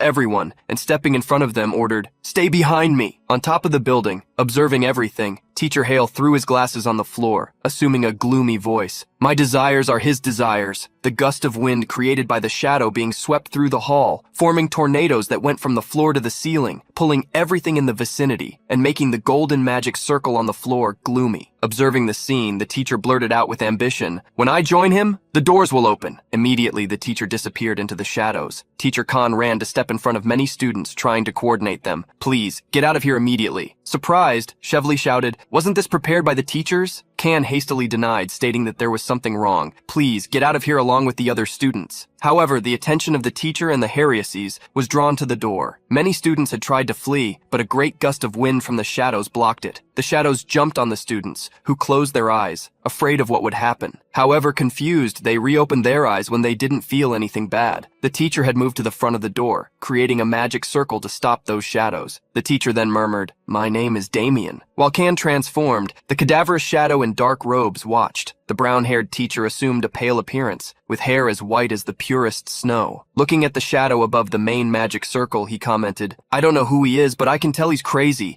How dare he do this inside Helios? He better be prepared." In silence, the shadow being stared at the teacher who had transformed. While everything was happening, Rude was observing the teleportation formula. It had changed. However, he knew that it hadn't changed because of the appearance of that being. The change had been planned from the beginning. Rude knew that this alteration could have been made by someone from Helios, or by someone associated with the figure of darkness. Imagining who such a person could be, he looked at Lidursus. Suddenly, Teacher Khan ran past the students, shouting, "Teacher Rowell, please help! You know I'm not a battle-type mage!" The shadow being moved unexpectedly. Its target was none other than Lidursus, who was completely defenseless. The shadow's action did not go unnoticed by Rude. At that moment, Roll's voice sounded in the ears of those who were nearby. "Tessiana, awaken!" A freezing attack split the shadow in half, freezing its body. Lidursus and Rude, who had run to him, as well as Lapis and the princess, were surprised by the teacher's powerful attack. Everything seemed to freeze under her power, which also became as illusory as the ice itself. Surprised, Dio asked the others if the teacher had defeated the creature. However, Rude coldly denied it. The shadow freed itself from the ice and began to recompose itself. Soon, the being of darkness resumed its previous humanoid form. Open-mouthed, Teacher Khan shouted, "Teacher Rowell, as you saw, physical attacks don't work against this thing. It can change shape at will. We won't be able to cut it or suppress it." Confused and worried, the teachers wondered where those creatures had come from. The tornadoes had already dominated the hall and few areas remained safe. Trying to help, Linus called the Eden students,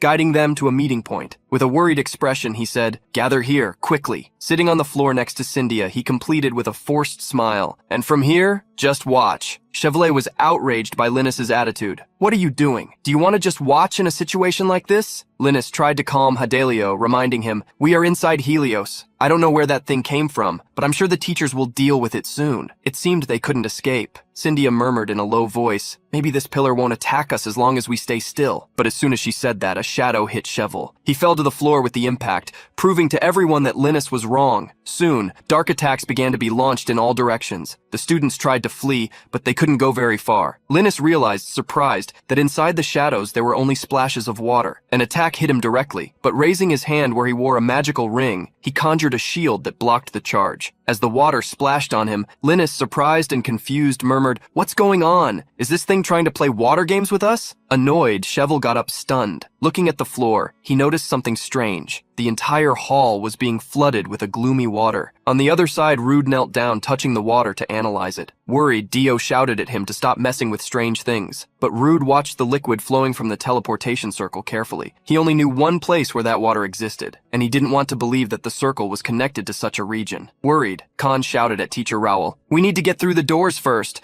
The others must have already noticed the abnormality." Ignoring him, Rowell handed the Princess Yuti to Lapis for him to protect her. Rude, attentive, had understood Khan's plan to force the doors open. But not all the students would be able to escape. Before that, the circle could be activated, dragging everyone. Therefore, it was essential to stop it first. Rowell had already devised a strategy. Her icy hair swayed in the cold wind when she ordered, "Destroy the magical crystal, and the activation of the circle will be interrupted." Rude was surprised to see that Rowell had understood the situation exactly as he had. However, Kan was worried about something else. "Teacher, if you destroy an activated magical crystal, there is a risk of explosion." Despite the warning, Tessiana Rowell's gaze remained sharp. Without hesitation, she raised a gigantic block of ice, completely enveloping the crystal in the center of the teleportation circle. Then, the crystal exploded, creating a curtain of ice through the hall. Even Rude was impressed with the teacher's power, but before he could speak, a cry of despair echoed. The shadows had spread across the floor, enveloping Lapis and the princess, who screamed in fear. Rowell ran toward Yuti, but a wave of gloomy water swallowed her like a tsunami. Everyone was dragged violently. Khan tried to resist, but also disappeared. Soon everything was covered by the gloomy water. Scared, Dio asked Rude what had happened to the teachers, but the young man was more focused on understanding why the water flow and the tornadoes had not disappeared, since the crystal had been destroyed. The flood already reached the students' ankles. Desperate, Cheval shouted, "Can't we do anything but stand still?" Linus seemed even more worried, as he knew that, if it continued like this, soon everything would turn into a gloomy sea. Chevrolet was annoyed by her calm, especially when he saw her, along with Cynthia, sitting inside a magic circle floating on the water. He ended up climbing into the circle, destabilizing it. A second later, he fell directly into the gloomy water. There wasn't even a floor under his feet. It was as if he was in an ocean. Anna, desperate, saw Chevrolet and other colleagues being swallowed by a gloomy wave. While waves consumed students and teachers, the shadow being remained floating in the center of the hall, watching and waiting. Rude, analyzing the mana flow, understood that was in fact a teleportation circle. Whoever was swallowed by the gloomy water would be forcibly transported. Aware of this, he instructed his group, "Hold on to each other. Don't let yourselves be carried away alone." His goal was clear, to ensure that everyone was teleported together, because interrupting the flow could endanger those who had already been dragged. Extending his hand to Lidursus, he asked him to hold it. The boy hesitated but extended his hand slowly. However, before he could reach him, Rude was swallowed by a gloomy wave and disappeared in front of everyone. Soon the waters also swallowed Dio, Rin, and her friend. Dio still tried to ask Lidursus what they would do, but the boy remained motionless, in a trance. Shortly after, he was also taken. Alone, Lidursus heard a voice in the darkness. "Can you see? Everyone became miserable because of you. I said, didn't I? You are the one who drags everyone to misery. A monster like you shouldn't have been born." Torn by guilt, Lidursus surrendered to despair. But then, a white light shone in a young man's hand in the middle of the darkness. He murmured coldly, "My name is Blow." The light disappeared along with his presence. While Lidursus was being swallowed by the darkness, the voice mocked in his mind, "Monster, a monster like you doesn't deserve to live." Soon, everyone had disappeared. The shadow being watched in silence, confirming that everyone had been teleported. But suddenly, a confusion ran through its darkness. Without it noticing, a power opened a hole in its chest. A cold and indifferent voice whispered behind it, "I misjudged the situation. I should have ended it from the beginning."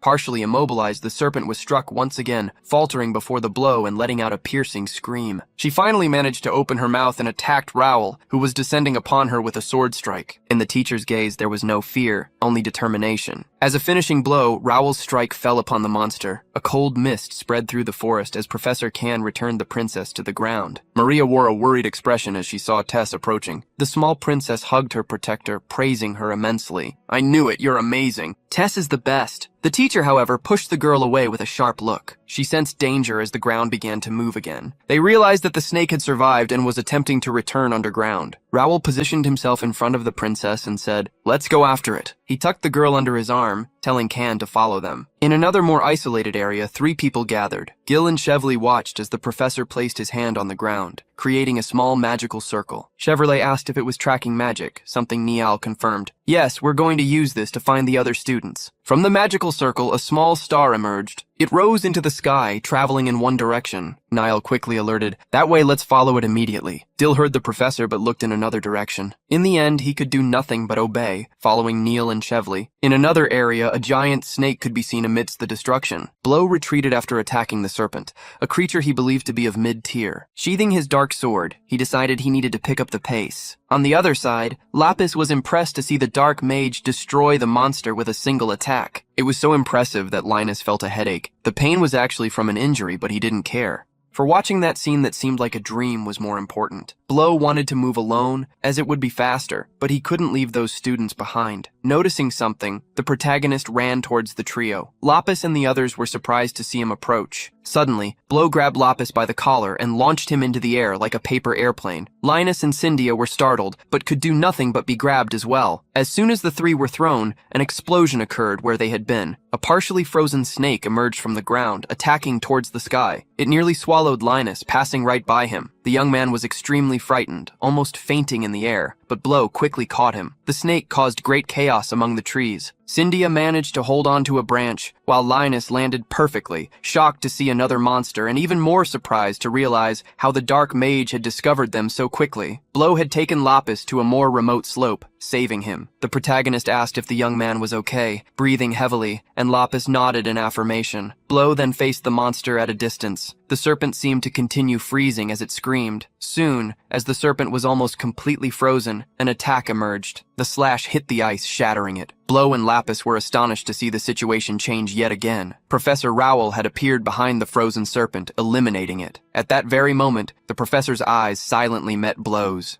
Amidst the canyon and the trees, the gathered students wondered if anyone would ever rescue them. Everyone wanted to go home, and the anxiety many felt was already visible to Isle. She wondered to herself how much longer they would have to wait. Just as she also began to think that no one would rescue them, a small glow, like a sun the size of a grain, floated around the students. Many grew fearful at the sight, but their expressions turned to relief when they saw Professor Nail, the wielder of that magic. As soon as the professor arrived to check if everyone was all right, relief washed over the group. "We are saved!" While the students surrounded Nail, Dio looked around, searching for someone. "Ardian!" Seeing Dio looking for Lidersis, Chevrolet glared at him with an irritated look. Upon finding Lidersis hidden behind some rocks, Dio ran toward him. Gripping Lidersis' shoulders, the blue-haired youth worriedly asked if he was okay. Lidersis, however, remained silent. Seeing that he was physically fine, Dio began to look for Rude. "I don't see Ren or Rude around here." In a grim silence, Lidersis fell to his knees. Professor Nail approached, asking Dio what was happening. Checking on Lidersis, the professor simply assessed his state. It seems he is in shock. The professor knelt to Lidersis' eye level, advising him, "The harder the situation, the more you need to maintain your composure." Placing a hand on Lidersis' shoulder, the professor leaned in closer, whispering darkly, "It's for your own good." Backing away from Lidersis, the professor began to instruct the students. "We need to regroup with the others. Let's move to the next area." Dio, who had felt the professor's dark aura, was stunned. He stared at Nail's back, wondering what on earth had just happened. In a distant area, ice took over the region. From the top of a small hill, Blow watched the magic being used by Professor Tessiana. She walked across the ice, drawing her sword as she faced him. The two looked at each other for a moment in complete silence. Blow was the first to try to speak, but the professor vanished from where she stood. Reappearing before the mage, the professor swung her frost blade downward. The protagonist tried to ask her to stop, but he had to dodge continuously, as she attacked him in a sequence. Blow even raised his hands to show he wasn't a threat, but Tessiana had no intention of stopping. After a slight sigh from the mage, a large explosion occurred, startling Lapis so much that she cowered on the ground. Linus and Cyndia, who were further away, stood open-mouthed at the high-level confrontation. Blocking Tessiana's attack, the black mage looked at her closely and used the opportunity to ask her to calm down. He wanted to try to talk to her. However, before Blow could react, the professor reached out her hand to touch his chin. She moved within inches of him and declared, "I definitely recognize your face." Even though the face was familiar, Tessiana couldn't remember for certain. "Who are you?" Lapis ran toward the professor, placing herself between her and Blow. "What are you doing, Professor Rowell? Why did you attack him suddenly? The black mage is trying to help us." Linus backed Lapis's words, shouting from a distance, "That's right! How can you be so rude to someone who is helping us? The professor stared at the students, verifying if what they were saying was true. She immediately began chasing Linus for having called her rude. Blow, having escaped, felt relief follow his fear. The concern was still there, however. Don't tell me she recognized me? Behind Blow, another person appeared, surprised to see him. Carrying the princess on his back, Professor Khan stood agape. By Black Mage, do you mean the Black Mage of Ophion? The protagonist confirmed his identity, leaving the professor even more surprised. He had heard rumors. I never imagined the Black Mage was actually just a boy. Feeling he had offended the youth, the professor quickly apologized. Changing the subject rapidly, Professor Khan asked why he was there. Repeating the story he had created, Blow claimed to have been sent on a top-secret mission to Ishwela and that he had stumbled upon the students by chance. After hearing you were in trouble, I decided to help. Is it all right if I do so? Even without changing his expression, Blow's face gleamed. This left Professor Khan tremendously excited. Of course you can. We are the ones who should be asking for your help. Thank you so much. Seeing Professor Khan arrive, Professor Tessiana looked at him. Something had appeared behind the professor, a shadow that seemed to swirl in a shapeless spiral. Being the closest to the professor, Blow shouted, "Watch out, behind you!" The professor immediately jumped forward, knowing there was something dangerous behind him. This created an opening for Blow to attack. He brandished his sword, cutting through the shadows. However, the shadows gathered once more before the group. They began to take the shape of something Blow had seen before, the shadow being that had appeared in the portal room. Blow stared at it in surprise. The specter had appeared once again, but feigning ignorance, Blow asked Professor Tessiana, "What is this thing?" In another area of the forest, the glow of light appeared once again. A new group of students was startled to see the magic. They followed it and came across Professor Nail, who, along with an even larger group, had appeared to rescue them. A great commotion broke out among the students as fear was replaced by relief. While accompanying the group, Isle believed that with the professor present, they wouldn't have to worry so much anymore. Despite thinking they would finally find those who had been separated, every time she looked at Professor Nail's back, Isle felt a horrible sensation. Dio began searching through the group they found,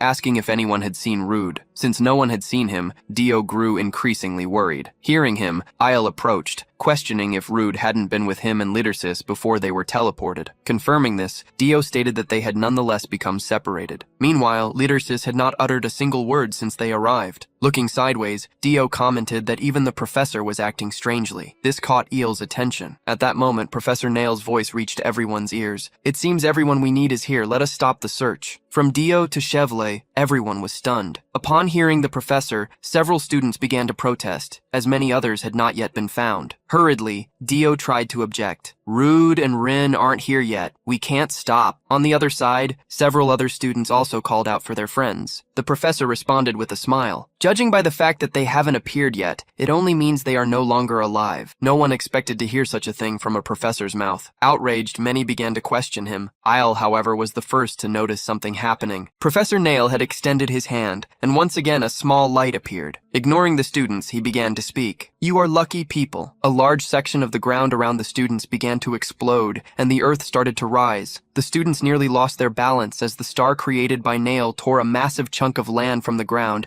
lifting it to isolate the students in a cage. Separating them from the rest of the world, the professor declared, "You will manage to live until the end." At the same time, the specter stared at Blow and the others. Answering the Black Mage, Professor Khan shouted, "It was this bastard who teleported us here." While Blow wondered what the specter wanted as it approached, he felt the ground shake uncontrollably. Everyone looked up and saw something unbelievable happening. In the sky, a star had appeared, releasing magnetic energy to remove a massive pillar, hundreds of square meters of terrain from the ground. Tessiana stared at the magic coldly, while Professor Khan fell into despair. Blow managed to understand the specter's goal. Something was happening on that piece of land. Blow warned Professor Tessiana that they needed to hurry. The fact that the specter approached them first meant it would try to stop them. The specter's dark and ephemeral voice emerged from the darkness of its being. "You will find your end here." The earth beneath the specter began to move and rise. Two eyes of energy appeared between the rocks, forming a massive golem. At the specter's words, Blow smiled. Let's see who is going to end whom. Knowing that Lidersis, his contractor, must be on that flying piece of land, Blow charged toward the golem. Professor Tessiana stayed behind, reacting a moment late. The golem's hands attacked her, but Blow, who had already climbed onto the monster, destroyed parts of its stone body. The specter watched Blow's actions expressionlessly. The golem continued to be destroyed with every attack it received. Professor Khan hurriedly used wind magic to protect the princess from debris, while Professor Tessiana observed the attacks. Blow knew it would be a waste of time to fight that large mass of mana unless he found the person who created it. Making a decision, Blow waved to Tessiana and Khan. "Professors, I'll leave him to you." The specter reached out its hand, trying to grab Blow before he could escape, but strands of frozen hair entered Blow's vision as the professor cut through the specter, defending him. Without even looking at him, Tessiana told Blow to go where he needed to. She faced the specter, which was reforming, and pointed her sword at it. "As for you, you're going nowhere." The professor's wild gaze showed she was serious. It wasn't long before shadows and ice mingled in a flurry of attacks. Blow ran hurriedly, still surprised to find that Tessiana was capable of fighting a Shikmuon. Without worrying about her, he headed toward the large piece of land. The star in the sky continued to release its energy, pulling the earth upward. The students, seeing the ground move, were aghast. Chevlet frowned, wondering what was happening. Recognizing Nail's power, he shouted at the professor, "Don't tell me you are the one to blame for everything?" The professor smiled and no longer hid the truth. Dio, who was beside Chevlet, angrily questioned why the professor had done it. The professor replied directly to Dio, "I had my reasons." While everyone became even more shocked, the professor spoke for all to hear. "It must be shocking for all of you, but you can think of it as a good experience. Even though the training at the Magic Tower was cancelled,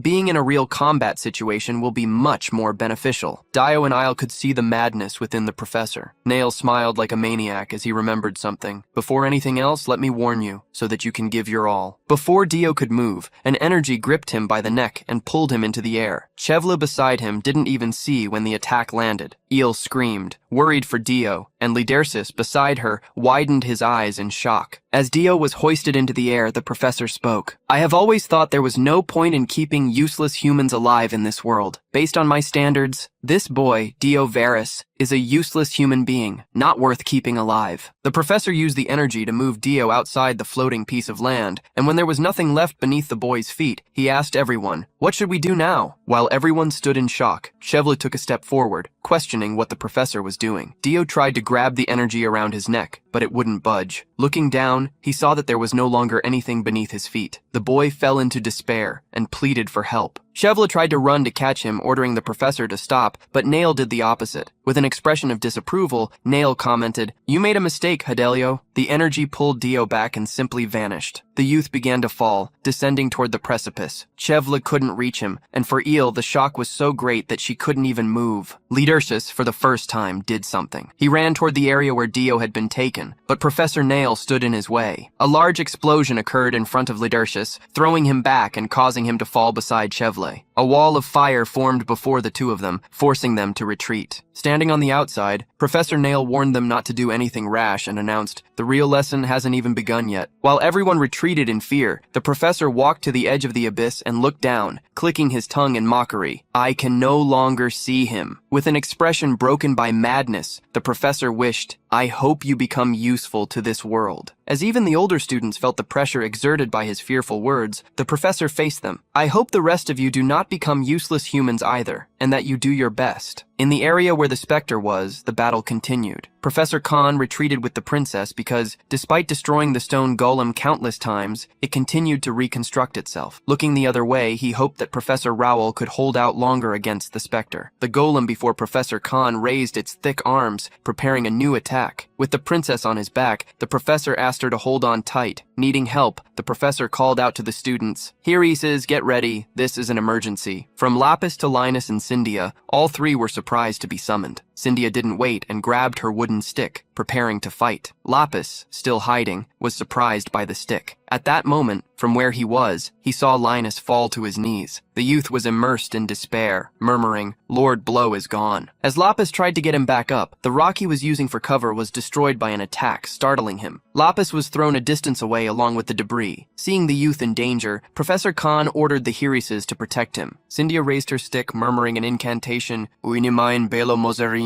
At the tip of the stick, a glow appeared, and a large shield like a dome formed around them. An explosion occurred, drawing the attention of Professor Khan, Tessiana, the Spectre, and the stone golem. With the energy shield in place, all the debris falling on the youths fragmented. Linus looked up, completely surprised. The rocks had been turned to dust. Even Cynthia, who had used that power, didn't know how she had done it. The professor ran toward the youth, asking what kind of magic she had used. Cynthia still held the stick, and a faint, dark energy emanated from it. Lapis was the first to understand what had happened. That is the magic the Black Mage gave us. Immediately, Linus looked at the ring he had received and felt a great surge of emotion toward it. Lapis, seeing Cynthia use the item, fell to his knees with a sigh. That was the magic stone that the Black Mage recharged with his own power. Upon hearing him, the professor was shocked with surprise. To Lapis, it confirmed how incredible the Black Mage blow really was. He wished he had a power like Blow's, as only then could he help the professors. But since he lacked such power, Lapis saw himself as an obstacle. There was, however, someone who could help. He turned, looking for Linus, but saw him hiding behind a rock. Linus was at least 20 meters away, waving to the group and wishing them luck. Obviously, he didn't want to waste the Black Mage's gift. The group couldn't believe the youth's actions. In another area of the dark forest, Blow continued to run, heading toward the floating block of earth. He tried to hurry as much as possible, as a bad feeling took hold of him. What Blow didn't know, however, was that there was a shadow among the trees, watching him. In silence, the man in the suit followed him. The frost slashes created by Tessiana traveled toward the specter, freezing everything in their path. At the same time, chunks of rock flew toward Professor Khan. He tried to defend himself while Lapis attempted to force Linus to stand up and help. Linus feigned helplessness, forcing tears to fall. "I'm sorry, Professor, I can't use my mana. I won't complain even if you call me useless or someone as incompetent as Lapis." Hearing that the insult had even reached him, Lapis barked, "What kind of nonsense are you talking about, you idiot?" Linus refused to use the power of the ring, a treasure he swore to carry with him to his grave. Cynthia, who was helping the professor, noticed the danger arising. 2 stone arms rose from the ground toward her and the professor, while Lapis was still trying to drag Linus. The earthen hands slammed down onto 2 magic circles. Trying his best to protect the princess and the students, Professor Khan roared, "Stop fighting and work together. We are in serious danger." Suddenly, a new stone hand emerged, this time near Lapis and Linus. Before Lapis could realize it, Linus jumped on top of him, saving them both from the attack. Being attacked from such close range, Lapis questioned, "Are you still going to refuse to use mana?" But Linus continued to refuse. "I won't use it." Lapis grabbed his friend by the collar, scolding him, "Don't you want to live? Do you plan on dragging us down with you?" Faced with Lapis's questioning, Linus smiled this time, agreeing that they needed to survive. Lapis grabbed him even harder, irritated, asking how they were supposed to survive. At that moment, a line of energy appeared above them. The voice of a girl reached their ears. "By my own will, I bind you." The magical thread coiled around the stone arm, which was then immobilized by Terrence's magic. Linus was surprised, as he recognized the owner of the magic, Anna. Anna only managed to glance at them before falling to the ground, exhausted. Linus and Lapis ran toward her. Linus thought the worst had happened, but Lapis pushed him away, reassuring him, "She's still alive." Anna had managed to immobilize one of the hands, but another emerged behind them. Lapis looked back, smiling nervously. He hurriedly called out to Linus, who finally realized he needed to act. Linus extended his hand and began the incantation. However, the stone fist was already in front of Lapis. Linus realized he was too late. The stone fist exploded as it hit a target. Cynthia hurriedly turned around, worried about Linus and Lapis. The professor beside her couldn't move, as he was protecting Cynthia from the other side with the magic circles. Large chunks of rock piled up, but when they fell to the ground, they revealed Lapis intact, surrounded by powerful fire magic. Lapis looked at his own hands, completely shocked. Having been saved by Lapis, Linus was impressed by his power and asked how he had done it. Still surprised, Lapis unbuttoned his shirt and saw small heart tattoos on his collarbone. This confirmed he could use them. At that moment, someone grabbed Linus's shirt, pulling him. Anna was trying to get up and, with a worried look, asked where Shevla was. At the top of the displaced land, Shevla gripped the chain around his neck and shouted at the professor, "Why are you doing this to us? What do you want from us?" The protagonist replied mysteriously, "I wonder what I truly want. How about trying to guess, Hadelio?" With confidence, Shevla began to release the small energy from his artifact. "Whatever it is you want, I won't let you have it." Seeing the young man's rage, the professor actually thanked him. "Thank you for that sentiment, Hadelio." Shevla suddenly looked down and realized he couldn't control the magic stone. Professor Nail was satisfied with the change and, extending his hand, declared that he would use his own student's power. Shevla didn't understand what the professor meant, but before he knew it, the energy in his body exploded completely. All the energy from the crystal was used on Chevla's body, unexpectedly strengthening him. Seeing what was happening, Leadersis, sitting on the ground, blamed himself. Whether it was the appearance of the specter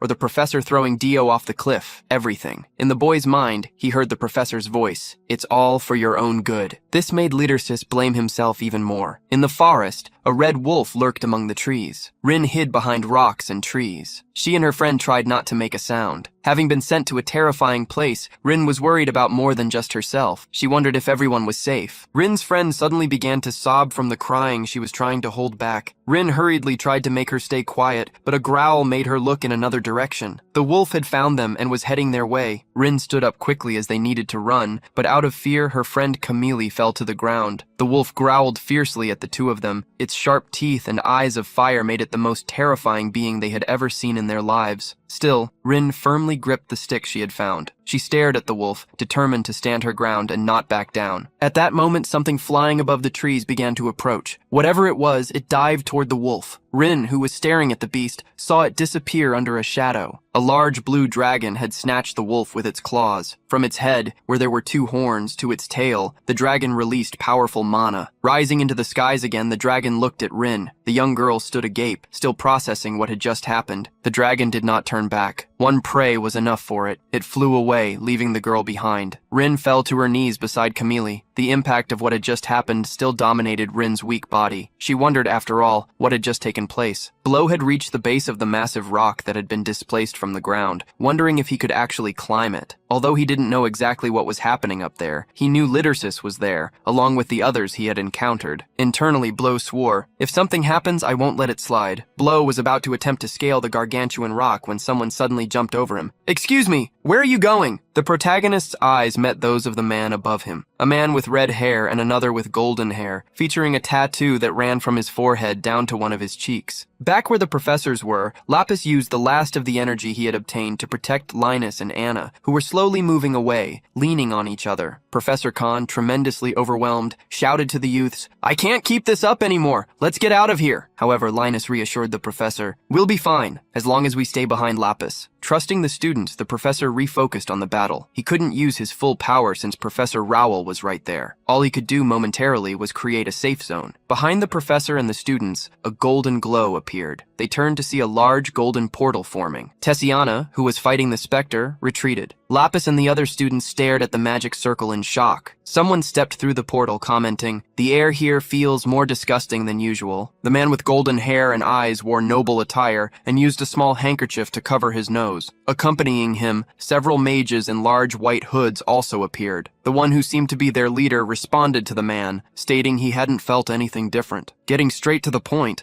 the mage declared they would need to cross the barrier. Professor Khan quickly recognized the golden-haired man. He was Marquis Hadelio, while the others were all mages from the magic tower. Behind one of the mages, a man without a hood recognized Professor Khan and was stunned to find him in such a place. The man ran toward the professor. "What is happening here? Are all the students all right?" Before the professor could respond, the stone golem moved again. It tried to attack the group, but Professor Rowell moved to protect Professor Khan, the princess, and the mage. The Marquis frowned, asking what was going on. The man beside him replied directly, "It seems someone infused mana into a small rock and is using it as a puppet." The Marquis corrected his question. "I was talking about the other thing." His eyes fell upon the specter Tessiana was fighting. The mage tried to imagine what it could be, but the Marquis didn't care to know. Ordering everyone to back off, he put his hands on his hips, huffing, "Seriously, they can't even handle something like this? What a nuisance." After staring down the stone golem, the Marquis irritably rebuked Tessiana. "I will hold you responsible for bringing Princess Utiarvin into this dangerous situation. Prepare yourself for questioning." Tessiana remained silent, unable to believe she was being blamed. The princess herself tried to clear her of the guilt. One of the mages calmly pointed to something behind the Marquis, alerting him. A stone fist traveled toward the Marquis, who didn't even flinch as he sensed the attack. Numerous magic circles appeared with just a snap of his fingers. "Don't worry, I have an eye in the back of my head." The golem being destroyed in an instant left Professor Khan speechless. Having disposed of one of the problems, the Marquis irritably questioned, "Where is my son and the other students?" Chevle was being overwhelmed by the uncontrolled energy. The other students tried to understand what was happening. With the shadows of madness taking hold of him, the professor maliciously revealed the lesson plan. The objective of today's lesson is to win a fight against Chevle von Hadelio. Chevle seemed to no longer control his own consciousness. He turned toward the other students, and from his magic stone, energy surged, flowing like water until it began to transform into wolves. Eel stared at Chevley, still not understanding what had happened to him. As the students began to retreat, the professor commented as if it weren't a problem. I won't let you fight empty-handed, but beyond that there are no rules. Show me what you possess. With his eyes fixed on Leadersis, the professor warned, be careful, for if you fail this lesson, you will lose your lives. If you want to live, fight him with everything you have. Chevley's gaze seemed completely unfocused. His dilated golden pupils led him into a world of memories. The sun was blue, and a girl with the same golden hair as his was calling him brother, waking him up. Irritated, the little girl questioned why he was thinking so deeply. Both, still children, were in a carriage approaching a mansion. Looking out the window and recognizing the residence of Duke Ardian, Cheval declared, I'll finally get to see Leather, or is it Leto? Whatever the name is, I'm finally going to see that brat. Going to the window, the young girl stated, his name is Leadersis and you are an idiot. Ignoring her brother's irritation, the girl looking out the window smiled at him. This time, I am definitely going to become friends with Leadersis. Upon arriving at the mansion, the entire Hadelio family was received. A youth Chevley's age welcomed them, accompanied by his tutors. He extended his hand to greet Chevley, mentioning that he had enjoyed himself at the imperial party. As he returned the youth's greeting, Chevley didn't notice that his sister was already scanning the surroundings. Before she could be introduced, the little girl turned around and stood agape at the sight of someone. There was a young boy hiding behind a pillar. It was Leadersis. Leadersis was hiding, completely terrified. By the time Chevla noticed, his sister Ivril was already chasing after the fleeing Leadersis. Chevla put his hands to his head, apologizing to the host. As you can see, she is a lively child. The green-eyed youth reassured him, it's all right. That is a good thing to see. In the mansion's garden, a blanket had been spread out. There, Ivril and Leadersis talked, surrounded by books. Chevla crossed his arms, wondering what was so fun about that. Observing the frightened Leadersis, he recognized that although the boy was an Ardian, he was completely different from his older brother. Chevla couldn't bring himself to like either of them. Ivril noticed her brother's presence and, seeing him approach, asked when he had arrived. Leadersis grew restless at the sight of Chevla, who wondered what was behind such a reaction. Ignoring him, Chevla simply asked his sister if they should head home. However, his sister scolded him fiercely. Brother, you haven't even greeted Leadersis properly and you already want to leave? Hearing his sister, Chevla merely shot a threatening look at Leadersis. Good to see you. Leadersis was stunned by the look, and Ivril immediately rushed toward her brother, punishing him. You idiot! I told you to greet him properly! Overcome by fear, Leadersis fled. Seeing the boy leave, Ivril began to cry and scream at her brother. It's all your fault! Sometime later, while searching for Leadersis at his sister's command, an irritated Chevla wondered where he could have gone. He had to obey his sister, who refused to go home. As Chevla walked through the residence, Leadersis's brother spotted him. Hadelio, didn't you say you were leaving? Did something happen? Wary of being seen, Chevla had to explain the whole story, which left Leadersis's brother surprised. Revealing that he was looking for Leadersis to greet him as his sister had ordered, Chevla asked if he had seen him. Hearing the question, the youth inquired strangely, Brother, are you by any chance talking about Leadersis? Confused, Chevla confirmed, Yes, your brother Leadersis. With the smile of someone who didn't care, Leadersis's brother gave it little importance. I'm not sure. He's the type who likes to be alone. He's always hiding around somewhere. Seeing there were no clues, Chevla put his hand to his head, wondering if he was participating in a game of hide-and-seek or something of the sort. Leadersis's brother approached Chevla, warning him, Hadelio, I have some advice for you. Don't get too close to Lys. Touching Chevla's shoulder, Leadersis's own brother declared, He is not my brother. He is a monster. Chevla was startled by the comment. The white-haired man who always accompanied the youth passed by Chevla, casting him only a quick glance and soon left as well. While wondering what on earth Leadersis's brother was saying, Chevla continued to search the grounds. Leadersis was the youth's only brother. Therefore, Chevla wondered why he would call him a monster. Going into the inner areas of the residence, Chevla found someone. Leadersis was on the ground among the trees. Worried, Chevla ran toward him but was relieved to realize he was only sleeping. Sitting near Leadersis, Chevla wondered why the second son of a duke was sleeping on the ground as if he didn't have a care in the world. He wondered how Leadersis had ended up in that situation, questioning if it was because of his brother. Leadersis was smaller and weaker than his brother, which made Chevla wonder why the elder did not protect him, as a family should. Just as Chevla placed his own coat over Leadersis, the boy began to wake up. Opening his eyes and seeing Chevla beside him, Leadersis nearly jumped in fright. He tried to flee, but Chevla stopped him. Hey, wait! Remembering how Leadersis had also run away earlier, he questioned if he always fled when people greeted him. Where did you learn to act like that? Leadersis unexpectedly stopped and turning around approached Chevla. Stuttering, Leadersis returned Chevla's greeting. Hello? As soon as he finished speaking, Leadersis fled once more, leaving Chevla alone. As he ran, however, Chevla heard the sound of footsteps and looked back. Like a small bear, Shevla lunged on top of him. Evril, who was accompanied by the butler, heard her brother's voice shouting at someone. "You brat! Do you know how hard I worked to find you? Are you trying to run away after saying only one word?" Hurriedly, Evril grabbed her brother, trying to make him let go of Lidersis. Unexpectedly, Shevla was enjoying himself. A few days later, Marquis Adelio was surprised by his children's request. "What? You want to go to the Ardians again?" Evril was the first to agree excitedly. This caused her father to question, "Why don't you just live there once and for all?" Evril took the question as if it contained no sarcasm. "Really? I can move in?" However, her father quickly denied it. The Marquis sighed, remembering what had happened earlier. At a meeting, he had stayed one step behind Duke Ardian and returned home irritated. His children did not seem to share their father's state of mind. Still, he could not control them, and they left. At the Ardian house, Evril held Lidersis' hand, guiding him through the field while Shevla followed them. Unlike their joyful moments, when they unexpectedly encountered a wasp nest, Evril and Lidersis left Shevla to deal with it. Evril was bold and worried the two boys, climbing onto benches and railings. By this point, Shevla no longer saw the other Ardian come out to meet them. He thought it was simply because they were there frequently, and the young man didn't feel the need to greet them every time. Having remained silent the entire time, Shevla suddenly saw his eyes meet Liderkis's. Unexpectedly, this time Liderkis was the first to speak. "Hello." Just as unexpectedly, as Shevla returned the greeting, he wished that Liderkis were, in fact, his brother. Sometime later, while Shevla was looking at some books in the Ardian residence library, Lidersis' brother found him. "So you were here. Where is your sister?" When questioned, Shevla revealed that Evril was with Lidersis. The young Ardian walked toward Shevla, warning him. "Adelio, it seems you don't want to listen to my advice." Having recognized Lidersis through the times they had met, Shevla confronted his brother. "Why do you speak about your brother like that?" Turning his back on the boy, Shevla declared that he had stopped worrying about the nonsense he had heard. "From what I can see, it's you I should stay away from." Lidersis' brother watched Shevla walk away, remaining silent. However, it was on that day that he saw something he never expected to happen. Upon reaching the garden, he found Lidersis on his knees on the ground. Everything was completely stained. On Lidersis, a dark aura spread, and before him lay Evril's body. On that day, everything was ruined. In noble circles, the rumor was that someone who held a grudge against the artisans, a monster hidden among them, had attacked the daughter of Marquis Adelio, who had done nothing wrong, while the two sons of Ardian had survived. On that day, Shevla agreed with Lidersis' brother. He was right. We shouldn't have approached him. We should have stayed away from him from the start. Before the coffin where his sister rested, Shevla blamed Lidersis deeply. At that moment, a hand touched Lidersis' hair. Even though he was deeply embittered, the Marquis reminded his son, "That child did nothing wrong. You know that, right?" Despite his father's words, Shevla, who had lost the person he prized most, could not accept it. Tears fell from Shevla's eyes as resentment grew in his heart. Years later at the Magic Academy, Anna tried to restrain Shevla, but upon discovering that Lidersis was in Helios, he decided to give him a proper welcome. "Hurry up and clean the library, gather everyone, we're going to throw a welcome party." Lidersis walked through the corridors with his customary look of sadness. Upon meeting Lidersis, Shevla didn't even look at him. Lidersis was the first to try to say something, not daring to look Shevla in the eye. But Shevla interrupted him. "Your brother told me. He said you weren't his brother, but a monster." Hearing the words filled with resentment, Lidersis knew Shevla was speaking of the past. Pushing him further into an abyss of guilt, Shevla claimed to agree with Ardian. Now, dominated by the energy controlled by the professor, Shevla didn't even remember feelings. Even so, Lidersis was overcome by guilt. The entire group of students was now facing the wolves created by Shevla. A magic circle was created above them, and several mana balls fell to be used. Professor Nail, upon delivering the items, warned that they could also use magic weapons and magic circles. "I will give you time, so prepare yourselves." The students still couldn't believe this was real, that they would have to fight for their lives. Terror took hold of them, as they only thought of fleeing. Hearing what they wanted to do, Isle questioned, "Do you happen to want to dive into the precipice?" The young woman warned everyone that there was nothing else to be done. Picking up one of the balls, she encouraged them. "All we can do now is fight." The students were shocked by her idea. Isle, with her back to them, kept her voice firm. "I want to live, just like you. I will not perish here." Isle refused to perish before finding a certain person. Before her was Shevla von Adelio, a mage who was not a combat type, but specialized in illusions. It was even possible that the monsters he created were fakes. In Isle's view, the problem was that Chevla was not in his normal state. He seemed to be under a mind control spell cast by the professor. Seeing that no one had attacked yet, the professor grew annoyed. I gave you time to prepare and you spent it on a meaningless conversation. There is no reason to let you talk for much longer. The professor gave an order to Hidelio, causing him to start moving. The energy wolves created by Hidelio began to move and attacked fiercely. The students did not follow Isle and ran, gripped by fear. The young woman grit her teeth, cursing them for not cooperating. They tried to flee, but there was nowhere to run. Holding one of the mana balls, Isle found herself alone. Fear was inevitable. Looking forward, the wolves jumped toward her, but a shadow with white hair appeared in front of her to protect her. Large pieces of stone flew before Blow's attack against the mysterious man. Retreating, the man mocked how rude Blow had been to attack him suddenly. The protagonist's serious gaze, however, showed that he was not there to make jokes. The man pointed upward, asking if Blow intended to climb. Not having sensed the stranger's energy before, Blow wondered where he had come from. What are you? Are you on the side of those who started this? Surprised by the sudden question, the man replied hastily, No way would I be on the side of that traitor. Blow frowned, wondering who he was referring to. The man continued, revealing his intentions. If you want to go up there to save the humans, that will be a problem. I prefer to find out what that traitor wants to do with those humans. The mysterious man had an idea of what the professor intended. I know he wants to finish off all those humans, but who cares? Eliminating a group of insects is nothing. As he spoke, a dark energy surged, causing his eyes to widen. Blow's massive attack struck the wall, creating an explosion of earth. Debris and dust covered the area, forcing the man to retreat, but Blow had followed him. Positioning his shadow scythe close to the man, Blow warned, If you don't want this insect to crush you, you'd better answer correctly. Since the man had referred to those responsible as traitors, it meant they used to be on the same side, and therefore Blow demanded he reveal everything. At the top of the stone cone, the wolves attacked fiercely. At the last instant, before they reached Leaderchus, Eel pulled him away, and the two fell to the ground. Eel infused her mana into one of the spheres and threw it toward the wolves, trapping them in a cage. Eel grabbed Lidersis by his collar, screaming, What are you doing? Have you lost your mind? You jumped in front of me without any plan. Do you not want to live anymore? Lidersis actually answered Eel's question. If that happens, everything will end. Eel didn't understand what he meant. If you give up, do you think anything will change? Nothing, just like Dio. Remembering the boy, Eel swallowed hard before continuing. Just like him, your life will be in vain. Isle's words brought Lidersis back to some sense of reality. Thanks to her, the wolves created by Shevla remained trapped in the magical net. Seeing this, the professor smiled in surprise. For an Eden to conjure that level of restriction magic, you executed it very well. Judging by how the magic interacted with the beasts, Isle was able to figure out that the monsters were real, not just illusions. The professor wasn't upset that Chevle's magic had been contained. There is still work to be done on the duration. Eel's spell dissolved, and the wolves were set free. As there was a limit to the spells she could use, Eel tried to think of another way. The best way to attack the conjurer and disperse the flow of magic was to influence the enemy directly. However, the wolves stood between her and Chevle. The created monsters advanced. One headed toward Isle while another followed from the side. Isle began a conjuration and threw mana balls to attack the wolves and push them back. She was only buying time. She knew that doing this alone would lead nowhere. When Isle saw no way out, a young woman stepped up beside her. Despite not liking to admit it, the girl agreed with Isle. We have nowhere to go, and we have no choice but to face him. Isle was surprised by the girl who shouted, I came to Helios to become a mage. Isn't it the same for everyone else? Everyone was drawn in by the girl's voice. Beside her, Isle declared she was there for the same reason. Isle's voice resonated through the ears of the terrified youths. If I become a real mage, I will face situations more dangerous than this. Are you planning to just run away and do nothing? Lidersis, who was thinking of giving up, was shocked. From all sides, the students were moved by EL's words and began to draw their swords. Chevle's wolves had managed to regroup and were preparing to strike once more. Seeing the students unite, the professor saw his plans crumble. Oh, I didn't plan for this to happen. Still, he viewed the students as weak beings and didn't think they could intervene with the power they had. Looking at Chevle suddenly, the professor wondered, could it be that he doesn't want to hurt these youths? Professor Nail was disappointed in Chevle. While he was still playing around, a dark voice reached his ears. Professor, there is no more time. Hurry. Nail was surprised by the voice but remained calm. Left alone, he saw no other choice. As the wolves prepared, he announced, I wanted to play a bit longer, but time is up. Seeing the monsters retreat, the students wondered what the professor was planning to do. The professor's voice became as hot as the fire emerging around them. That burning voice announced, "Even if you perish, this will be a memorable and valuable experience." The professor's eyes narrowed as he muttered, "My name is Venus. Awaken." Thunders of fire fell upon the professor, who was enveloped in a ball of flames. Amidst the fire, a transformation began to take place. Shocked, Isle couldn't believe it was real. When the flames began to clear, the professor's smile emerged from within them. "So this is the feeling. It's magnificent."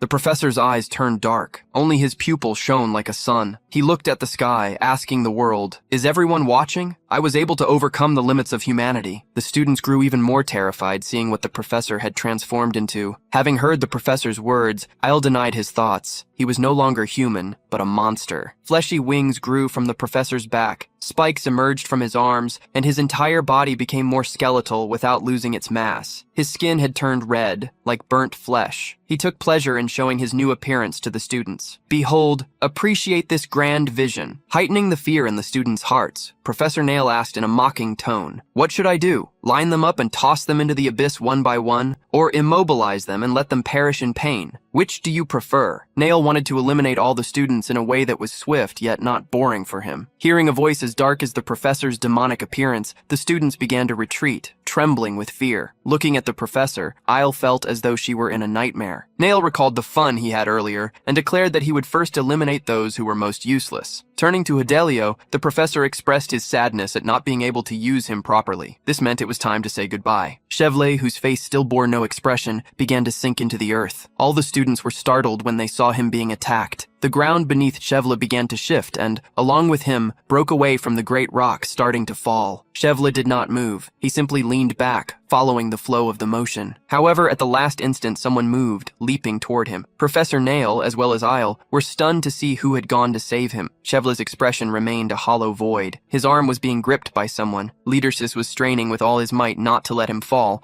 for if he did, only the abyss awaited. Beneath the red sky, a silence permeated the air. In the middle of a crater, the one who had dared to defy the Black Mage lay on the ground. He laughed at his misfortune, completely surprised. Blow was shrouded in shadows that moved like a faint cyclone. With sharp, small blue eyes, he stared at Elzebel and whispered, "Know that you were lucky." Elzebel unexpectedly smiled, interested in the youth before him. Sitting up on the ground to show he hadn't been severely wounded, he commented, "As expected, I like the world of humans." Looking at the massive mountain pulled from the earth, he realized it might be difficult for things to turn out as Nail had planned. Among the students, not one could stop staring at Leadercease in surprise. Leadercease struggled, and even while trembling and losing strength by the second, held on to Chevlet. The professor, seeing the young Ardian's action, also felt an unexpected surprise. He could not believe that Leadercease had saved Adelio, of all people. The professor reminded Leadercease of how Chevlet had tormented him, of how he had been the one to make him an outcast to everyone. Leadercease continued to hold Chevlet's arm, refusing to lose him. He did not want to lose someone once more, as he had in the past. Memories of childhood surfaced in Leadercease's mind. He was at a large table, himself at one end and his brother at the other. While sadness dominated him, Leadercease was questioned by his brother as to why he wasn't eating, asking if he hated the fact that they were dining together. Leadercease simply remained silent and lowered his empty fork. Changing the subject, Leadercease's brother commented, "There is a beautiful flower blooming in the hyacinth garden." When Leadercease's attention was caught, his brother mentioned Ivril and suggested that Leadercease go show the flower to her. She will like it, for the flower is pretty. There really was a flower in the garden. With white petals, it blossomed delicately. Leadercease and Ivril walked smilingly toward the flower, and the young girl reached out her hand to touch one of them. As soon as the flower was touched, a dark energy revealed itself. Shadows surged upward, and Leadercease, being further away, was thrown backward. A great being of darkness tore through the ground upon being summoned and snatched little Ivril. Shock appeared on Leadercease's face as he saw Ivril being taken away forever. Now, Leadercease held Chevlet with both hands, rejecting the possibility of him being taken away too. At the edge of the abyss, Leadercease panted heavily. He pleaded with himself to succeed. At that moment, the magic stone around Chevlet's neck shattered, and the energy dissipated. Chevlet began to wake up as his pupils contracted. His eyes returned to normal, and, in confusion, he found himself being held. Seeing Leadercease holding him, shock flooded Chevlet's gaze. What is happening? Chevlet kicked his legs and felt nothing beneath his feet. He hurriedly grabbed Leadercease's arms and pleaded, "Don't let go!" While Leadercease and Chevlet clung to each other to keep the latter from falling, Professor Nail approached. He was now enjoying himself thanks to the commotion the two boys were in. However, he had something that one of them, Artian, would like. Beginning to destroy the terrain around them, the professor gave Liderkis a choice. If you let go of young Hadelio's hands, the rest of the students will survive. At that moment, half of the floating island had been separated from the other. Being isolated from the other students, Lidersis heard the voice that placed him between a rock and a hard place. If you don't let him go and decide to save him, the students will be crushed and meet their end. Rocks were controlled by Nail, floating above the students. On one side were all the students, and on the other was Chevla, whom Lidersis wanted to save. Smiling maliciously, the damned professor delivered the choice to Lidersis. While Chevla was still hanging there, the students looked up in fear. Lidersis couldn't choose. He stood there in silence. At that moment, Chevel did something unexpected. Looking at Lidersis, he began to taunt him. How disgusting! You brat! Do you think this will end well for you? I treated you like a monster all this time. You're enjoying seeing me in this state, aren't you? Chevla let go of Liderkis, so now he was the only one being held. Liderkis gave his all to hold on, but Chevla tried to force him to do the opposite. Why are you hesitating? Just let me go. I don't want your help. Amidst Chevla's shouting, surprise appeared on his face, as did tears that dripped down onto him. With eyes full of tears, Lidersis refused to let go of Chevla. I don't want to. In the past, Evril was always upset that her brother said things he didn't mean. Although Chevla was her brother, she always hated that way of his. Lidersis, hearing the girl's thoughts, asked with surprise if she really hated her brother. However, she denied it and whispered as she moved closer. My brother is the person I like most in the world, but keep it a secret, okay? Evril smiled, imagining the two people she liked most becoming close. That day, Chevla, who was looking for his sister, only found her when he lost the chance to hear her words. While watching the siblings interact, Liderkis stared at them with countless thoughts in mind. To the youth, the pair of siblings shone like the sun. Hearing that Lidersis didn't want to let him go, Chevla roared with hatred. Do you think I'll thank you if you save me? I'd rather fall than be saved by you. As Chevla spoke, he began to slip, but Lidersis held him even tighter, refusing to let him go. Lidersis's determination was so strong that even Chevla himself was startled. Even while trembling, Lidersis tried his best and pleaded for Chevla to hold on to him. The students watched the scene in shock. Nail, who was also waiting, reached a conclusion. So you are choosing Hadelio. Lidersis finally remembered the choice the professor had commanded him to make. Nail asked once more, are you going to let everyone perish to save just one person? That doesn't seem like a good choice. But I'll give you another chance, Artian. The professor's voice was calm and provocative. Think carefully. You can save everyone if you give up on just one. If you let go of his hand, I will spare all the others. I promise. Hearing the professor, Isle wanted to smile mockingly, for she knew he wouldn't keep a promise. Shadows of determination appeared in Chevla's gaze. His voice had become weak. You're not a monster. You're an idiot. Chevla remembered the past as he spoke. You were always an idiot. I'm only going to say this once. It wasn't your fault. That's right. What happened back then wasn't your fault. Lidersis was so surprised to hear this at such a moment that the tears flowed even more. Having said those words as a farewell, Chevla asked how much longer Lidersis was going to hold him. My arm is already going numb. Let me go. But Lidersis refused. Despite not wanting to let go of Chevla, his hands were getting weaker and weaker. The grip loosened and Chevla slipped. Before, Lidersis was holding Chevla by the wrist. Now he could barely hold him by the hands. Knowing he was going to fall, Chevla said goodbye for the last time. I'm sorry, Lidersis. Their hands ceased to touch, and Lidersis watched the friend he had known since childhood fall into the endless abyss. As soon as Chevla fell, Professor Nail began to cackle in celebration. Returning to the main subject, the professor reassured Lidersis in the worst way. You don't need to worry. Your choice didn't matter anyway. I already planned to finish everyone off from the start. The stones began to move once again, commanded by the fire carried by the professor. The massive rocks flew toward the students, who tried to flee, duck, and do everything not to be hit. Isle knew there was nowhere to run. She just looked up in silence, wondering if this really would be her end. At the edge of the abyss, Lidersis continued to cry. As the tears fell, he remembered someone who, just like Chevla in his final moments, also called him by name. Rude had said, ask me for help. No matter what it is, I will help with everything I have. At that moment, Lidersis whispered Rude's name. The professor was drawn to the boy and frowned, because shadows began to emerge around Lidersis. At that moment, black hair appeared before Lidersis, who, with his eyes closed, did not see someone pass by him, carrying Chevla by the collar while he screamed in fear. It was upon hearing the scream that Lidersis opened his eyes. eyes. He looked back quickly and saw Chevla being thrown to the ground. The professor was confused to see someone pass by him quickly and head toward the rocks. Carrying his shadows, Blow materialized his sword and created a tornado of shadows, piercing through each of the stones. The rocks exploded, turning into grains of sand. One by one, they were destroyed by the shadows, and although they fell upon the students, they could not be harmed by a light rain of sand. Stunned, Eel looked up, and what she had not expected, to be saved, happened before her eyes.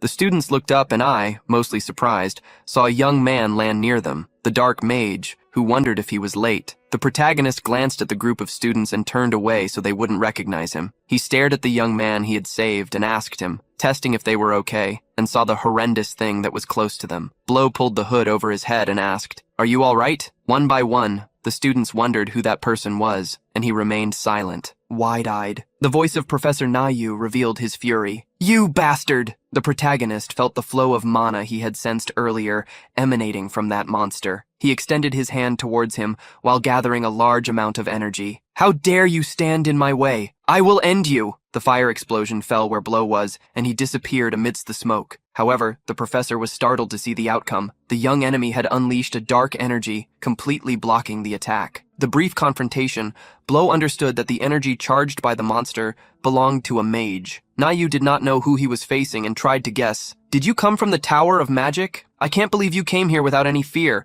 I will make you regret it." Fire attacks fell from the sky, destroying the rocks around Blow. With the spear in hand, the energy surrounding him blocked everything that could hit him. He analyzed that energy more and more, and finally discovered the identity of the mage. Professor Nayu, staring at the features of the dark-winged being, confirmed his suspicion. The professor smiled, praising the young mage's words and formulating countermeasures. He conjured chains of fire that bound Blow. Looking at everyone around him, the professor questioned, "Are you really going to fight with those weaklings behind you?" He revealed that he had noticed the young man could dodge his attacks but chose not to. "Are you secluded from the fact that the children could get hurt by the attacks? I'm not sure. However, you woke up with a single word, having your assumption denied." Neil did not insist. All the fire surrounding him began to gather. Raising his hands, a small sun took shape. "Let's see if you will continue with that attitude. I don't have time, so I will end everything at once." Before the sun created by Neil, Blow stood still and shouted desperately to him, "Be careful, it's dangerous." The young girl's desperation reached the protagonist's ears, who responded by turning around. "Hey, I'm sure it may be shocking for all of you, but you don't need to worry. Please, stay calm." As the fire attack traveled towards him, Blow simply smiled at the young ones, trying to reassure them. And I opened my eyes in surprise, as the attack was about to hit the wizard who had saved them. Everyone closed their eyes, expecting the explosion of flames. However, they did not hear its noise, and felt the heat dissipate. He slowly opened his eyes, still confused. The young wizard looked up, and after releasing his magic, replied to the professor, "It seems you misunderstood something." Everyone saw and heard with surprise the words he spoke. "There is no great reason why I am not dodging your attacks. I just feel there is no need to do so." The dark energy had enveloped the fireball, stopping it in mid-air. The professor frowned when questioned. "You understand what I am saying, right?" The walls. Fireball that Blow was still blocking exploded and evaporated, leaving only a faint glow in the red sky. The professor finally realized that he was not facing an ordinary person. The young man did not seem to have come from the magic tower, but the aura and the black clothes he wore gave a hint about his identity. Professor Neil remembered a name, someone he had heard of, a young wizard known for dealing with portal monsters by himself. The one coming from Ophion, the dark mage. Everyone heard the professor's words. One by one, the students showed surprise in their eyes, especially the leaders. He, the dark mage, Blow, didn't care much, as if that were something common. "Who cares?" The professor laughed heartily at the young man's words and intensified his power even further. Blow stared at the bodily change happening in Rail, who proudly mocked, "Why is the dark mage coming from Ophion here in the first place? Still, if you really are such a person, I will prove my power by eliminating you once and for all." The students continued to wonder doubtfully if the short young man before them was the dark mage, but this brought them some relief. Many trusted such a figure, believing he could keep them safe and save them. However, someone was staring at the back of Blow's neck with mixed feelings. "That man is right in front of me." Next to Isle, one of her friends noticed with surprise the expression she had, somber. Before any questions could be asked, an explosion occurred. occurred before the students. The dust and mist made them cough bitterly as they tried to see what had happened. Blow stood before the professor, frowning, putting his arm in front of his body after blocking the attack, his appearance even more distorted. The professor laughed, surprised that his attack had been defended. Blow realized that not only had Neo's appearance changed, but his energy had as well. The professor felt, in delirium, power flowing into his body. He manifested it at will, channeling the element as he pleased. This feeling is so magnificent, no one could understand it. Neil attacked once again, an attack that Blow deflected again. The protagonist remained silent, with the spear in front of his body, as he faced the professor, who felt increasingly confident. "What's wrong, Dark Mage? You seem tense.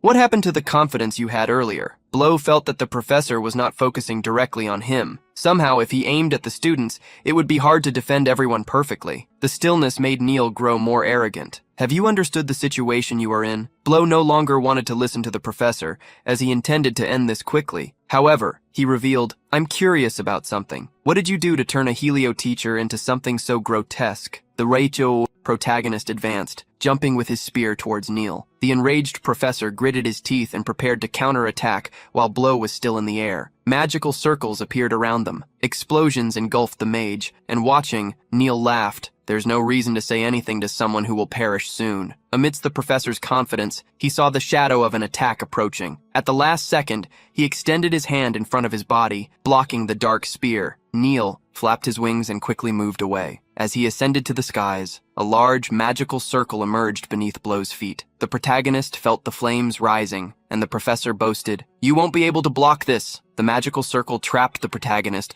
while the professor in the sky was creating his most powerful attack. With a satisfied smile on his face, Neil bid farewell. Goodbye. A fire cannon fell upon Blow, making him disappear in flames and vapor. The Earth platform in the sky trembled, causing the students to lose their balance with the smoke curtain covering the entire area. The professor wondered with a smile, "Did I melt them all?" However, his expression changed to surprise as Blow emerged unscathed from the smoke cloud. To respond, no, he was in front of the professor, but above him, stepping on his back. As Blow's foot touched the professor's back, he was thrown downwards. The ground trembled once more. The students shielded themselves from the dust, led, hiding next to a Chevrolet, still trying to understand what had happened in the place where the teacher had fallen. A large sphere of darkness had formed inside the sphere. Neil gritted his teeth as a mysterious mana oozed from his mouth. The mana he exhaled made Blow certain. Neil must be at least at the level of a grain mage. Likewise, he knew that Professor Hell shouldn't be able to withstand such power. It seemed as if he didn't have much battle experience. Also, the excessive power within the professor's body was suspicious, seeing the blue bodily fluid being spilled. Blow stepped heavily on the professor, causing him to regain consciousness. When he heard a low groan, he began, "I have a question to ask. Who granted you such inappropriate power?" The students staring at the dark sphere wondered fearfully what had happened. They were worried whether the black mage had won or not. Elle, who was watching like the others, felt how pathetic she could be. In the end, she always became incapable of doing anything, just like in the past. Suddenly, the students saw a flying monster approach from the sky. The speed at which the dragon approached was terrifying, and its presence horrified everyone. Inside the dark sphere, the professor murmured, "Impossible, I wouldn't lose to someone like you." The protagonist commanded him to stop the nonsense and answer the question before he heard the response. However, Blow noticed the commotion outside. The dragon was so large that only its front paws landed on the flying mountain. The spot it chose was next to the dark sphere. There, it roared to the heavens. The roar of the dragon caused pain to the students' ears, making the weaker ones flee. The celestial monster looked around and found a prey hidden behind a rock. The hidden leader ended up locking eyes with the dragon at that very moment. The protagonist emerged from the sphere of shadows and, looking up, saw the dragon before him. The creature's eyes shone with an intense golden hue, like fire. The protagonist faced the dragon, which, inexplicably, lacked the energy of a monster. The feeling it conveyed was something Blow had never experienced before. Somehow it was strange. The blue dragon and Blow stared at each other for a minute, until the beast leaned its face closer to the young man and unexpectedly began to sniff him. The protagonist was shocked to see the creature's actions, as it approached closely enough to seem dangerous. The dragon unexpectedly touched Blow's forehead with its chin, gently pushing him back. This was even more confusing for the young man. At that moment, Professor Neil's groan was heard once again. The protagonist looked back and saw the professor rising confidently upon seeing the dragon. "I'm sure he was sent to help me. No matter how strong you are still just a simple human. I will watch closely while he slowly devours you." The protagonist was astonished to see Neil rise once more. The professor approached the dragon and commanded, "Come on, hurry up and devour him." Just as Neil requested, the dragon did, but the professor himself became the target. With a single motion, the dragon snatched the professor. Everyone was shocked by what they saw. Blow's jaw nearly dropped in disbelief. As soon as it bit the professor, the dragon beat its wings and took to the sky. The protagonist shouted desperately for the dragon to return the professor. He still hadn't received any response. However, the dragon simply flew away. After the quick snack, touching his own forehead, Blow wondered why the dragon had fled. Had it really come here to rescue him? As he worried, Blow looked at the students, who unexpectedly stared at him with looks of admiration. The protagonist had become a celebrity to the young ones. Lou wondered what he should say, but he didn't need to say anything. The students, one after another, began to celebrate. "We won! The Dark Wizard saved us! He sent the monster away!" What was happening was quite surprising for the young man. Everyone was celebrating except for him, who melancholically withdrew. In the sky, the artifact that made the mountain float still remained. It wasn't a time for celebration. With the professor's disappearance, the magic sustaining the block of land would soon vanish, meaning it would collapse. As the protagonist thought about taking the students to a safe place, a golden portal appeared behind them. From the portal, countless people emerged. The students were startled, but they no longer needed to worry. Professor Tessiana and Professor Can, along with the Tower Wizards, had arrived. Linhos and Lapis were surprised and relieved to see everyone was there. Upon seeing the professors, the kidnapped students felt relieved and celebrated once again the arrival of their rescue. Blow had hidden behind a large rock. The professors had arrived faster than he had imagined. Since there were Tower Wizards present, the protagonist wondered if they would take care of the rest of the mess. As he planned to leave, Blow looked to the side and realized he wasn't alone, and that he had already been seen, as he had hidden in the same place as Liderez. Seeing Liderez, Blow ordered him to be silent. With so many things that had happened, the protagonist nearly fainted when he wondered what he was getting into. Looking at Liderez, Lou reassured him. "The other wizards are here. You are safe, but it's dangerous to be alone. Hurry up and join the other students." The protagonist was about to leave when Liderez hurriedly asked him to wait. At the same time, the seal began to crack and the floating island began to break apart. One of the Tower Wizards attested. "The magic that kept the land floating is disappearing. This place will collapse soon." Seeing how calmly he had said that, Professor Kano insisted, "We need to evacuate the students. We can't use the teleport we used to get here." While some of the group that had just arrived began to search for Chevley, the mage talking to Can revealed, "We can't take everyone. There are too many students for a compact teleport. The safest way is to replace it with new mana through the original mana channels and keep the magic active." The Tower Mage revealed to the professor that it would be difficult to do what he had said. This made the professor despair. "What are we going to do then? Is there any other way?" Tessiana interjected into the conversation and responded, "When the island starts to collapse, we'll let the students fall and then we'll catch them all." The Tower Mage calmly agreed. Marquess Adelio was called by the Tower Mage. "I will make sure to find your son, so please cooperate with us." He began to assign some tasks. First, to the Marquis. "Please block as much debris as possible that may be falling, so the children won't get hurt." Professor Rowell asked for help from the Marquis, and to rescue any students he might end up leaving behind. Meanwhile, Professor Can requested, "Cast protective magic on the children in the best way you can." He asked the other mages to descend first, to ensure that the children landed safely. One of the mages asked if it would really be safe. The leader of the Tower Mages nodded, and immediately created, with his light magic,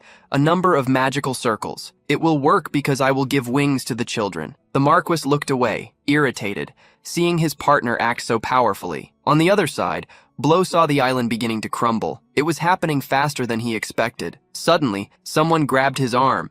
Leaderses, just as Blow was about to warn that they were in danger, the ground began to shake, and a part of the cliff started to collapse. The Tower Mage immediately shouted, "Everyone, prepare yourselves!" A hand was extended upward, Leaders's hand, who now saw the sky upside down. Leaderses, Cheville, and Blow were at the edge of the cliff, which was beginning to crumble. The protagonist yelled Leaders's name, reaching out to him as large rocks fell. A dark sphere formed around them, and the fall occurred. At the top of the floating island, magical circles appeared on the students' backs. The mage instructed them, "Do not panic. Let your bodies feel the flow of magic." Various students screamed in desperation, but among them, Elle remained silent, feeling her body float. She couldn't believe the mages could conjure so much magic in so many people in such a short time. That mage impressed her. However, seeing how things were unfolding, she felt it was a foolish way to solve the problem. The tower mage suddenly directed his green eyes to an area that had collapsed, falling silent. On solid ground near the lakes,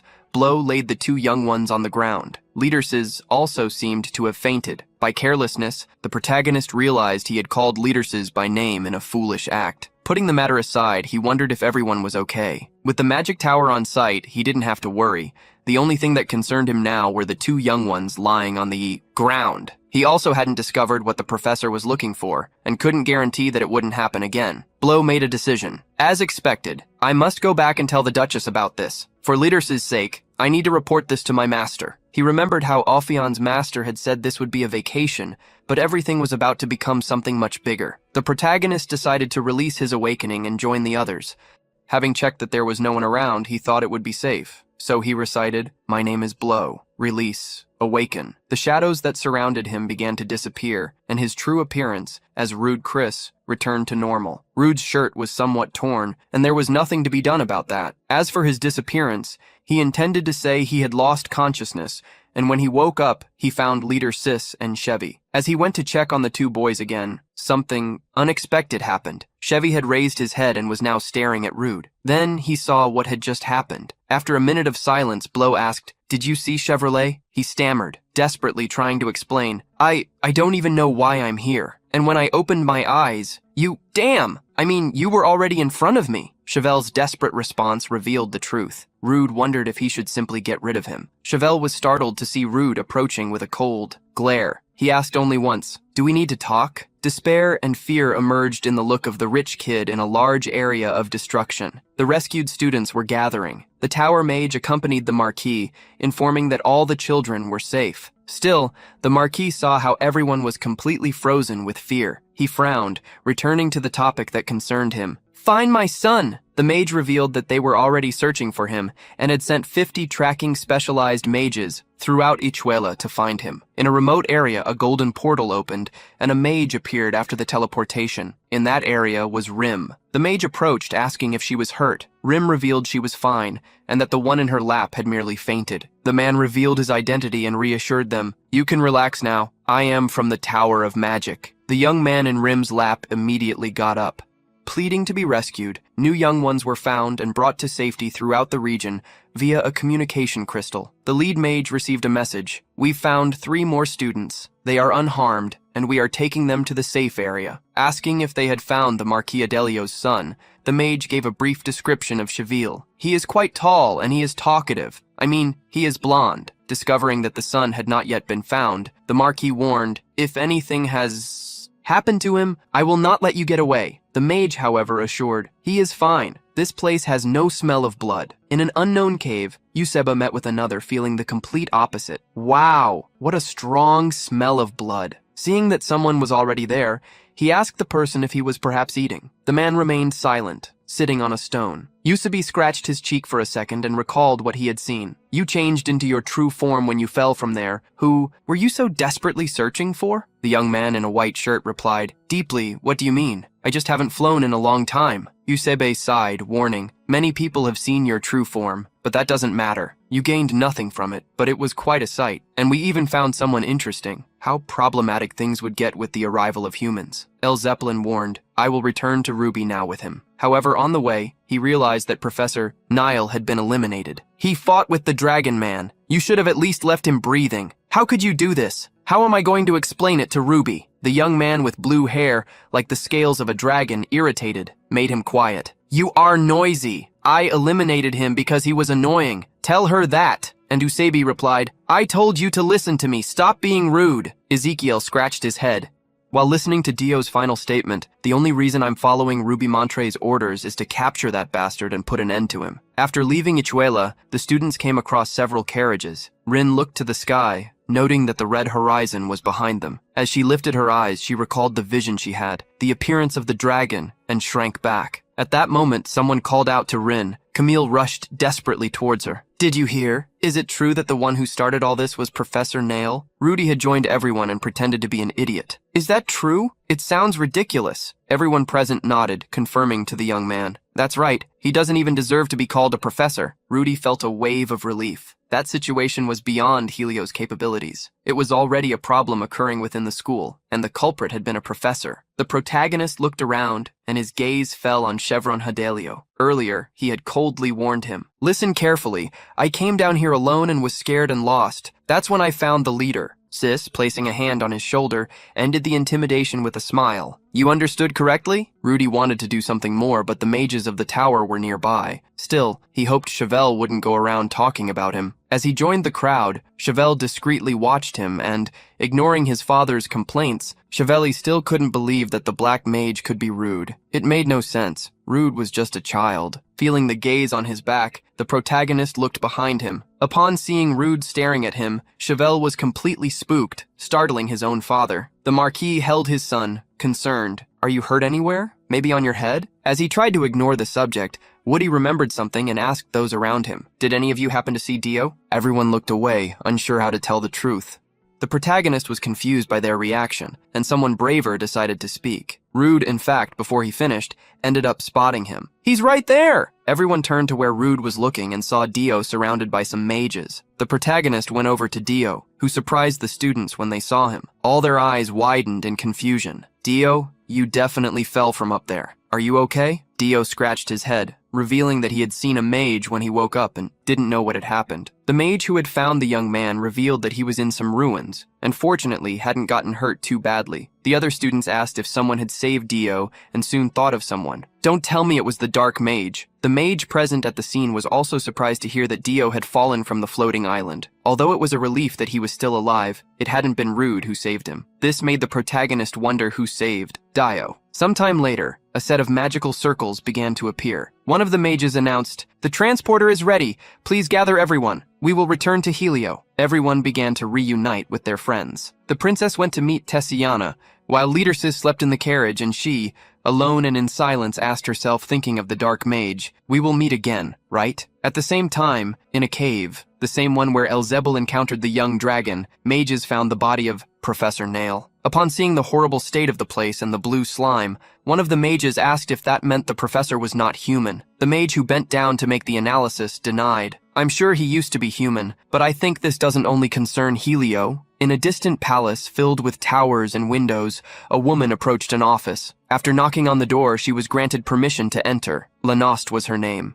With glasses on her face and purple hair, she entered the office with a serious look. Upon entering, Lenost asked the person in the room if they had received the report, slightly tilting her head and swaying her long wine-colored hair, which resembled Anna's. The person asked, curious which report she was referring to. Then they remembered. Ah, about Chike attacking the thread. If it's not that, it's about the wizards from the magic tower being unable to travel to Helio. Lenost elaborated a bit more on the report. It seems there is a problem in Helio. It's probably because Princess Uti is enrolled there, but I heard they urgently sent Marquisa Delio to the tower. The man was surprised to hear her and tapped his fingertips on the table. The serious secretary asked if they should follow some plan and received a command. Prepare a meeting in Helio. We cannot be left out of this interesting case. Time passed, and in a meeting, an enraged father banged the table. It's been a week. Let's do something. What are we going to do? We can't just wait. A woman with deep green eyes and a black hat nodded peacefully. I think it's a waste of time for us to be patient. A third person agreed. I agree. Even with the established rules and regulations, we cannot simply sit back when it comes to the safety of the children. Sighing, a fourth father stated, in any case, I won't leave my son here. You can't guarantee that this won't happen in Helio again, can you? The director sighed and admitted, we are unable to handle this on our own. Therefore, even if this is a special case, we will take your opinions into account and request the support of the Magic Tower so we can uncover the truth behind this incident and resolve it. She made the final decision. We will organize a special investigation team that would work within the school, and to ensure the children feel at ease, we will keep this part a secret. The investigation would last until all issues related to the incident were resolved. The parents listened attentively as the principal concluded. We determined that there are no other risk factors. We assured this in one of the classrooms where Professor Khan was teaching. No one was paying attention to him, especially in one of the seats at the back of the room. Sweat was dripping down Rudy's forehead, who asked, confused, "Professor Tessiana?" She was in front of him, sitting and leaning towards him, staring at him the entire time. Professor Canberra irritably slapped his desk for being interrupted. "Professor Rowell, stop interfering in our class." She merely shrugged, claiming that she was just watching. Professor Can had to plead for her to leave. The protagonist was starting to suspect that Tessiana had noticed something. First, Professor Rowell, then Chevelle von Hedelium, and finally, Lidersis. Something was different about the three of them since the day of the incident. Rude was still desperate for having called leaders by name. He had sent a report to his master, but had yet to receive any response on how to act. Hiding his face behind a book, he avoided eye contact with Lighters, hoping everything would be fine that day. A conversation about a party was happening. Lapis was the one talking to Linos,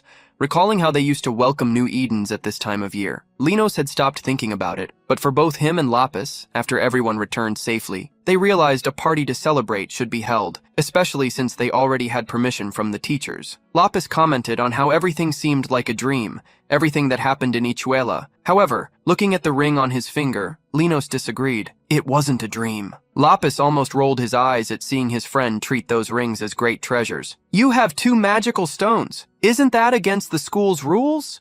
Lapis scolded him irritably. "Even if you're a hero, there's a rule that says each student can only have 1 magic stone. It's not because I'm jealous or anything." Linus contradicted Lapis's words by revealing that one of the rings was sealed, making it basically unusable. Upon hearing that Linus had gone that far, Lapis was left speechless. Later that day, Rude, Dio, and Lidersis heard about the party. Rin was the one who broke the news to them and directly invited Rude. "You're going, right?" Confused, Rude asked why there would be a party at this time of year. Rin found the question strange. Something bad had happened, and everyone probably wanted to forget what occurred by creating new happy memories. Dio said, "For all of us, let's go." Despite this, Rude wasn't that excited. He just wanted to leave. While they tried to convince Rude to go, Rin interrupted, drawing their attention, and addressed Lidersis. "I've been thinking about this for a while, but Ardian, how about we cut your hair a bit?" Rin felt relieved to finally ask the question. Dio, who was talking to Rude, didn't hear properly and misunderstood the request. It was Rude who corrected him. "She wants to cut his hair, not some other stupid thing." Rin smiled slightly, explaining that Lider's hair wasn't ugly,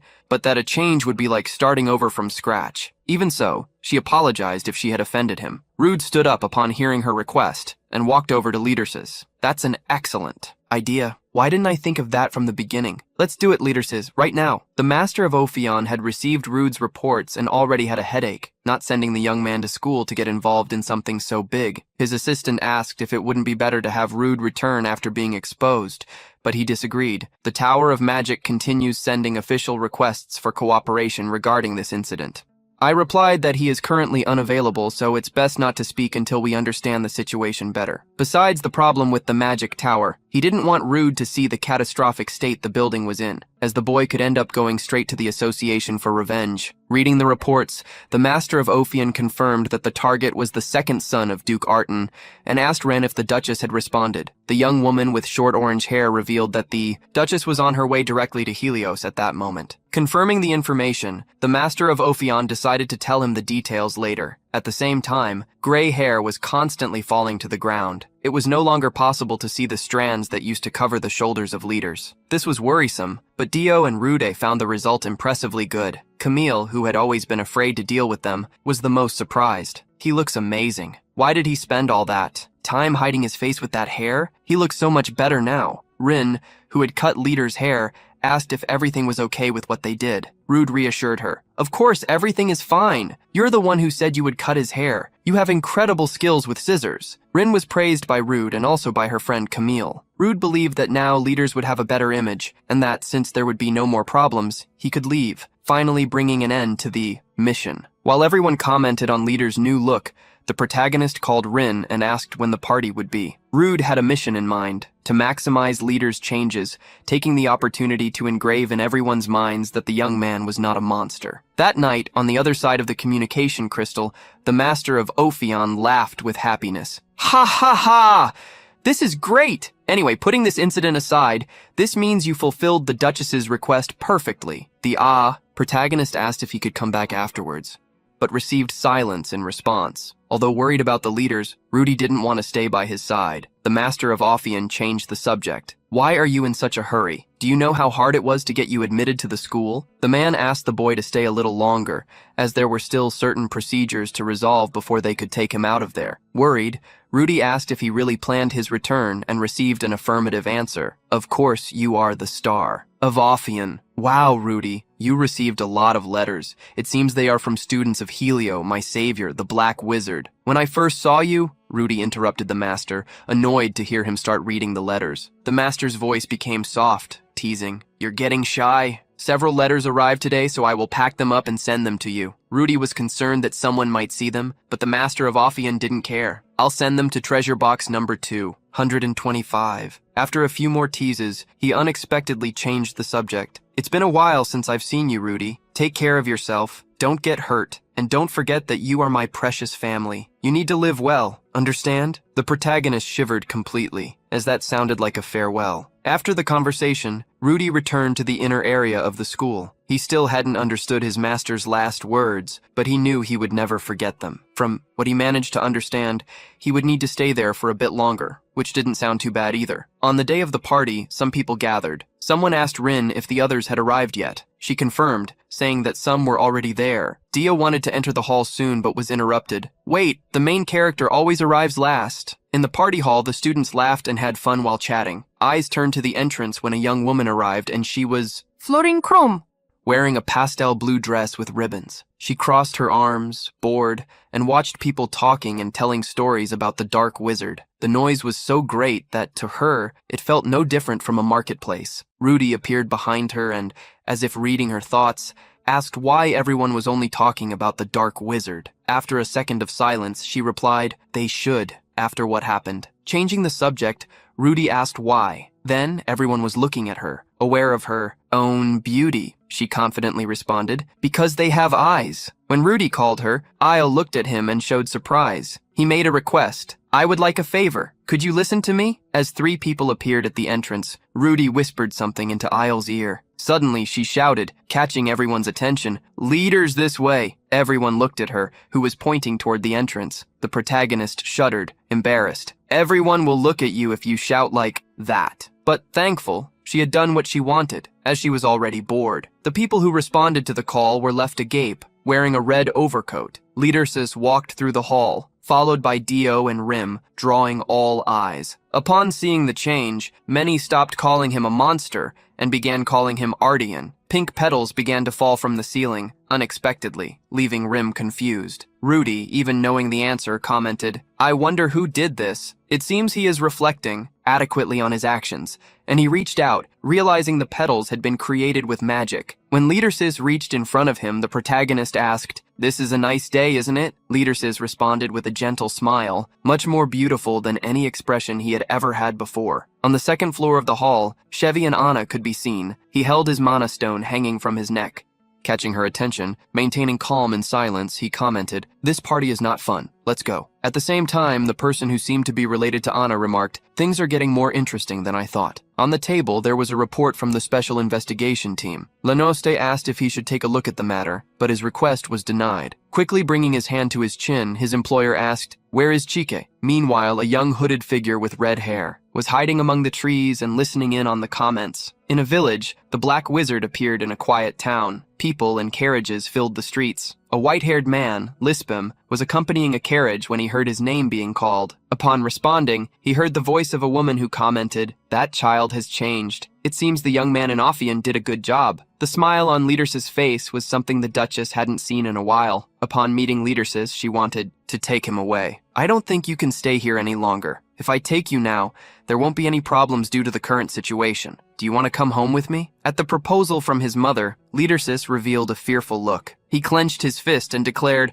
contrary to her wish, I like this place. I like Helio more than ever. Leadersis's small, serene smile made the Marchioness realize he was speaking the truth. Meanwhile, the shouts of children playing echoed. The Black Wizard appeared. You are a bad man. Stay right there. A small boy, with a black hood and a stick in hand, declared while playing, "I am the strongest black wizard in the world." The young ones ran back and forth while pretending to be their idol. Close to them was a hooded man with red hair who ended up following a false alarm, but when he was about to leave, he overheard a conversation between two people. "The black wizard is at Roem's shop. I saw it with my own eyes."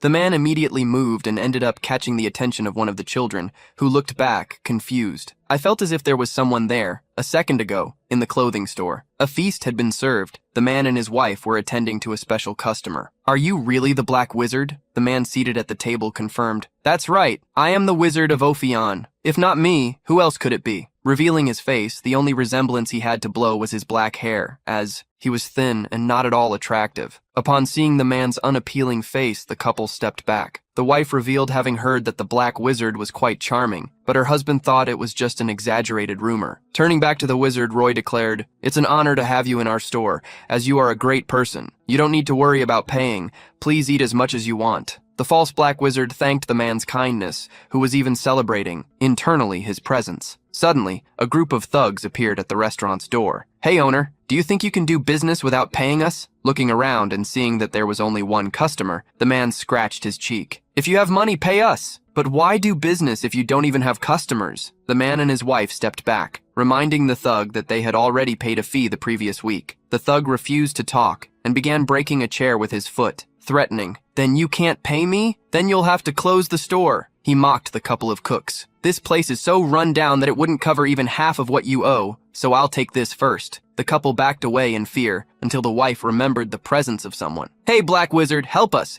They come every day and prevent customers from entering. They're forcing us to take out loans and demanding outrageous interest. They are the villains." The imposter turned his back, avoiding eye contact while sweating with fear. But the woman's words caught the thug's attention. She stared at us as she continued to plead. "We can't let them take our shop. Please, help us." Hearing her, the thug started laughing, mocking their thoughts. "Are you trying to fool us? There's no way the Black Mage would come to a dive like this. By the way, I've seen the Black Mage in person. Contrary to the rumors, he's quite old, almost middle-aged, as big as 2 or 3 people combined, quite muscular." Pointing to the skinny Black Mage, who didn't look anything like the one they had seen, the thug confirmed the farce. The couple stared at the man sitting at the table, wondering if that was true, looking at the false mage with a sharp gaze. The thug asked him, "Why are you saying nothing? I bet you're speechless." Before he could continue speaking, he felt a dark aura behind him. The thug knew someone was behind him. Just as he was about to turn around, he was knocked down. The couple who owned the restaurant was surprised, as a young man with red hair had taken down the thug with a single strike, burying him in the ground. The other thugs drew their swords, raging against the unknown. "Who are you, you bastard? Where do you come from?" The man unleashed a crimson magic, and with just the impact of his aura, he sent the others flying away, crashing into walls and pillars. The mysterious man stood alone in the center of the restaurant. He looked at the couple who owned the establishment and at the man sitting at the banquet table. The false mage tried to maintain the lie, laughing,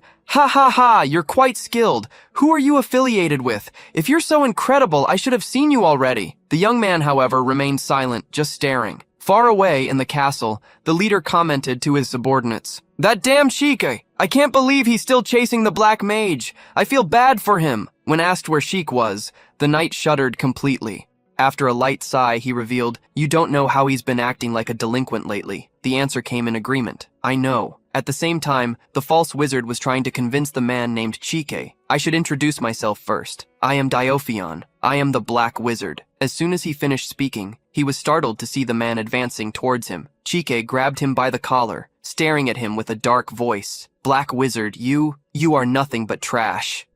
Conversation in the castle continued with the knight's doubt. Did something happen? The woman, looking out the window, simply revealed that she had a new mission for Chike and declared, "Van, I will send Chike to Elios." As she spoke, a great explosion occurred on the horizon of the city. The duo knew very well that it had been caused by Chike. It was time to find him. At the academy party, the students welcomed Leaderses with smiles and compliments, especially the girls. "You look so handsome with short hair. We were surprised at how different you look now." Leaderses was not used to such compliments. In a corner, Dill and Rude watched Leaderses receive all the attention. That was something Dill couldn't understand, and he wondered, should I cut my hair too? Upon hearing the comment, Rude revealed that Leadersis had never changed, but had finally received an opportunity. Gil noticed that his friend was looking out the window and joined him to watch the people outside. Additionally, the group there was strange to Gil. They are new teachers. One of them, a wizard with green eyes, ended up feeling the gaze of the boys and looked back at them. Rude hurriedly hid, sweating. The man might not be wearing a robe, but Rude recognized the wizard from the tower. It seemed that they would be at the school for quite some time because of what happened. Seeing his friend deep in thought, Dio became curious. It wasn't long before the green-eyed wizard arrived at Rude's room. I will be in charge of this class. My name is Orfel. The students heard the teacher say he wished to get along with everyone. Rude, who was hiding behind a book, cursed his bad luck. During the break, Camille was the first to reveal her feelings with a big, passionate smile. I liked him. I liked our new teacher. She quickly approached Rim, commenting on how the teacher must be amazing for having been admitted after the incident with Professor Neil. While Rude calmed his friend, a dark aura emerged around him. The protagonist was worried about the possibility of Orfel staying for too long. That would mean he would be investigating everything about the incident. Rude wondered how much they already knew. Would it be right for me to tell them everything I know so they can investigate properly? But since Professor Neil started this, and what if the dark figure is roaming Halio? There's a good chance they still have allies in here. He told everything to the Duchess. I need to follow the master's orders for the safety of the leaders. While Rude was lost in thought, leaders began to stare at him. Rude had been thinking for so long that leaders' eyes widened in surprise, catching the protagonist off guard when their gazes met, interrupting any conversation they could have had. Then he approached. Rude, Krishy, there's something I want to talk to you about, just the two of us. The invitation was so unexpected that it caught everyone's attention in the room, quickly spiraling into gossip and misunderstandings. Not understanding the reason, the protagonist stood up and followed her. Dio, the gossip as always, also got up, stammering in surprise. What could she be wanting to tell him? The two went to a storage room, the one Rude used to visit leaders. When Isle asked why he had chosen such a place, the protagonist, embarrassed, stated it was the only one he could think of. With nothing else to do, Isle got straight to the point. What do you think about this incident? The protagonist answered somewhat generically that he would be shocked by what happened to Professor Nail. He interrupted him, asking pointedly, weren't you around when we were with Professor Nail? You must have heard about it since the other kids are talking. I don't know about the others, but the more I think about it, the stranger it gets. Rude began to worry about the direction of the conversation. The question he didn't expect was asked. Rude, what do you think about leaders? The question really took him by surprise, but Yel revealed the reason. When the professor transformed and Dio fell into the abyss, the person closest to him was Chevrolet von Hadelio. They did not have a good relationship, but the connection between them was deep. After that, the professor went against leaders again, and Isle ended up forming a theory. Professor Nail was deliberately going against leaders, and when Chief Lee fell, I saw something emerge from the body of leaders, something akin to black magic. But as the black mage appeared, I thought it was his energy. Rude reflected on the case, and Isle's conclusion seemed to make sense. The incident could be connected to leaders. Since Rude was the closest person to him, I wanted to hear his opinion. In another area, a similar conversation was happening. The Duchess heard the news and asked, are you saying that the cause of the incident in Elio was possibly targeting my son? The Master of Ophion confirmed and was questioned whether he could take responsibility for what he was saying. Rude's master revealed the danger of allowing leaders to remain in the school until the incident was resolved. He would recommend that the Duchess remove him from there for the time being, but she revealed that this would not be possible. When I met him, he smiled as if he was truly happy. Thank you for making my son smile. The Master of Ophion received the gratitude and also heard a new request from the Ichieu Duchess.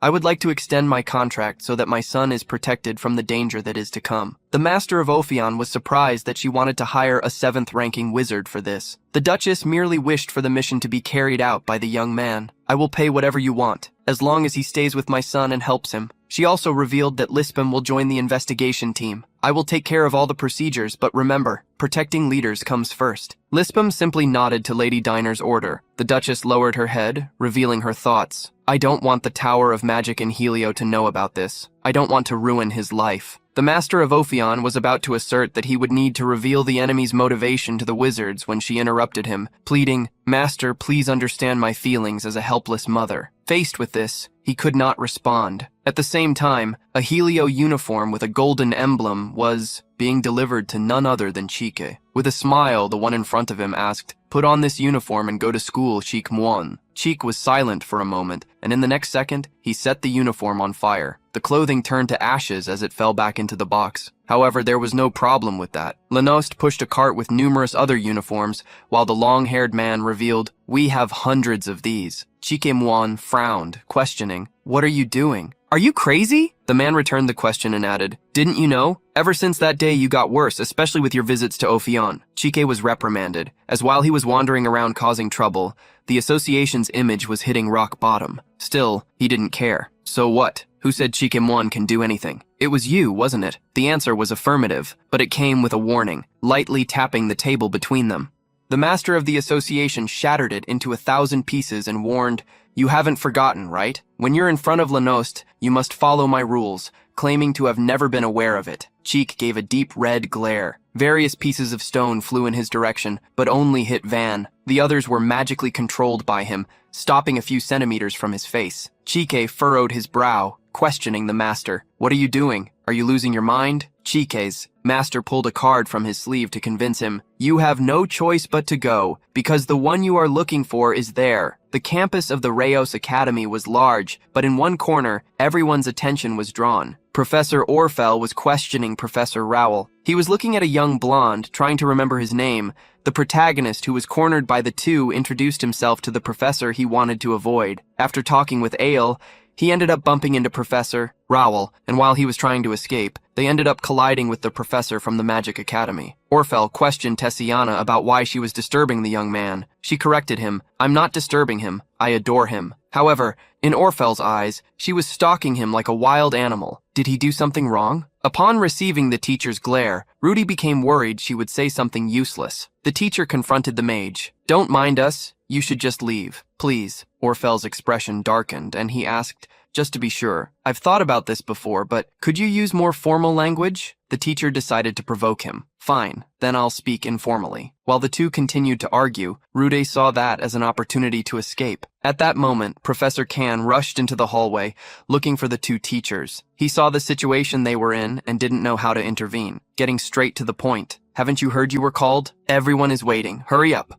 The duo stopped fighting, but left the discussion for later. In a gloomy atmosphere, the protagonist watched the teachers leave and felt relieved, but the problems didn't end there. Someone suddenly called out to him. Dio hugged the protagonist's neck. "So, how did it go with Isle?" The protagonist simply stated that they hadn't talked much, which made Dio curious enough to ask about Isle. His answer was clear. "I have no idea. Maybe you're mistaken." It wasn't the answer Isle had expected, but she ended up accepting it. Dio continued to insist, but Rudy's thoughts were on the girl. She had said that a dark energy would emanate from the bodies of leaders after getting rid of Dill. The protagonist went to visit Leadersis, who was sleeping. While continuing to think about the matter, Rudy decided to analyze him. He placed his hand on Leadersis's forehead, and a silvery inscription appeared in his hand. The dark energy of the dark mage flowed through the room, analyzing the young man's body. Initially, Rudy found nothing. However, in the end, he realized something. He hurriedly opened Leadersis's shirt and didn't see the mark that should have been on his chest. While observing the young body, Rudy noticed that Leadersis had woken up and was staring at him with a strange look. Calmly, he simply closed Leadersis's shirt. "Give me any excuse, you seem to be sweating quite a bit." Rudy jumped onto his own bed and lay down, avoiding looking at the young man. Although that had been strange, he focused on the main point. He had unexpectedly felt the mark of a mage in Leadersis.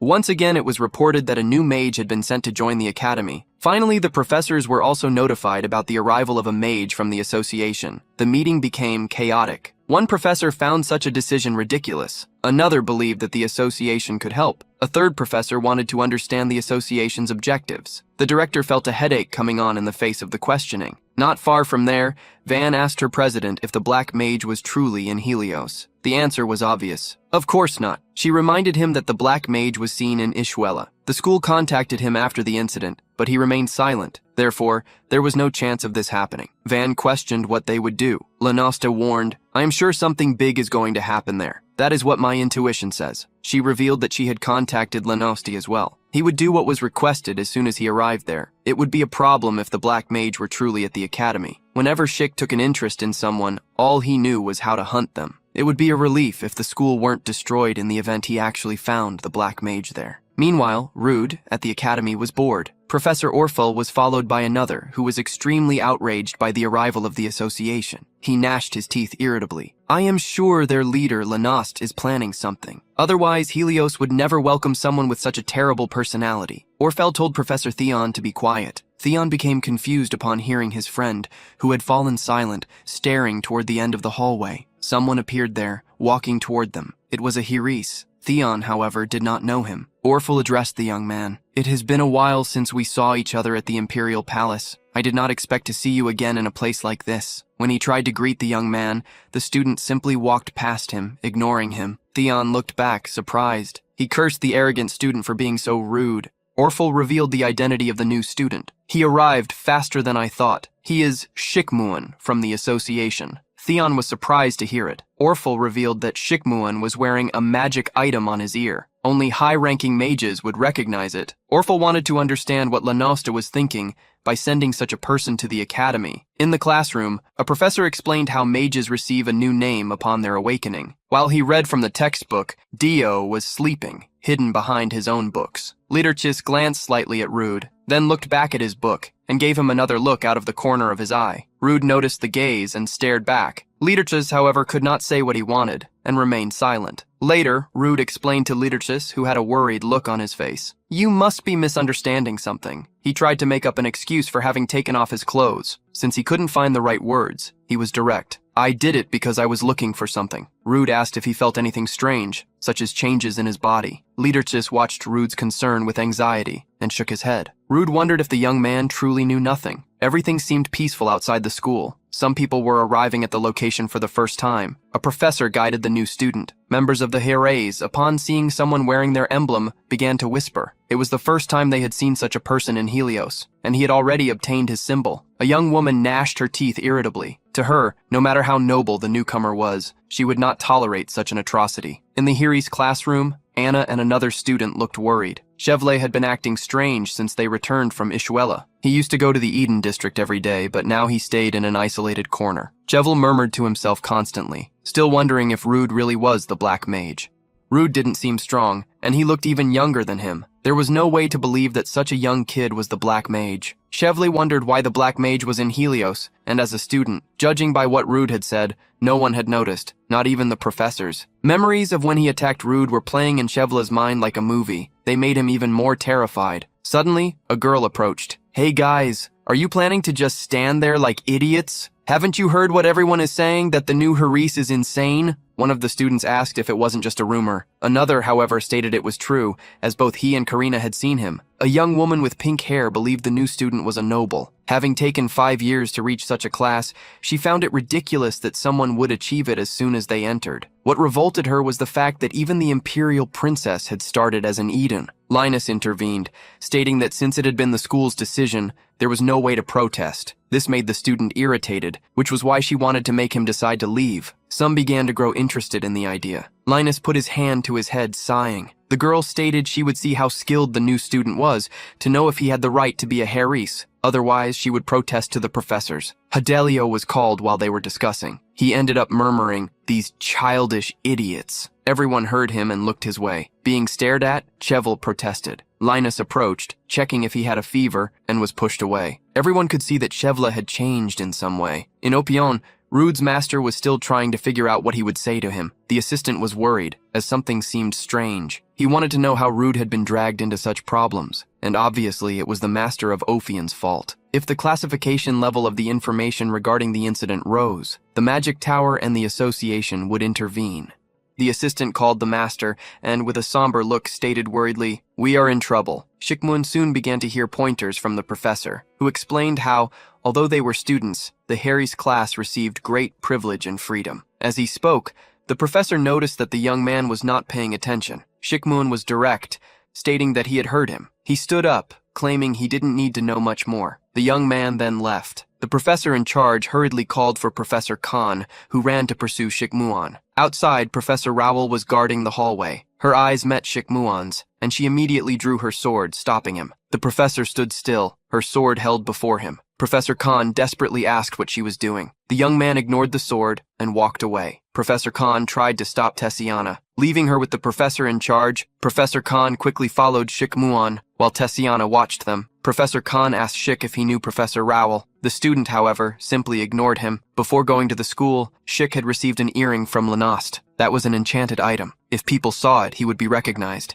He would also be using a false name. Vaughn questioned if they needed to send him as a student. However, sending him as a professor would be strange. The information was passed to Shik. The students had been transported beyond the barrier of Ishuela. Lenosta stated that there shouldn't have been monsters there, and now even giant monsters were appearing. Even with the protection of the magic tower, monsters still appeared. He asked Shik what he thought, but the boy didn't care. Van questioned if the incident was related to the phenomenon. Lenoste was sending Shik to the school to find that out. He didn't need to worry about professors or students. He just had to find a suspect.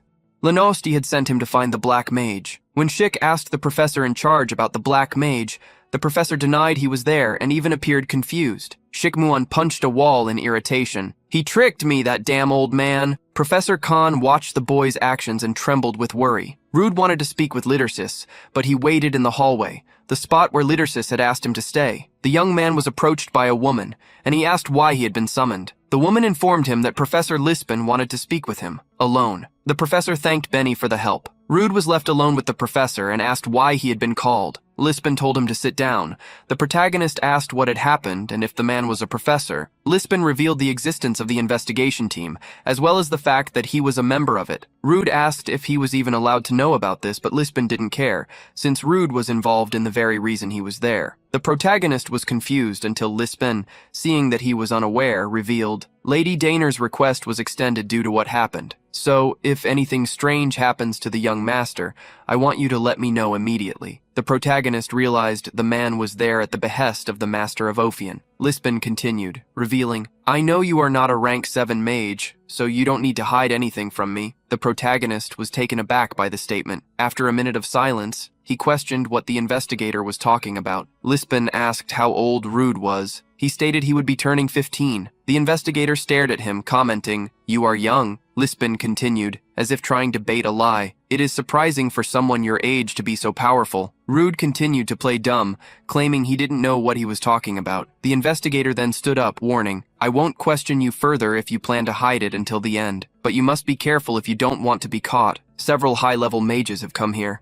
Lispin continued, "I have no interest in snitching on you, so rest easy, Black Mage." The investigator walked away, leaving a shocked Rude behind. Once alone, Rude began to wonder what had happened. He had met the professor before as Blow. Rude wondered if the inspector had gone to Ishuela, or if his master had sent him to the school. That didn't seem like a possibility, as he would have been notified. Even after much thought, he couldn't find an answer. Professor Khan was walking alone, head held low. Orphle questioned why he was by himself. Frustrated, he stated that the new student didn't want him following him. The coordinator grew worried, as he still needed to explain some rules. Something bad could happen. Khan sighed, questioning why anything would happen, since the young man wasn't like a real student. They remembered they were talking about that Shik-Muon. The group wondered why the association had sent him specifically. If someone were to provoke him, he would end up becoming a bomb, the kind that explodes with everyone around it. Shik-Muon sat alone under a tree. Leaves fell onto his shoulders and were scorched. He heard the voices of a few people who seemed to be talking about him. A duo walked toward Shik-Muon, one of them surprised to see there really was a newcomer in Hiri's robes. The first approached, greeting him. "Hi, new friend. It's very good to meet you." The second seemed worried. He asked if they should call the others. However confident, the challenging youth stated they didn't need many people against just one. He approached the newcomer, apologizing. "I'm sorry for doing this, but we need to check something." He grabbed Shik-Muon by the shirt, staring him down. "I want to see if you deserve to wear this uniform." Upon being stared back at, however, he sensed danger. The young man got scared and jumped back. His friend asked what was wrong. Gaping, he shouted, "This guy is so beautiful!" He continued, receiving Shik-Muon's cold glare. "Look at that piercing gaze! He looks like someone with a disgusting personality." The friend, fearful, asked why that mattered. The excited one reminded him, "He is exactly the type Karina likes. Didn't you see his face?" Despite this, the young man still wanted to do something against the newcomer. Behind a building, two girls were watching them. In one of the hallways, Rude walked alone while sighing. He hadn't expected all of that to happen so suddenly. He didn't mind the extension of the service, however. It would just be a bit problematic to leave all of a sudden. But the real problem was the investigator. Rude wondered if Lisbon really knew he was Blow. Suddenly, Rude's eyes met Chevle's. Chevle, who was holding a stone necklace, dropped it on the ground. It didn't take more than 2 seconds for him to run away. Rude was left behind, not knowing what to do. Meanwhile, the 2 girls who saw the Haris members surrounding the newcomer went to report what they saw to the professors. Orfel asked where they were. Chevle had run to the exterior of the building. Just as he thought he had escaped, Rude appeared beside him. "Excuse me?" Chevle nearly fainted from the fright, and his scream almost destroyed Rude's ears. The protagonist approached, warning, "If you make it this obvious, what will people think?" Rude wondered if Chevle had leaked the information and questioned him. Chevle immediately fled once more. Rude could see that he was a problem. Orfel and another professor climbed onto the roof of one of the buildings. Confused, Theon asked if Orfel wasn't going to stop the students. The professor replied, "Why should I? If someone who only knew how to destroy things turned up causing trouble, it was in fact a good thing for them, the professors." It was unrealistic to expect Shikmuan to act like a real student. In Orfel's eyes, Shikmuan from the association did not fit in with the investigation team. He expected the young man to cause trouble. He ordered Theon to set up a soundproof barrier so they wouldn't draw attention. It would be problematic if other professors appeared and intervened. Theon used his magic and did as he was told. Shikmuan was waiting and sighed. They really aren't going to do anything. The arrogant boy continued to demand a monostone from his companion, who refused out of fear. The newcomer then ordered in a somber voice, "Get out of here." The duo was taken aback, and he repeated, "Shut your mouths, you're annoying. Get lost." The arrogant youth was surprised and began to make threats. The disguised young man remained silent, holding back his fury. Theon grew worried that Shikmuan was actually going to attack the boys. Orfel planned to interfere if they were in grave danger. He was waiting to see what Shikmuan would do. He must have noticed he was being watched by this point. Theon then warned. There were students approaching. Orfel did not ask him to stop them. Having a few witnesses wasn't such a bad thing. Rude grabbed Chevle by the shirt and threw him to the ground. Sitting on top of him, Rude questioned, "Why are you wasting your energy like this?" Chevle asked him to get up. "Get off, you're heavy." Rude noticed something at that moment, a barrier. He wondered why something like that was in that spot. It was then that he saw from where he was, the square where the newcomer and the 2 Haris youths were. He noticed the symbol on the sleeve of the shirt and watched them. Shikmuan, positioned between them, ended up alerting Rude, who immediately recognized the magic within him. Surprising Chevle, Rude stood up. Chevle was about to shout something when Rude covered his mouth. The protagonist pushed him against the wall and asked what was happening by the tree. Chevle observed them and also wondered what those brats were doing. Rude asked if he knew them, and Chevle confirmed he did. The protagonist asked if he knew the boy in the middle as well. Observing him, Chevle commented that he was the newcomer. Rude watched him for a second and ended up drawing attention. Shikmuan looked in his direction, and he promptly hid. Rude confirmed he wasn't seeing things. He then ordered Chevle, "Let's go somewhere else." The arrogant youth managed to get a piece of magic equipment from his friend and threw it toward the newcomer. "Let's see if you'll stay calm. I'll lend this to you, so be grateful. I'm not going to go easy on you, so do the same." The newcomer, however, dodged the ring thrown at him, and the artifact fell to the ground. The worried youth saw his magic stone hit the floor and nearly cried. Shikmuan stood up, agreeing, "I'll do what you want." He stared at the arrogant youth and warned, "I won't take responsibility for what happens next." He then walked past the duo, surprising the professors by leaving. The fearful youth was confused by hearing words and seeing actions that didn't match. The arrogant one gnashed his teeth, used the power of his bracelet to conjure an enchantment, and roared, "How dare you treat me like a fool!" Orfel saw what was about to happen. In the end, Shikmuan wouldn't be able to escape. The attack was launched at Shikmuan's back, who was swallowed by an explosion of light. Both the student duo and Orfel were surprised. When the smoke screen cleared, Hadelio appeared. He had blocked the attack. They were shocked. Hadelio, however, remained silent. Behind Hadelio was Rude, looking at the newcomer's back. He had interfered so that Shikmuan wouldn't attack them. Rude saw some professors on the school roof watching them. They had put up the barrier instead of helping. Since he was there, Rude was able to get a good look at the newcomer. It was impossible. Shikmuan was actually there at the school. When the newcomer's gaze fell in his direction, he spun his body, hiding behind Chevle. He now faced the 2 Haris, who fortunately didn't speak to him, but asked Hadelio not to get in the way. Shikmuan began to ignore them and walked away, even against their defiant words. The protagonist looked at the newcomer once more and was certain. In doubt, he wondered why Shikmuan was there. Theon clicked his tongue, annoyed, as he hadn't expected that ending. He praised Fidelio for managing to block that magic, even if it was low level without any preparation. Orfel, however, thought he had seen something else. The one who blocked the attack hadn't been the student from the Heres class, but the Eden student behind him. Orfel wondered who the boy was. The confusion continued for some time. Meanwhile, Dio watched from another location. Some people walked toward him, asking what he was doing, but there was no answer. Dio, observing Shikmun, murmured, "You are finally here, the traitor I need to eliminate." Through the crystal communicator, Rude managed to contact the Master of Alphion and told him to speak softly, as he was in the dormitory. The Master of Alphion asked him to return in a hurry. Rude could tell by his voice that he already knew who was at the school. When asked if he had already encountered that person, he asked if everything was all right. Rude remained silent. Changing the subject, Rude stated that there was more than one problem. Even the Duke's mages were at the school. The Master of Alphion urged him to leave. Rude asked about the commission, since the Duchess had asked to extend the request. He smiled mockingly. "I'm asking, but my opinion doesn't matter, since my master always makes the final decision, right?" The Master of Alphion apologized and asked him to return first, saying he would take care of the rest before things went wrong. Rude changed the subject and asked if the Duchess had mentioned anything. He revealed that the Duke's mage knew who he was. Since his master was surprised, Rude realized it was just a bluff. However, he still needed to check a few things. He told his master not to worry. The headache was already there. But since the Edens and the Harises didn't meet often, it was fine. Rude hid the fact that his eyes had met Shikmun's, but he hadn't been discovered.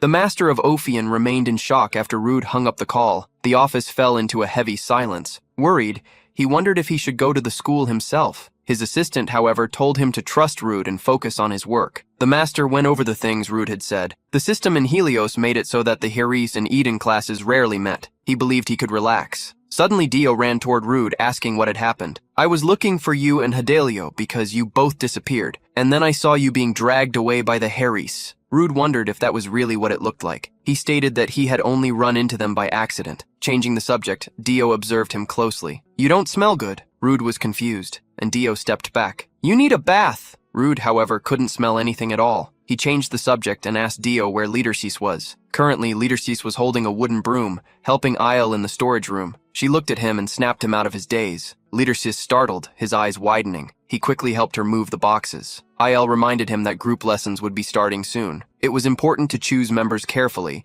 as they would be together for the entire semester. She acted mysterious for a moment until she said, "I want you in my group." Lidercis, however, stated he didn't know if Rude and Dio would be staying together. El asked what he thought about it, and Lidercis claimed he didn't mind. Confused, El questioned if he was saying he didn't care about being with them. The young woman revealed that in 2 years she would be promoted to Heres and officially become a mage, which was why she was doing the best she could. Lidercis nodded. Isle then questioned him, asking if he shouldn't have a goal of his own. Being questioned, Lidercis stated, "I like things just the way they are." Il was disappointed to see that he had no dreams or hopes. Lidercis sighed and went back to arranging the boxes while smiling. Il wondered why he had that look on his face.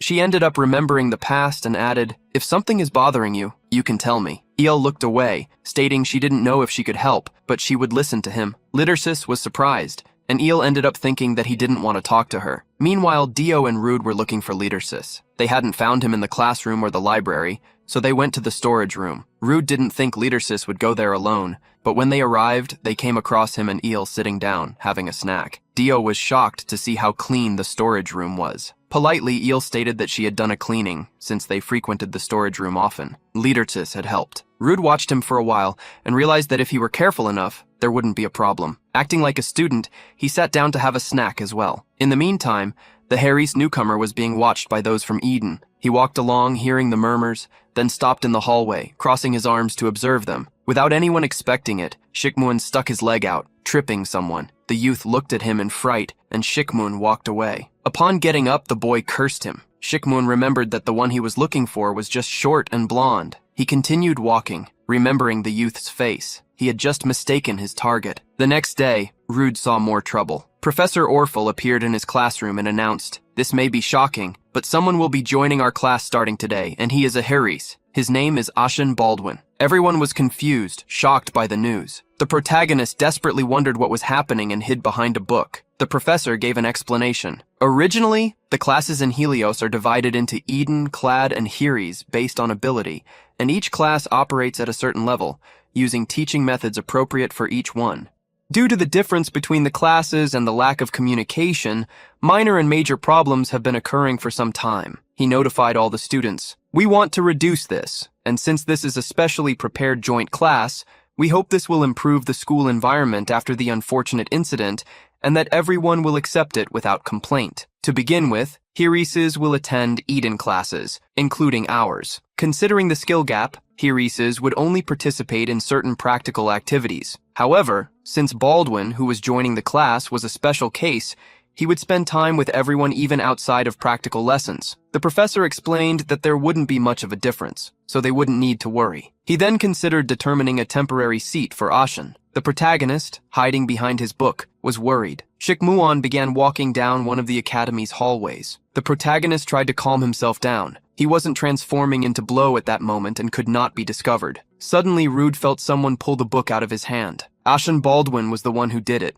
and he declared, "I'm taking this seat." Orful recognized the blonde-haired boy. After a moment of silence, he agreed and announced, "Baldwin will officially join our class starting tomorrow. If you have any questions about the joint class, you may come speak with me." When class ended, Dio and the others discussed it outside. Dio never expected such joint classes. He believed there was nothing to be gained. Doubting the situation, he questioned if that would truly solve a problem, as the professor claimed. Ael also had an established opinion. For a long time, there have always been issues with class discrimination in Helios. So why would they suddenly bring this up and create a joint class? It's obviously suspicious. Dio asked the girl sitting on the bench next to him. You think so? As soon as Dio asked, he startled, as he hadn't noticed Ael until she spoke. Ael stated that she wanted to ask Rude something. By any chance do you know that Haris? Dio ended up remembering that he also wanted to ask that question. He noticed that the newcomer's eyes were on Rude the entire time, right until he left the room. The protagonist looked away, asking why he would know a Haris. Judging by Shikmuan's expression, the protagonist knew he wasn't certain yet. Otherwise, he would already be making his life a living hell. The protagonist wondered if Shikmuan had started suspecting him from the incident in the garden. While he was thinking, Dio saw some professors. He asked if his friends hadn't noticed that the professors had been holding many meetings since the past incident. Rude poked Dio's eyes and dragged him away. Rude left, taking Dio with him and leaving Eel and Leadersis behind. Rude locked himself in a room with Dio, wearing a serious expression. Dio was still checking if his eyes were okay when Rude questioned,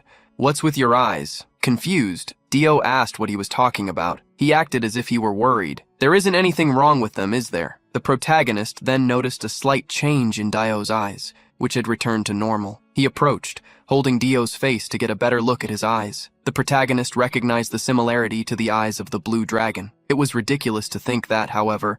At least that was what Rude thought until Dio's eyes changed again, his pupils becoming thin instead of circular. The protagonist punched Dio out of pure reflex.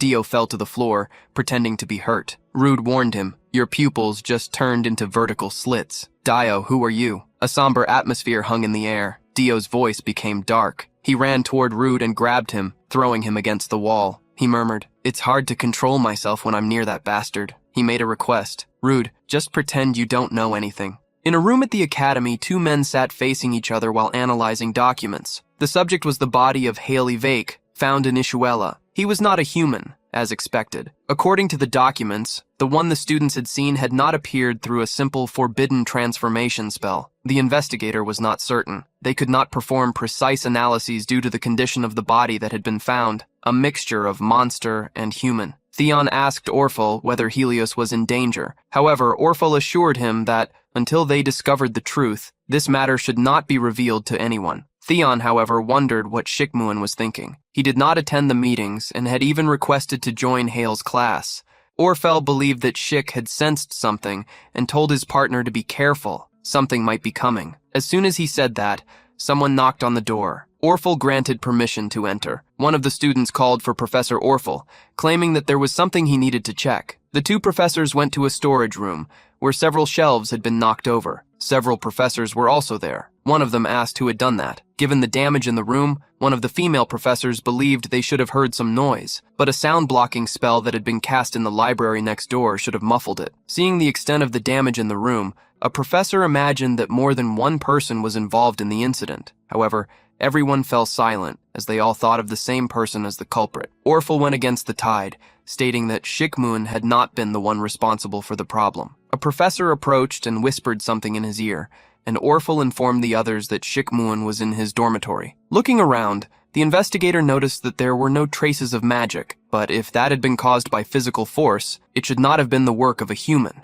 unless he was, at the very least, an intermediate rank mage. Far from there, Rude waited to be contacted by his master through a communication stone, but without success. He wondered what he should do. Looking to the side, he saw Dio, tied up after being knocked unconscious. The communication stone was on Ophion's master's desk, but he was in a meeting at that moment. He asked the person in front of him the reason for the visit. Why would the fourth master of the tower come to this rundown place? The man before him wore a hood with golden details and had white hair, although he was not old. On his left eye, scars from cuts ran from his eyebrow down to the top of his cheek. The man asked whether Ophion's master knew why he was there. After a moment of silence, the man stated that he no longer wished to be associated with the magic tower. Taking a sip of tea, the man revealed that he was not there because of that, but because traces of that power had appeared. Ophion's master asked what he was talking about. The man was explicit with his words. A human had been transformed into a monster. That should bring something to mind. That was why the man wanted to know what Ophion's master,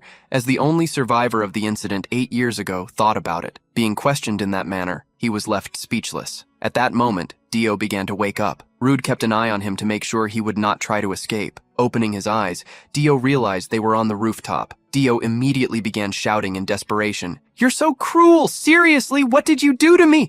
Untie me!" Rude reminded him that it had been Dio who acted as if he were going to attack him.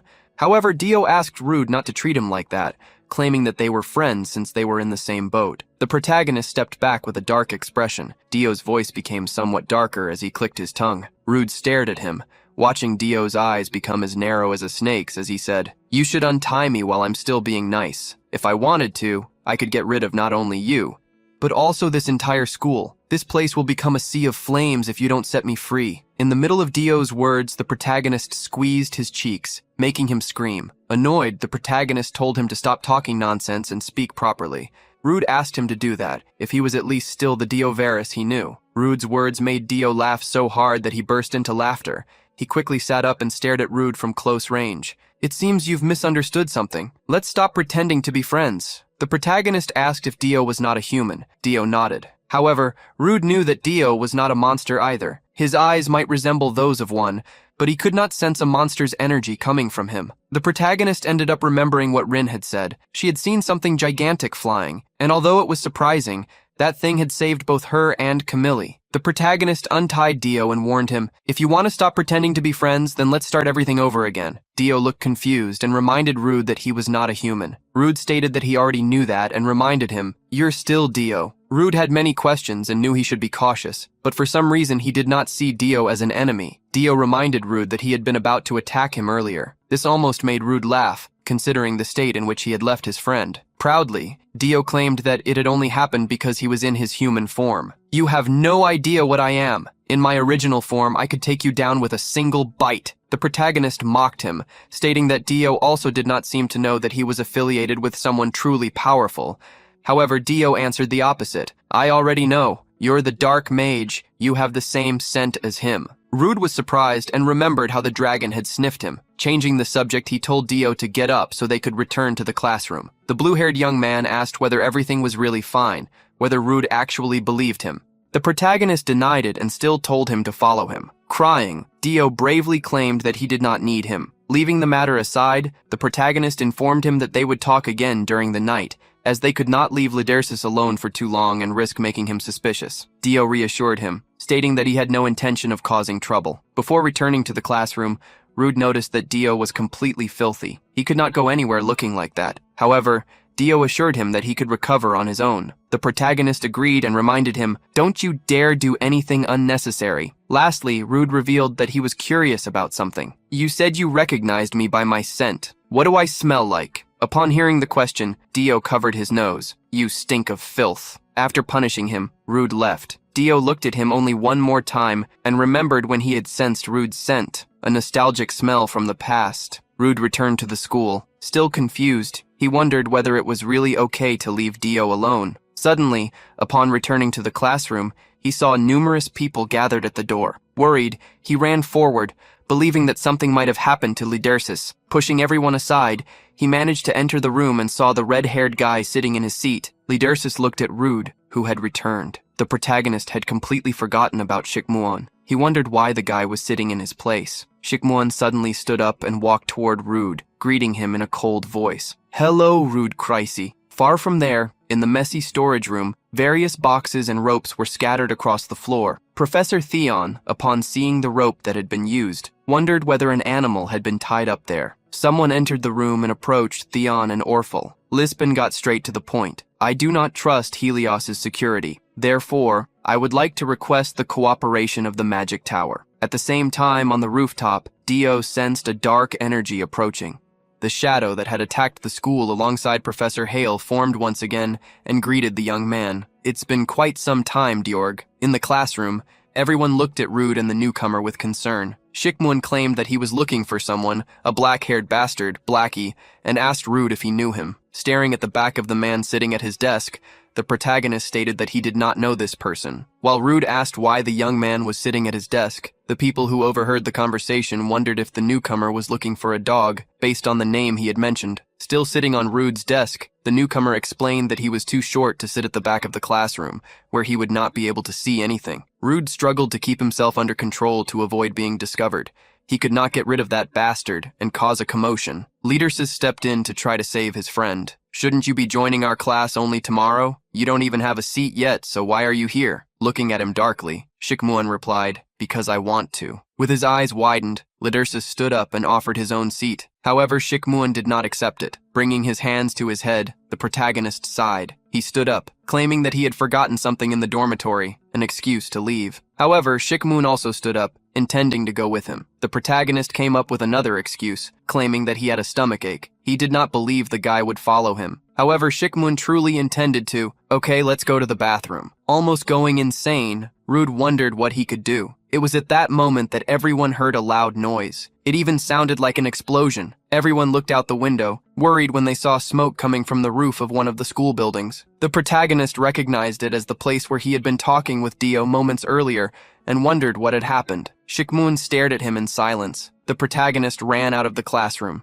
and was followed by him. Stopping abruptly, Rude snapped, "Are you really following me? I already said I'm going to the bathroom. Are you my shadow or something?" Frowning, Shikmuon asked if he was annoyed because of that. Professor Kan suddenly appeared, ordering all the students to return to their classrooms. Until everything was resolved, no one was to leave the areas considered safe. Many of the students surrounded the professor, asking what was going on. Upon seeing Shikmuon, Professor Kan called him by his cover name. "Baldwin. Hey Baldwin, there's a call for you." Shikmuon looked at him for a moment, then he looked at Rude and told him to wait for him. Hiding behind the other students, the protagonist began to move away. Professor Kan informed the students, "Helios's barriers are high level and remain active at all times, so it shouldn't be anything too serious. Please don't worry too much and wait here until we give further instructions." Concerned, everyone began theorizing about what was happening. Rude was the most worried. The fact that Dio was not human made him wonder what the professors would do if they discovered him. He decided to check what was going on, but Lidersis found him. Lidersis had a worried look on his face. Rude asked him to wait for him, deciding to go check what was happening. Many people saw Rude trying to leave the classroom, and the protagonist used the same excuse, that he really needed to go to the bathroom. Lidersis stayed behind and reached out his hand toward Rude, unable to catch him. Orphle and Theon questioned what Lisbon meant when he spoke about cooperation. Lisbon revealed that, before coming to Helios, they had investigated the members of the faculty as well as the transfer students, including their families and the people around them, their relationships and histories. Everything, down to the smallest details. Irritated, Theon asked why they had been investigated as well. Orphle interrupted him and asked what Lisbon had discovered.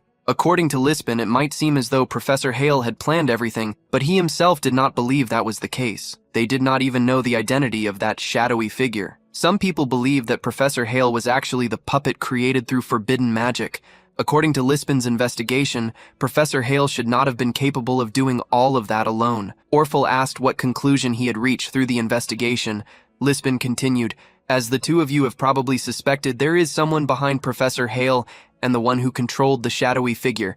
I believe that person is among the students. However, since Lisbon had not found definitive evidence linking anyone to the incident, he wanted to request cooperation, the assistance of the magic tower. Orphle asked how they were supposed to help. Lisbon already had a plan. He had prepared a trap. It would force the culprits to reveal themselves. The professors looked at one another when they heard an explosion. Professor Lisbon gazed toward the horizon, anxious, because his trap was one that no one would be able to escape from. Fire erupted on the roof of one of the academy buildings. A magic circle seemed to be protecting the structure, but on the rooftop, Dio lay in an area that had been destroyed by the shadow's attack. Upon discovering the barrier, the shadowy figure cursed in a calm voice. Humans truly do the most useless things. In the end, what can be destroyed will be destroyed, and what can perish will also perish. With irritation in his voice, Dio told the shadow to be quiet. I have been acting as though I knew nothing. Even so, what are you planning? The shadow replied mysteriously. Who knows? In any case, I haven't seen you in quite some time. You look pathetic, Diorg. You've been turned into a useless human, and it has even weakened you. Dio shot back at the shadowy figure's words. And you? Now that you've gained power, you've become blind to everything else. An inferior creature like you, a creature that once crawled on the ground, is already taking too great a risk by acting so arrogantly in front of me. Seeing the young dragon behave so imposingly, the shadow attacked him, as his fragile form did not convince it. The shadows fell near Dio as a warning. The shadow made him an offer. Return to your true form and eliminate every human in this area. The absurd proposal surprised Dio. The shadow revealed its side of the deal. If you do as I say, I will guarantee you the opportunity to share in a moment of glory. At that moment, Rude was running across the rooftops trying to reach Dio before the professors did, even though it would be very difficult. From the rooftop where he stood, he could already see several professors in the courtyard running toward the site of the explosion. The protagonist looked at them and jumped from the roof, knocking them unconscious. Rude stole a red cloak that one of the professors was wearing, apologizing internally for what he had done to them.